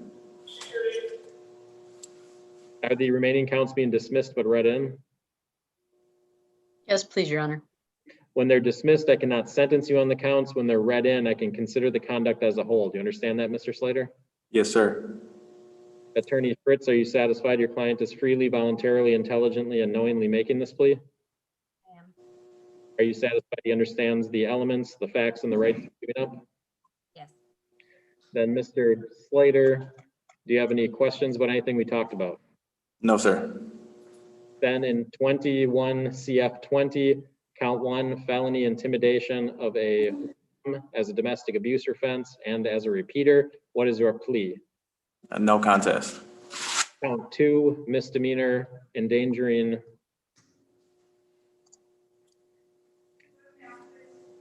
misdemeanor intentionally point a firearm at another person as a domestic abuse offense and as a repeater, what is your plea? No contest. Count 6, possession of a short-barreled shotgun or rifle as a repeater, that is a felony, what is your plea? No contest. Count 7, felony possession of a firearm by a felon as a repeater, what is your plea? No contest. And in 19 CF 1515, count 1, felony fleeing or eluding an officer, what is your plea? No contest. I will accept the no contest pleas. I'll find that they've been freely, voluntarily, intelligently, and knowingly made, that he understands the elements of the charges, the facts that support the elements in the criminal complaint, and he understands the rights that he is giving up. I will find him guilty of each of the offense and order judgment of conviction entered into the record. Counts 3, 4, 5, 8, 9, and 10 will be dismissed but read in 21 CF 20. And then in 19 CF 1515, there are no additional counts in that case. And then Attorney Fritz, are you asking for a PSI? No, thank you. Is the state asking for a PSI? No, Your Honor. Then we can move to sentencing I'll hear from the state first. I'd like to see if the victim would like to make any statements, Your Honor, input wise. CK, if you're there, you can address, now is your opportunity to address the court if you'd like to. I'm good, thank you. Thank you. Thank you. The defendant's record is dated, but it's significant. He possessed a weapon on school grounds in 2012, criminal trespass to dwelling or theft, a burglary, a misdemeanor bail jump. In 2014, operating vehicle owner's consent, and another one of those, although that probably was a misdemeanor because it says abandoned. It looks like prison might have resulted on that. He had another eluding in 2019, which is very troubling. The courts looked at the complaint. These are very, very aggravated and serious charges, had to be incredibly frightening. The statements made by the defendant make it even more frightening. And I'm very pleased that the result wasn't worse. It had to, again, be something that'd be very difficult to get over. The state is appreciative that the matter is resolved, that we don't have to go to court and deal with uncertainties. And the joint recommendation of 5 years initial confinement and 4 years extended supervision as a total on all these matters is what the parties are requesting. As conditions, we'd request the normal things, but certainly a no contact with the victim in this case. Hopefully, the defendant can make some significant changes with respect to what he's got going. The read-in charges themselves are also significant, and I know the court will consider those. Thank you. Attorney Fritz, your client did not want to present investigation either? Or Oh, yeah. Okay. Mr. Slater, did you want to proceed to sentencing today? Yes, sir. Okay. Then Attorney Fritz. Your Honor, this is a joint recommendation. So this case, obviously we did the arraignment today, and we're now proceeding to plea and sentencing. So that shows you that my client is taking responsibility and he wants to resolve this case without putting the victim through any more court hearings or trials. Obviously, we don't agree with all of the facts. I think there was more to this situation than what the criminal complaint says. But again, my client is taking responsibility for his behavior in this action. He, once released from incarceration last time, actually was doing very well. He got his old job back. He was working full time. He was going to be enrolled in school. He actually enrolled in school and was supposed to start in January before he was arrested. He's looking to go for graphic arts and web design. So it wasn't all bad. He was doing a lot to get back on track. And so our hope is, his hope is that he can do his time for this offense. He's taking responsibility and that he'll be able to come back out and try again and get a job and go back to school. And largely, I think you should just know that Mr. Slater has been nothing but respectful to me. And I think that he has an AODA issue. And I think that once he gets it under control, I think that we will not see him back in the system. Mr. Slater, now is your opportunity to address the court if you choose to do so. I just want to apologize to Kerrigan. She was a really good friend of mine. She took me in when nobody else did. If my friends and family are watching this, I want to apologize to them for letting them down again. I really did have high hopes. I thought I was going to do really good. I think I just overwhelmed myself and I got into a depression, and the night beforehand, I had tried to kill myself with drugs, like intentionally. And the next day obviously I was not in control of myself. I feel like crap, and I just want to, do my time, see if I can maybe do better next time. Nobody deserves me to keep bringing them down like this. That's all. Thank you. And you're 26 years old, Mr. Slater? Yes, sir. So if I sentence you to the joint recommendation, you'll be about 31 years old then, right? Yeah, about that. I'll be about 32. I'll be 27 in about 2 weeks. Okay. So- Is it, you've committed kind of a lot of offenses in your life already for a 26-year-old. For a 26-year-old, do you agree with that? I do, yeah. Okay. And when you get out of prison after the sentence, you're gonna have a lot of life to live. You want to spend that in prison, or do you want to spend that in the community with your family? I really want to spend it in the community. I don't know how things just keep happening. I just keep screwing up. I've been trying to do good. I'm still gonna keep trying to do better. Okay. And then it's never too late to ask for help. It's never too late to do the right thing. So I don't know what treatment programs you've tried in the past to get past this type of behavior, but just continue, embrace whatever they're going to offer you in the prison system, so that you're not just going in and out of the prison system from the rest of your life. And by the time you're 50, 60 years old, you're going to feel like you wasted your entire life. Okay? Yes, sir. When I consider sentence, I have to consider the protection of the public, the gravity of the offense, the rehabilitative needs of the defendant, character of the defendant, and deterrence of others, then apply the Gallian sentencing factors to those sentencing objectives.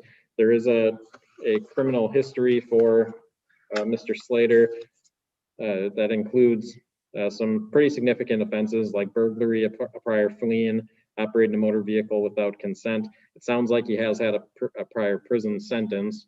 I would note that there is a victim impact statement in the court's file that the court did review. The nature of the offense is rather significant, particularly in 21 CF 20. And because Mr. Slater has a prior record, I think the primary sentencing objective at this point is protection of the public, to remove Mr. Slater from the community, to get him treatment in a confined setting, and to meet his rehabilitative needs that way. I also think that punishing the defendant because of his record and the conduct in these cases is objective as well. This was certainly, what's described here is certainly what probably was a very terrifying incident for the victim in this case. Firearms are the most dangerous thing in our society, and many people, when you bring them out, are very uneasy about seeing a firearm. And particularly when somebody is holding it when they're angry, particularly when somebody is not supposed to have possession of a firearm in the first place because you're a felon, and you're angry when you're holding it. So I think everything that the victim wrote in the victim impact statement certainly was absolutely appropriate.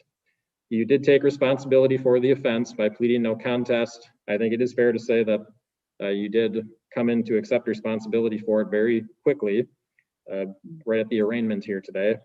And then it also means that the victim doesn't have to testify and potentially be re-traumatized. And then what's outlined by Attorney Fritz was some pretty reasonable goals for your education and employment in the future. When I consider all of those Gallian factors, all of the positives and the negatives, I do think that the joint recommendation is appropriate. So it will be a 9-year sentence in the Wisconsin State Prison System with 5 years of initial confinement and 4 years of extended supervision. That would be in 21 CF 20 in count 1, count 6, and count 7, all concurrent. Count 2, the misdemeanor count, will do 1 year jail concurrent.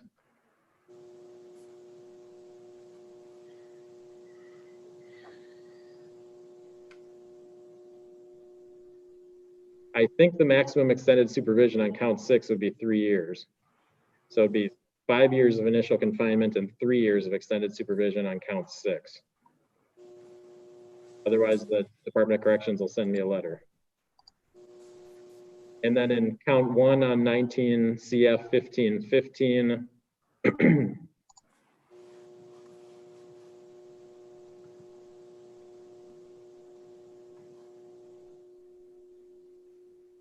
for that one, we'll do 18 months of initial confinement and 2 years of extended supervision concurrent.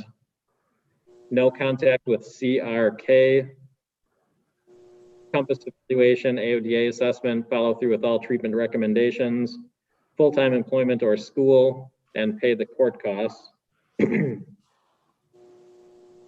there any credit? 28 days, Your Honor.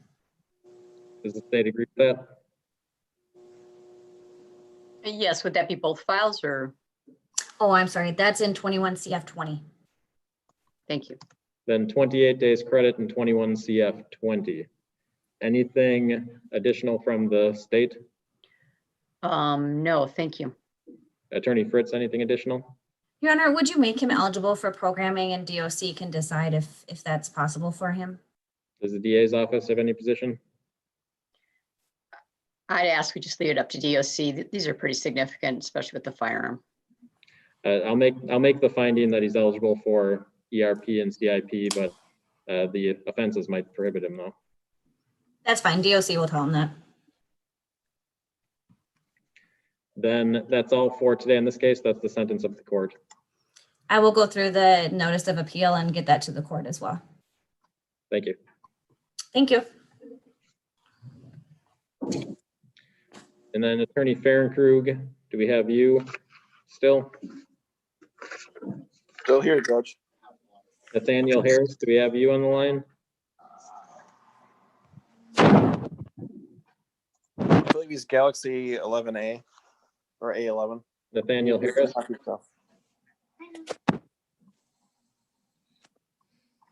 Nathaniel Harris, are you there?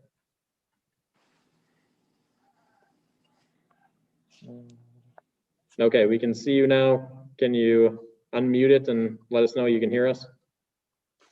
Yes, I can hear you, Your Honor. Okay, great, thank you. This is Brown County case number 20 CT 652, State of Wisconsin versus Nathaniel Terrell Harris. The state is here by Deputy District Attorney Mary Kerrigan Mayers. Attorney Chad Fahrenkrug is here. Mr. Harris is appearing by video. We're doing the hearing by video conference because of the public health emergency. We are live streaming on YouTube. There is no one in the courtroom gallery. Attorney Fahrenkrug did submit a plea form. It looks like a no contest plea to hit and run of an intended vehicle, which would be count 1. And then what would happen to count 2?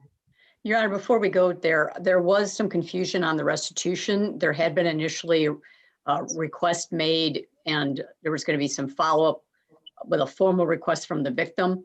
That makes it a difference in what we recommend. So I am asking that we put this over. If we confirm there is no restitution, which I don't have confirmed, we'll have a recommendation, but she indicated first it was gonna be about $500. Okay, Attorney Fahrenkrug. If that impacts the offer, I don't know if there's anything we can do about it other than reschedule it today. Would have been nice. Yeah. No issues. Just throw it on my calendar somewhere. Yeah, we gotta go to practice. All right. I'll call your JA tomorrow to schedule if that's okay. Okay, you have to leave right now? Yes. Okay, we'll schedule with Mr. Harris and then call you. All right, thanks, Richard. Okay, thank you.